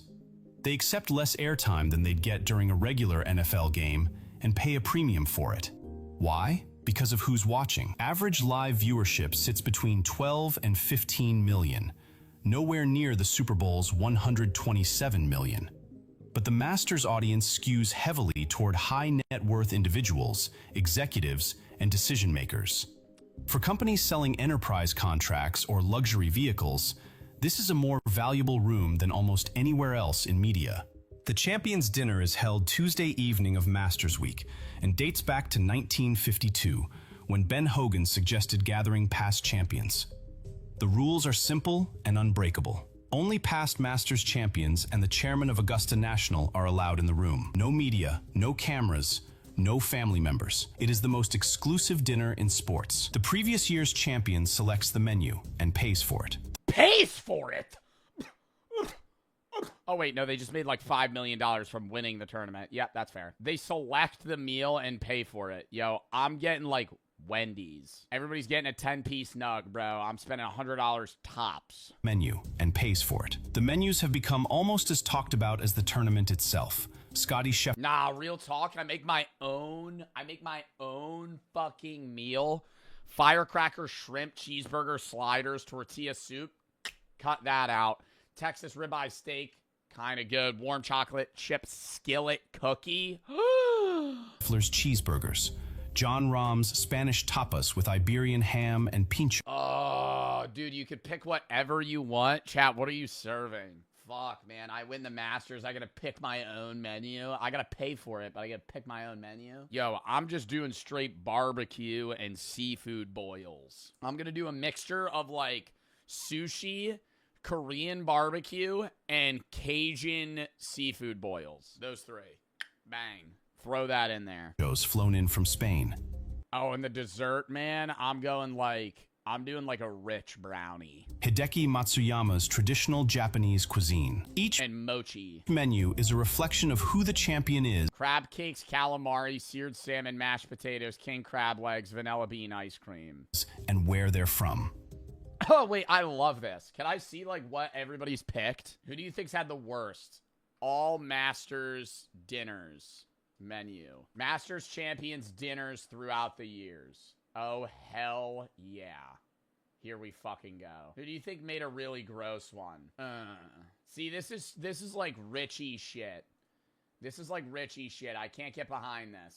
I gotta say it. I can't get behind it. 2022, I like I like the first selection here. Hideki Matsuyama. Appetizer, sashimi, and nigiri. Awesome. Yakitori chicken skewers. Awesome. Black cod. Okay. Wagyu beef. Lost me. Wagyu steak, in my opinion, is the most overrated shit ever. It's so expensive. It's so fatty. I don't care if it's buttery and melts in your mouth. It makes me feel like I'm going to throw up after you have it. It's actually it's too much. It's too much fat. Think about what it means to be in that room. Nicholas, Watson, Faldo, Mickelson, all of them. Every man wearing a green jacket. To get back in a second time, you have to win again. Of all the men ever to win the Masters... What do you mean to get back in a second time, you have to win again? What? You have to win again. Why do you have to win again? I thought if you win, you're just in. Of all the men ever to win the Masters, only 19 have won it multiple times. The dinner is the most tangible expression of what the green jacket represents. Not just a victory, but membership in something that can never be bought. The ticket. The Masters is, without debate, the hardest ticket to get in professional sports. Isn't the wait list like 8 years or some shit? Harder than the Super Bowl. Harder than the World Series. Harder than Wimbledon. Most weekly badges are held by legacy holders, families who have had the same badges for 30, 40, 50 years, passed down like property. For everyone else, there is the lottery. Millions apply. Less than 1% are selected, not given a ticket, but selected for the opportunity to buy one. At face value, a 4-day badge is $140. On the Not bad. Not bad at all. Secondary markets, tickets sell for 30 to 40 times, often hitting 2 to 5K. The gap between face value and market value is as large as in any ticket market on Earth. For those with deeper pockets, there is Berkman's Place, Augusta's ultra-premium hospitality experience, tucked discreetly behind the trees near the 5th hole. 5 restaurants, a private merchandise shop, replica putting greens, world-class food and wine. Staff whose only job is to make sure you want for nothing. Bro, I don't like that. Overbearing staff, annoying. Okay? This is what I love. Staff member checks up on you once in a while. Once in a while meaning like once a day, tops. But if I come to them with anything, they're like, all right, I'm ready. You know, what do you want? What do you need? That's awesome. Where they're like, accommodate whatever you need, but they're not like pressing you. Like, I don't like when I'm in a clothing store and I get asked more than one time, hey, do you need help finding anything? I don't want to talk to anybody right now, okay? I don't want to talk to anybody. You know the one store they don't ask you that? Spencer's. That's the one store they don't ask you that. Every other store, they go, you need help finding anything? Spencer's, they're not asking you that. They know better. They know better. You walk into a Spencer's, not going, you need help finding anything? Yeah, sorry, I was looking for a pulsating dragon dildo. Do you know where that is? The entry price is approximately $10,000 per person per day. Not per week, per day. And it sells out. Once the green jacket ceremony concludes, the invisible cleanup begins, and it may be the most impressive logistical feat of the entire week. Spencer's has dildos? Yeah, you didn't know that? The fuck out of here. Oh, I had no idea. It's only the entire fucking back half of the store is crazy shit. Augusta operates a zero trash policy. Staff members in green jumpsuits are positioned throughout the grounds with one assignment. I always go there for their t-shirts of memes that are fucking 8 years old. Trash before it hits the ground. The moment a patron crumples a sandwich wrapper, someone is there to take it. Within 48 hours of the final putt, the grandstands are being dismantled. TV cables are being pulled from underground conduits. Berkman's Place is being broken down. Turf is being reseeded. Foot traffic carefully erased. In 72 hours, Augusta National is returned to exactly what it is for 51 weeks of every year. A private golf club closed entirely to the public. No tours, no visitors, no exceptions. And the internal review, every blade of grass, every patron flow pattern, every broad... Bro, and it's wild because so many of the people that are members there probably golf there like infrequently. Cast element. Like if I paid for a membership there, I feel like I would have to go like every other day. Begins immediately in service of making next year's tournament even better. The Super Bowl dominates the ratings. 127 million people watch it live. 19 of the 20 most watched American broadcasts of all time MASH Goodbye. What is that? 1983? are Super Bowls. The Masters can't touch those numbers, and it doesn't try to. What the Masters does instead is dominate the imagination. Well, I think the Masters can't touch those numbers because it's also just not as popular viewing wise. Like, golf is a very popular sport, but like even most people that play golf don't really watch the Masters. Whereas the Super Bowl is like a big family, like, friend event. It's the only sporting event where the venue itself is the biggest star. The course, the flowers, the green jackets, the traditions, every piece has been curated and protected for nearly a century. A champion's dinner with no cameras. A ticket lottery where winning just means you get to pay face value. Beer for $5. A curse nobody can explain. And a cleanup operation so thorough, the place looks untouched within 3 days. There is no other event on Earth that works quite this way, and it probably will be for quite some time. Yeah, I don't think there's ever going to be an event that has that level of professionalism through and through.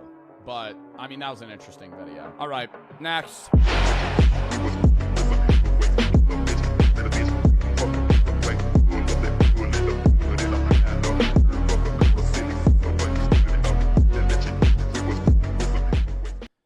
Jack Manifold, I did meet, and I think he's very chill, and I did like him a lot. I would say it's a vibe. If you're fine with that. Yeah. I don't know who that is, so that's fine. Quackity. I don't know who this is either. Spanish and English streamer, Minecrafter, runs the QSMP right now. I think he's chill. Okay. I would say he's maybe like top mid tier. Yeah, he has a cool hat. Sapnap. Who? Sapnap? I don't know who that is either. Another Minecrafter. Damn, bro, I don't know anyone. Probably bot. We got a lot of Minecraft. Becca, this is one of my chatters made this. I can tell Becca knows a lot of Minecrafters. I don't know who that is. Moist Critical? I'd rather not, bro. Really? Bro, I'm not trying to smoke weed and then like I say a joke and this guy's like, it's like coming in your butt or some shit. And it's like, what? You know, I'm cool, bro. I'm not trying to hear that. I think Moist Critical would be fun to smoke with, but I did see a clip of him talk about how he doesn't like talking about things philosophical, and he like taps out of conversations when it gets to that. And I'm like, damn, I feel like that's like part of the fun of smoking. So I would put him like bottom of mid vibe if you want him like lower. No, that's fine. I mean, again, like I'd rather not doesn't mean I wouldn't. You know what I mean? Like I still would. Like if there's weed around, I'm gonna smoke it, bro. You know what I mean? But it's like I don't know, bro. Like I just keep thinking about I think Charlie's cool as shit, by the way, bro. I think Moist Critical is cool as shit. But like I think I'd rather not smoke weed with him. I don't know. Aiden Ross above Charlie. See, that doesn't. Yeah, bro, chat, this isn't a ranking of the. This is not a ranking of their character. This is not a ranking of them as a person. This is going, I'm in a group of fucking 5 people, and we're smoking a joint. Who's in the group in that exact moment? Like, not thinking about past, not thinking about future. Like, that's fair. Chad, look, he's that high for me because he got a nice house, bro. I'm trying to smoke in his house, bro. That's it. Courage JD. Oh, that's Courage JD. I met Courage, bro. I met Courage. Chillest guy ever. Like, so chill.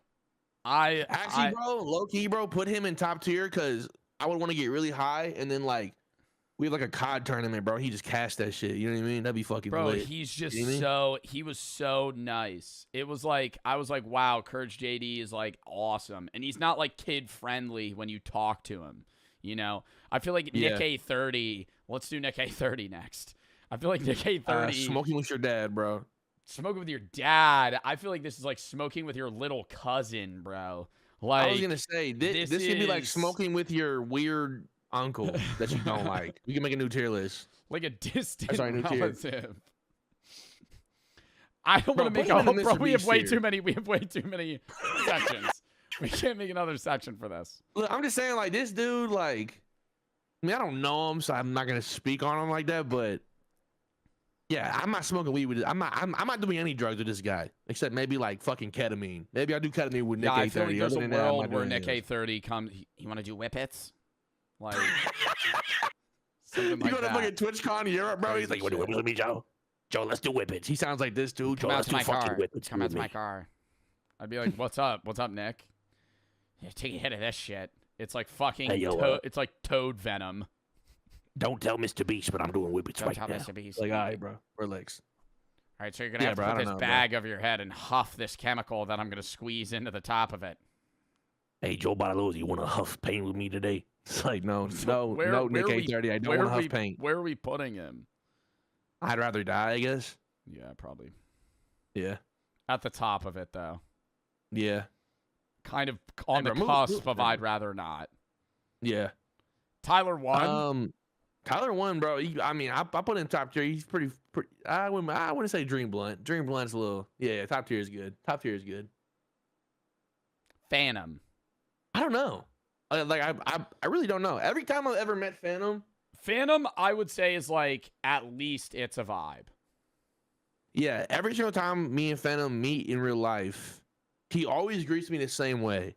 He yells, "Jojo, you a bitch," and then I turn like, "Who the hell just said that?" And then it's him smiling with his hand up, ready to greet me, and that's just kind of our thing. Yeah. But So it's a vibe. Yeah, it's a vibe for sure. It's a vibe. Okay. It's a vibe. Duke Dennis. Dookie. My bad. I don't know, man. Smoking with Duke Dennis would be a little uncanny. Could I say Kind of like that? smoking with your dad. I feel like, yeah, bro. Like maybe we put him in East too. Like I don't know. I feel like smoking with Duke Dennis would be like smoking with an uncle. Like, yeah. No, but like not with my dad. Like it would be a better smoking with your dad. You know, like I think smoking with Duke Dennis would objectively be better than smoking with Shroud. But like, I don't know. Neon. Yeah, I have no words. I'm good with Neon's in an I'd rather die. Agent. I like Agent. I like Agent's up there. Agent, smoking weed with Agent though. Love Agent. Love him to death. Does he smoke? Smoking No, weed with Agent. I don't think he smokes. No. So that means it would probably be pretty bad. Yeah, I'll put him in like mid vibe for sure. Is that Ginge? I think that's Ginge. I have no idea. I love Angry Ginge. I would put. Do you know who Ginge is? No. Oh God, see, then I can't put him in Dream Blunt. We have to both. No, know. you can. You can. That's fine, bro. But I feel bad putting Ginge in Dream Blunt if you don't know who he is. Bro, but it's kind of a thing where it's like Ginge is fucking hilarious. Ginge is like the funniest guy ever. There's also like I've been getting on my For You page clips of Ginge in the UK, pissed drunk, got kicked out of a bar. He just has a fucking full handle of like vodka in his hand, and somebody will like a fan will walk up to him and record him, and he'll just be like, "Oh, and that's." And he's just like speaking gibberish. And the next day he'll go on stream and he'll go, "Oh, I went too hard last night."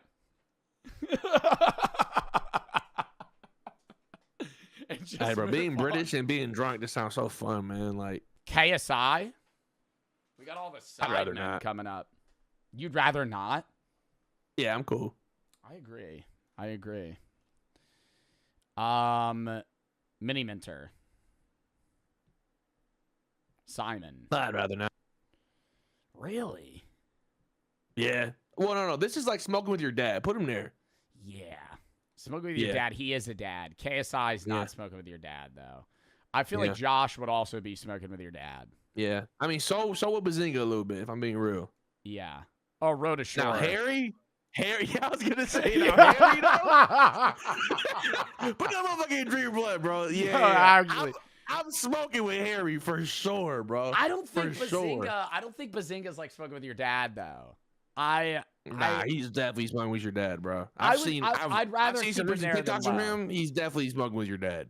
Muda. I'd rather not, bro. Love Muda. I'd rather not. Shout out Muda, bro. I mean, we don't know each other, but I can only go off what I've seen on clips. I'm cool. Shout out Muda, Muda's though. very high energy, very loud. But like, I don't know. Muda is hilarious. Yes, but bro. you know, imagine you're smoking with Muda and he's like, this is good shit. Where do you get this? I'd die, like right there. So I'm not gonna lie, bro. Ron is top tier, bro. I love Ron. Yeah, I think Ron I mean, is I've never talked to hilarious. Ron. Yeah, me and Ron have never interacted, but that dude is funny as shit, bro. I'd definitely smoke with Ron. Ron, you For think sure. Ron top tier? Yeah, Ron top tier. Jason. it's a vibe. I would put Vibe. Jason in It's a Vibe, and I'd put Lacey in mid. That's fair. Cinna. I think Senna is also it's a Cinna vibe. is the nicest. No, I feel like Cinna's higher, bro. Cinna's like the nicest person ever, and No, just she's gets really nice. clowned on. I feel like it would be fine. Like I feel Okay. like I would put Yeah, it. you know what? Top maybe- tier. Top tier is cool. I feel like top tier. Put her above. I'm not gonna lie. Put Queso below Senna. Yeah, there you go. Solid. Okay. Jay Schlatt. I I mean, love dude, Jay look, I mean, Schlatt. he- It's just like it's hard to gauge how he would act high. Personally, I feel like Jay Schlatt is in my dream blunt rotation. I also think Jay Schlatt is probably in the Dream Blunt rotation. But The we're gonna dude have is to. We're gonna too have fucking to. funny, bro. We're gonna have to. Let's do this, and then we'll do honor. We'll reformat and then do honorable mentions. Yeah. Steak, you don't know. Nope. Funny All you. guy. He kind of looks weird in that picture, but Yeah, a little bit. yeah, no, he's. I think he's chill. I feel like I would put Steak in It's a Vibe. Okay. Okay, now do we want to change this list? Okay. Should we do Dream Blunt into a list where we should actually try and get the people to then do a stream together where we're all high? Is that how we want to format it? I feel like we just got to rank it genuinely. Like, Okay. not even just for the idea of a stream. Like, this is just like, because you got to keep in mind, if we were doing Dream Blunt for a stream, there's other names that I would shout, you know? Yeah. And there's other people that haven't been included. Like, somebody said Marlon. I'm telling you right now, Marlon is not. I think Yeah, I'm not trying Marlon's- to smoke with Marlon. Okay, I'm not trying to I smoke would with say, Marlon. I would say Marlon's move. Oh, My dude, bad. see, like, Flight? Yeah, like, Flights. Like, we don't got Flight. Flight's up there. I would say Adapt. Phase that- Adapt. The only person I would move is. Okay, this is what I would do, bro. I would make a trade. Deji, Ginge, and Harry would move to the top of top tier, and then Ron, Handsome, and Ninja go to Dream Blunt for me. That's how I would do it. I'm willing to move Deji down and Ginge down. Could we keep Harry? We can keep Harry. And who did you want to move up? I feel like Ron would be Dream Blunt, bro. And then Ninja or Handsome, bro. Or Sketch. Those are like the three I would pick. I'll put Ninja up there. Solid. Would we move anybody down? I mean, Aiden could go down for Aiden sure. could go to mid vibe. Aiden could go to the bottom. Aiden could go to mid vibe. Charlie could go up. Charlie could go up to It's a Vibe. I mean, this is just bottom tier. And then the dad tier list is fine. Yeah, solid list. This solid- is yeah. actually like, this is like fathers, man. Yeah, Like, yeah. this is Low like- key, this is like like the what- most like- accurate tier list of all Yes, time. Or like, I am like confident there. with this tier list. This is That's pretty awesome. good. I mean, for what we have, like for like what was available, yeah, it's pretty solid. Okay, Pretty now solid, let's. bro. Who do we have like name wise not included? I think KDB is top tier. I think Vanilla Mace is top tier. Mm-hmm. Clav is probably in the I'd rather die. Maybe in the Mr. Beast tier list, if I'm being honest. I think Clav's probably in the Mr. Beast list. Yeah. No, but I mean, Mr. Beast isn't I'm definitively not smoking weed with the burnt penis, bro. I'm cool. the burnt peanut. Am I Just know smoking that. weed with the burnt peanut, the like in his VTuber form, or That's what I'm saying, IRL? Oh, Squeaks. Oh, Squeaks' dream blunt. Squeaks' dream blunt, bro. Take Ninja out. Yo, bro, Squeaks' dream blunt. Is he? Yes. Dude, I would smoke weed with Squeaks in a heartbeat, bro. Squeaks, if you can hear this, please smoke weed with me and Joe, bro. Please. Oh my God, that'd be so fun, bro. Are you kidding me? Squeaks and Ludwig would be good. Oh God, see, there's so many other good people. One Pixel's up there for sure. Oh One my Pixel's God, probably I would dream also blunt. smoke with Oni, bro. Oh my God, nah, that'd be fire. That would actually be fire. Oh, like Dante, like even Dante. Dante don't smoke. Dante don't smoke. Okay, well, yeah, but that's like the same thing with like Agent. Like, I don't think Agent would smoke. That's fair. You know, Dante only ever smoked on accident one time. It was a New Year's party, and he was like, "Yo, like, pass me the blunts." And so then we passed him the blunts, and then he put them like he was about to hit all of them, and then he accidentally breathed in. And it, but I'm not gonna lie, it was for like movie, a bro. picture.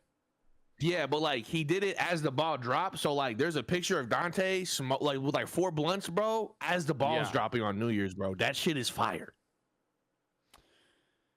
Shit is tough. Wait, there was another fucking name that somebody said that was good. Silky. Silky's up there.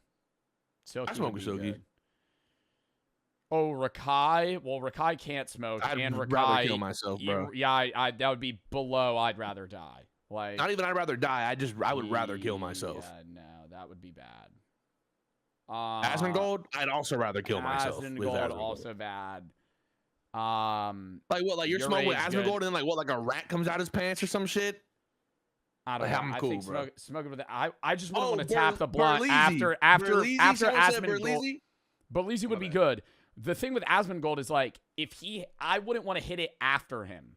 Like, oh yeah, bro, all the fucking mucus that would probably accumulate and shit. If I was in a blunt rotation with Asmon and it was like, say it's my turn then his turn, like in a circle, I'm just like getting all of what I want out of the blunt in that one hit. Like okay. I'm just gonna hold the blunt for like 3 minutes, smoke half of it, and then fucking pass it off. If we smoke with Asmon, we're using a metal tip every time he passes it, and then I'm going to wash it. Here's the thing: is like when you smoke too in a group, there's 2 different vibes for a blunt rotation. There's a blunt rotation where people hit and pass, you know, and then there's one where it's like you kind of hold it for like a few minutes, not a minute, or maybe like a minute, and you're kind of like hitting it, talking, then you pass. Like, which one do you do?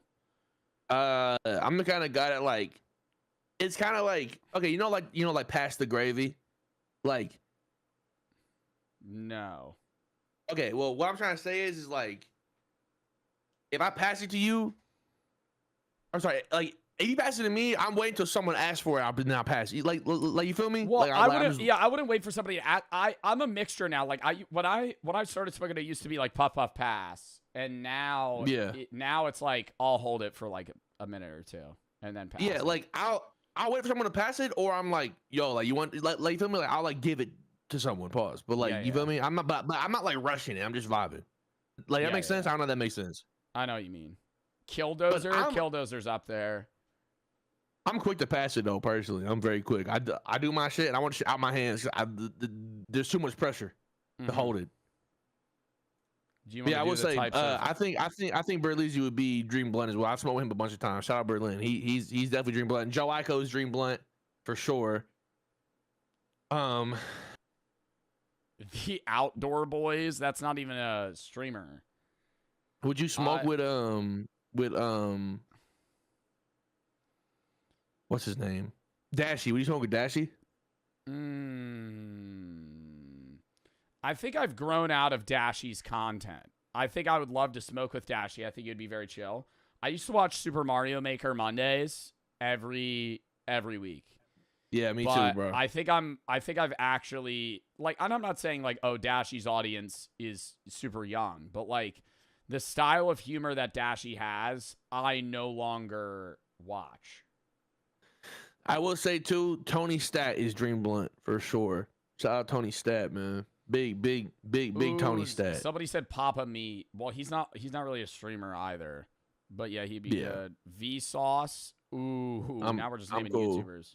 Vsauce? You want to smoke with I'm not smoking with Vsauce? Vsauce, bro. I'm Bro, not smoking with that- Vsauce. Bro, Vsauce would be awesome. He'd be like spitting knowledge to me. I'd probably dissociate mid conversation. All right, you want to do this? I'm This is the down, bro. Let's alcohol do it. tier list, bro. Can we just? Thank you, bro. Be trying to be Fucking simplify it a special and little shit. bit. Like, what the fuck? Do we want? Let's add an F. What? Okay. Absinthe.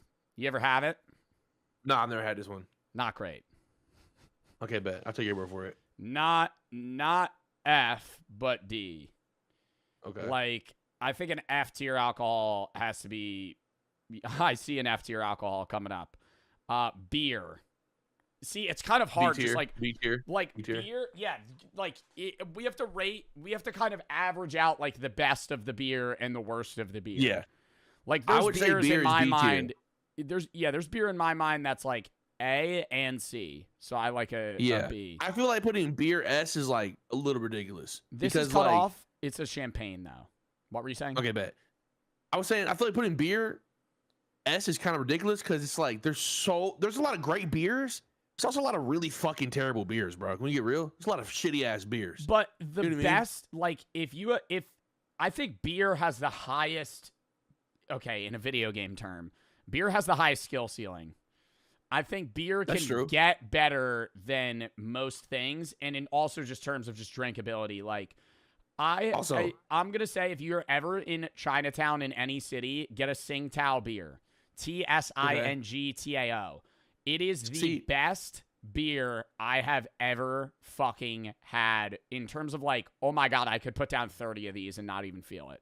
Like, not feel it drunk wise, but like not even feel it in my stomach. Like, I wouldn't feel bloated or gross. Like, you just slam see, them. I've only had beers at rodeos, and it's a great experience, bro. I feel like beer is like an amazing social drink, bro. You know, you just have it anywhere. I'm getting beer drunk most times I'm getting drunk. Dude, I need you. Okay, bro, I need your help like picking a beer out, bro. Cause I want to up my beer game, bro. Like I really do. I want to up my beer game. I want to fucking crack. Depends a what you're brew. doing. If I'm just if I'm having a beer with dinner, I'm probably having a thicker beer like a Yingling. I'm not gonna lie. Is it weird that I do not eat when I drink? I just can't. Like I gotta eat before or after. I can't eat. No, while I'm drinking. I eat before. I might eat in the middle, like a little halftime. Okay.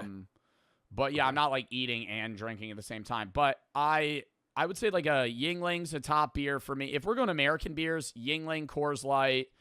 I actually love Budweiser. I think Budweiser. Okay, is gets it a bad that shitty I rap. really like Bud Light? Is that bad? Like, No, is that cringe? I like Bud Light. I think Dude, I not really canned like Bud Light, bro. but if I'm at a bar and I'm getting pitchers of beer, getting a pitcher of Bud Yeah. Light's a pretty good fucking play.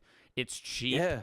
and it's good. Someone said soft hands. What about Miller Lite? Miller Lite's a little too yeasty or weedy for me. I don't know. There's like I still Miller Lite used to be my favorite. One that I don't like that a lot of people drink that are like in their 20s, Michelob Ultra. Not a big fan. Not a big fan of Michelob Ultra. I've been trying to like Modelo's. I feel like I should like Modelo's. I love but a just- Modelo. Bro, I don't know what it is. Like I feel like I didn't have it at the right temp. You got to have a Modelo double lime. And honestly, okay. Modelo I is had an it no lime. I had it overrated. no lime. I had it no Modelo is an overrated Hispanic beer. There is have a Dos Equis is a better beer or a Tecate. Okay. Tecate Okay, bet. Light is the best canned beer from Mexico. Okay, bet. Yo, bro, low key, can I get like can you send me like a list of this?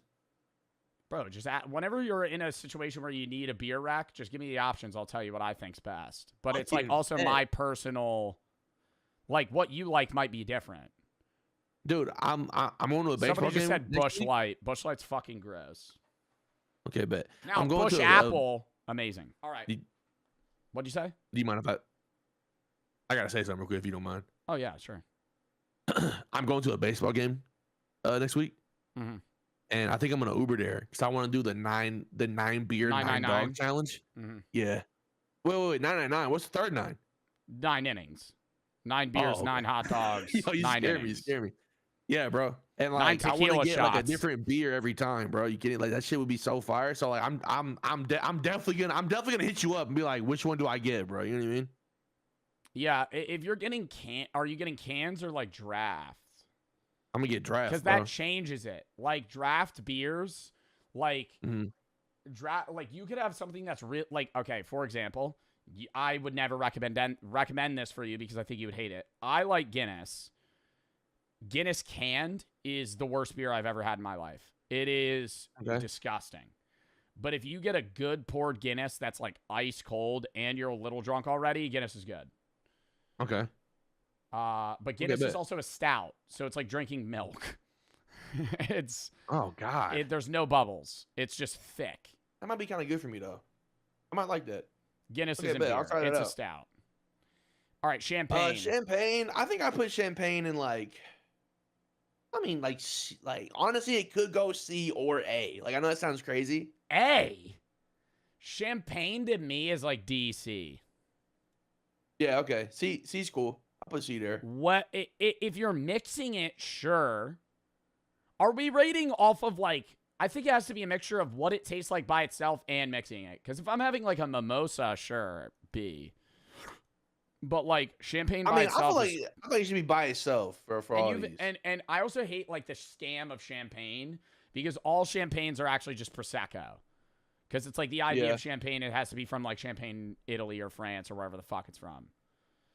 Chocolate liqueur. I feel like champagne is cool whenever you're celebrating something. That's that's why I was gonna say. Oh yeah. Like a birthday, New Year's, you're on vacation. Yeah, it's like it's a really fun thing. Like I've never had champagne, but like I'm wasted off this champagne. You know what I mean? Like it's just I'm cool. No C tier for sure.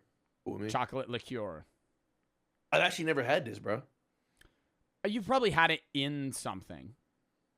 I would say chocolate maybe. liqueur is like B tier. Okay. Cognac.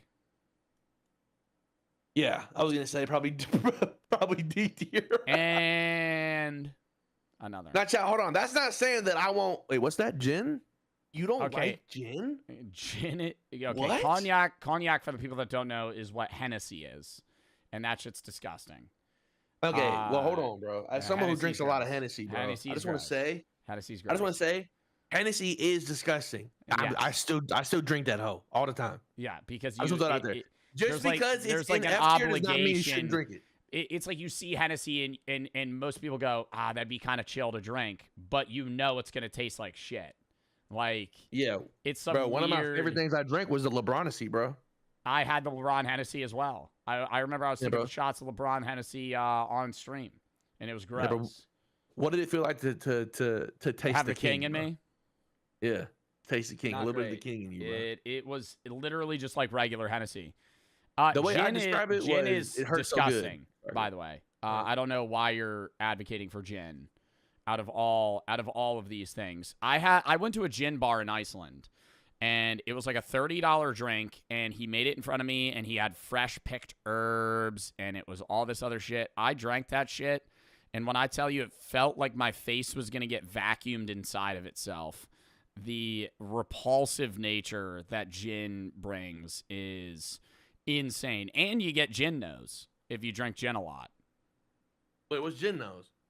It makes your nose turn purple. Really? Yeah. If you're an avid You gin lying? drinker for like your whole life, your nose will start. I'm pretty sure your nose starts turning purple. Can we get a fact check on that? Pretty sure that's real. Okay, well, Is that all real, I know chat? is, bro, I had a Moscow Mule, and it was made with gin, and it was very good. Okay, a Moscow Mule is made with vodka, so you didn't have a Moscow Mule. You had some other mule. Okay, yeah, maybe you're right. Maybe it was a different mule. All It I had to know have is, been bro, a it different was mule. some drink with gin in it, and it was good. Maybe a gin and tonic, or gin and ginger. Did you have a gin and ginger? It could have been. I'm not sure. I had something. That might have been. I'm not doubting. Okay, herbal liqueurs like Jägermeister. Like a. Oh, you like know a what, though? I think like I'm a thinking of Digestif. rum. I think I'm thinking of rum, though. I love rum. Rum's my favorite. Oh, rum is my favorite alcohol as well. This Okay, is rum. cool. I'm down to just Yeah, throw put that rum in in S. S tier. Rum is very drinkable by itself, and it's the best mixed. Like you could mix it with everything, and it tastes good. Yeah, rum is amazing, bro. I feel like rum is like the most consistent thing to drink, deadass. And like I've drank a lot of alcohol, and I've hit points where like I got tired of tequila, like I got tired of vodka, I got tired of whiskey. I've never been tired of rum. Rum is so good. Herbal liqueur. Have you had Jägermeister? No, I've always wanted to try it, bro. Try one. Tastes like black licorice. Oh God, I would hate it, but I'd definitely drink it though. I love. Okay, I don't like when somebody brings up Jaeger Bomb. I get like hype about it, but they taste like shit. And I think Jaeger's a pretty gross alcohol, but you could put it down. I would put Jaeger like herbal liqueur in like C tier. Okay, but regular liqueur, I have no idea. Yeah, I have no clue. Let's just put it C. Mead. Mead is honey I've heard or mead fruit. is really good. It's like I've had mead before. Mead tastes like honey alcohol. I think it's like really that shit tasty. probably so good, bro. Oh my God. Have you had moonshine? No. I don't know if we have moonshine on this list. Is this vodka? Bro, I think this is think vodka. So. Dude, I've never had moonshine. Dude, I've had some of the best alcohol I've had was moonshine, bro. I had this fucking like butter pecan moonshine.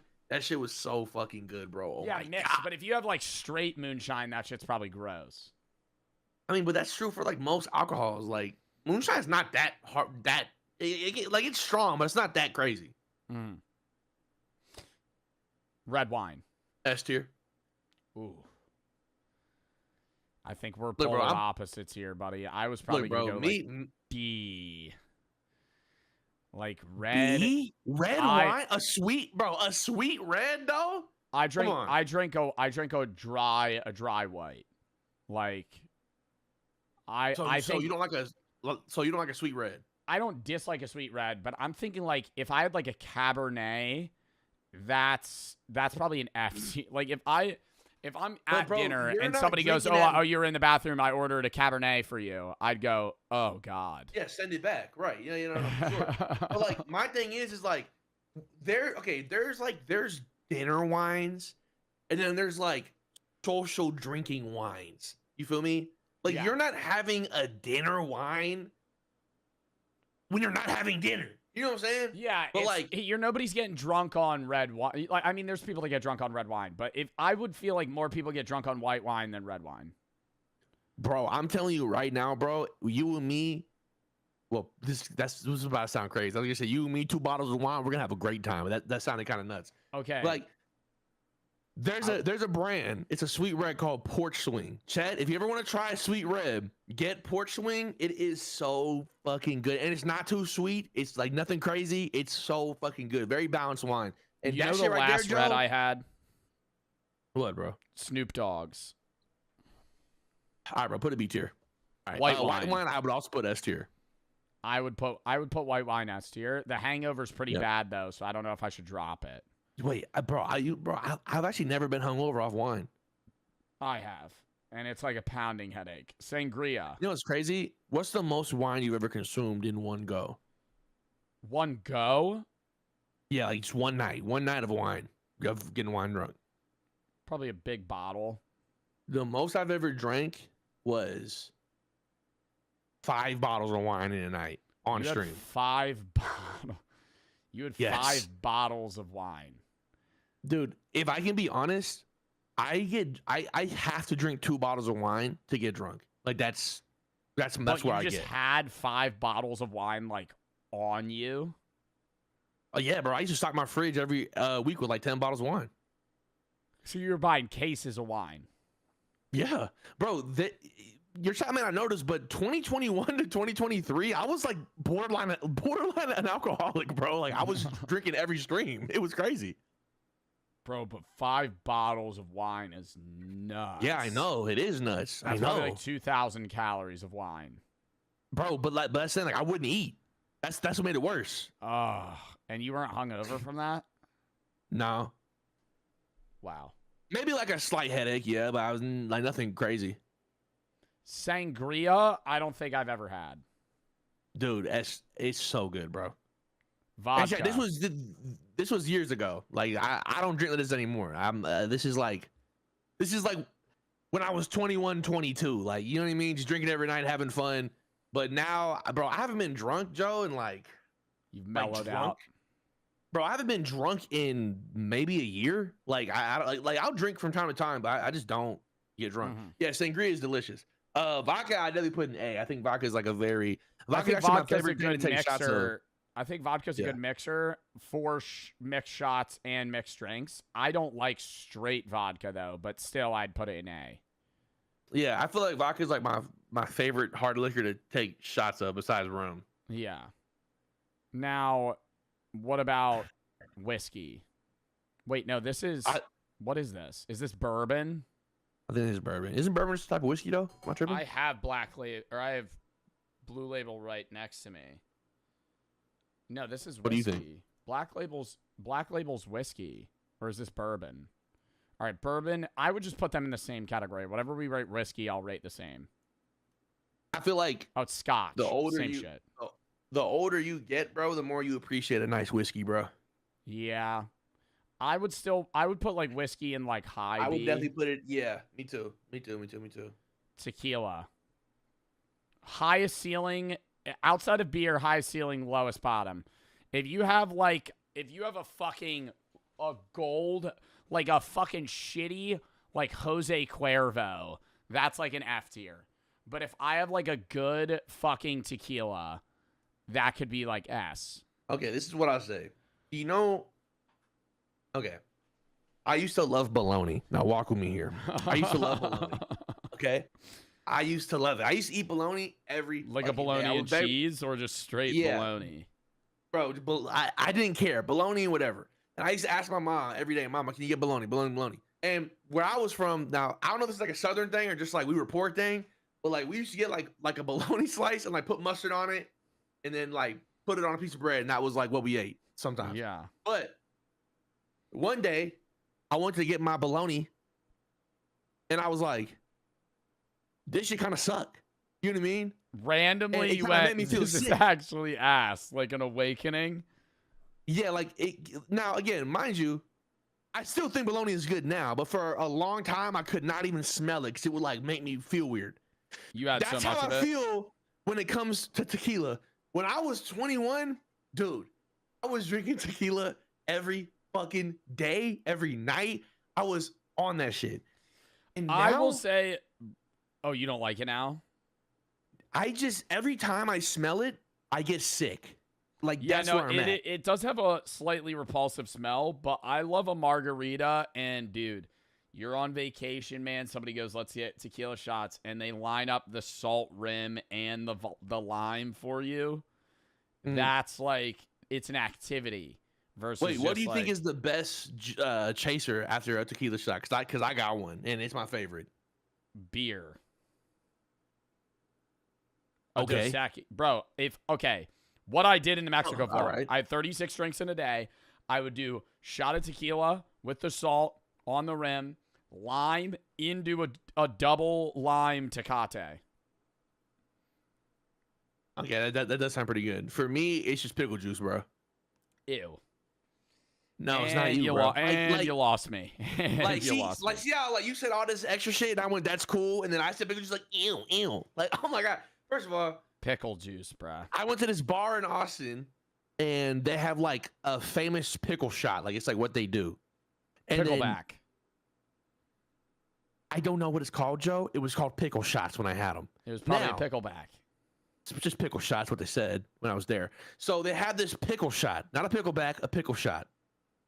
Get a shot of tequila, and then you chase down with a shot of pickle juice. And ever since then, bro, that's how I prefer to drink my tequila, with pickle juice. I just bro. It is hate delicious. pickles, bro. What do you mean you hate pickles? I don't like pickles and I don't like cucumbers. What? You're kidding. I'm not kidding. I've never liked pickles. Do you like tomatoes? No, I like ketchup. Oh, bro.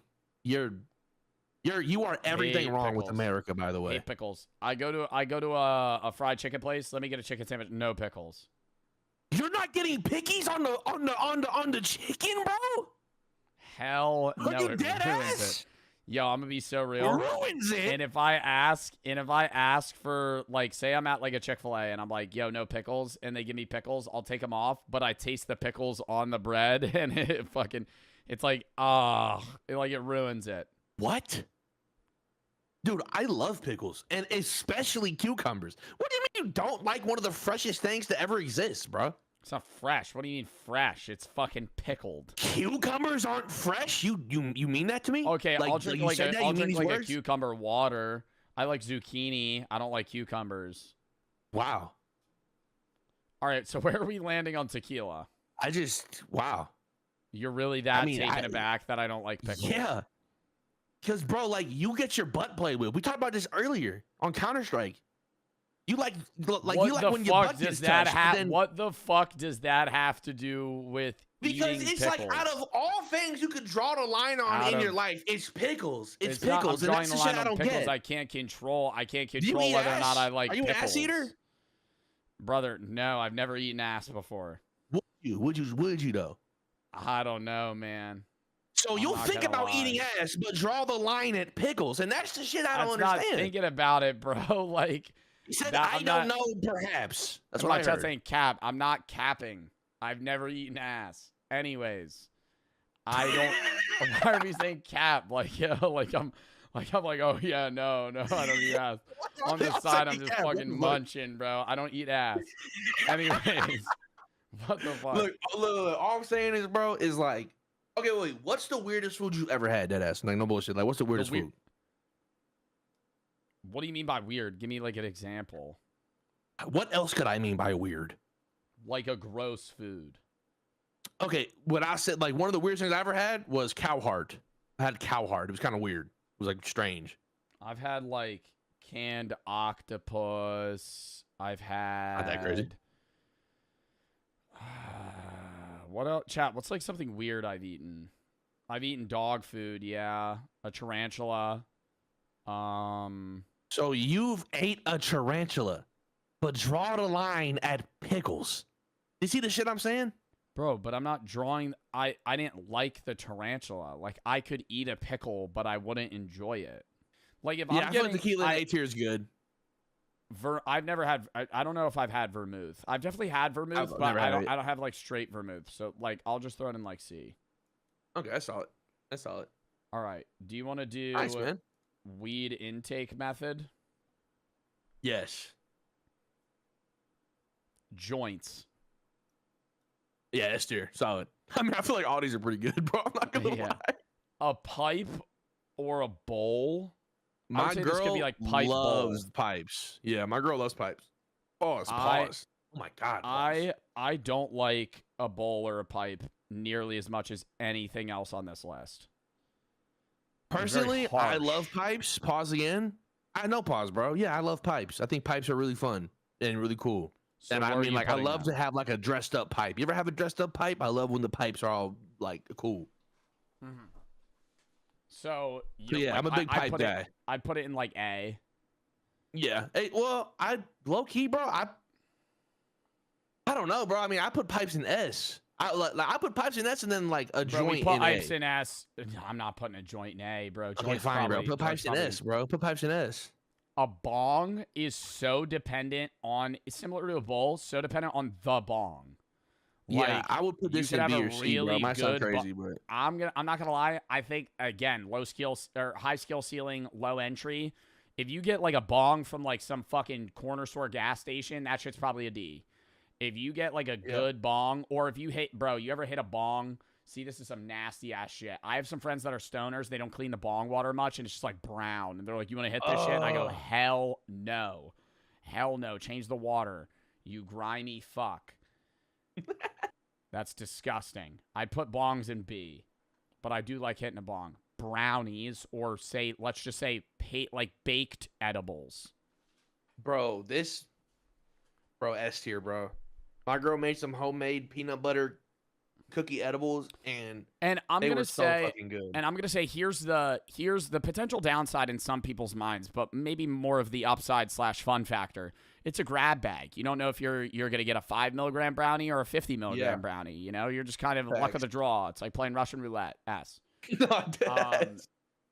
I like gummies. I eat gummies all the time. Yeah, I put it. Yeah. I mean, Okay. yeah. This is like cool to just do whenever you feel like it. Just Cart take a gummy. convenient. Worst way to smoke. Yeah, I put it in C or D. I would. Yeah, I'd put them in honestly. C. I don't know about D. THC drinks. I drink. Have you ever had a THC drink? I have. Yes. I think they're pretty good. You got to get a Yeah, good they're one cool. though. You got to get a good one. Yeah, I'd put yeah, 'em they're B. cool. Yeah. B tier is good. Blunt. I've never made a blunt myself. I've only smoked other people's blunts. Have you had a rose blunt? What's that? It's a blunt made out of a rose petal. No. Very, very solid.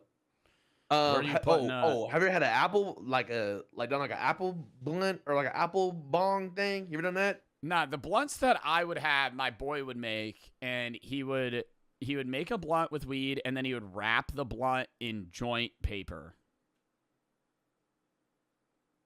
Okay. And it would be like the cleanest blunt I've ever seen. And it was very smooth. But I will say, if you afterwards- ever have a chance to do a rose blunt, you should really try it because that shit is crazy. I feel like blunts is like, A tier. I think it's pretty solid. I like blunts. A spliff? Is a spliff where it's half tobacco, half weed? I have no idea. I'm pretty sure like Europeans like doing that shit. Europeans like I'm weird not- shit. Yeah. I'm not about that. Which more do we want to do out of these? We ain't got to do. I'm not gonna lie, bro. pods. Could we low key save these for next time, bro? Because I low key gotta. I am down. I'm not gonna lie. Bet. No worries. Okay, bet. I was gonna say because I low key got a dip. Hold on, wait. Let me end my video. Hey, chat. If you YouTube, if you want to see a part 2, just let me know. I'll Joe, link, anything you wanna say to the people? I'll link these in my notes tab if we want to rip them next time. All right, man, bro. All right, man. Well, hey, GG's, man, and I'll Yep, text you GG's, later. bro. I'll catch you, bro. All right, peace, Fun streaming. Peace, bro. I love JoJo, bro. That was a fun ass stream. All right, do we want to rip?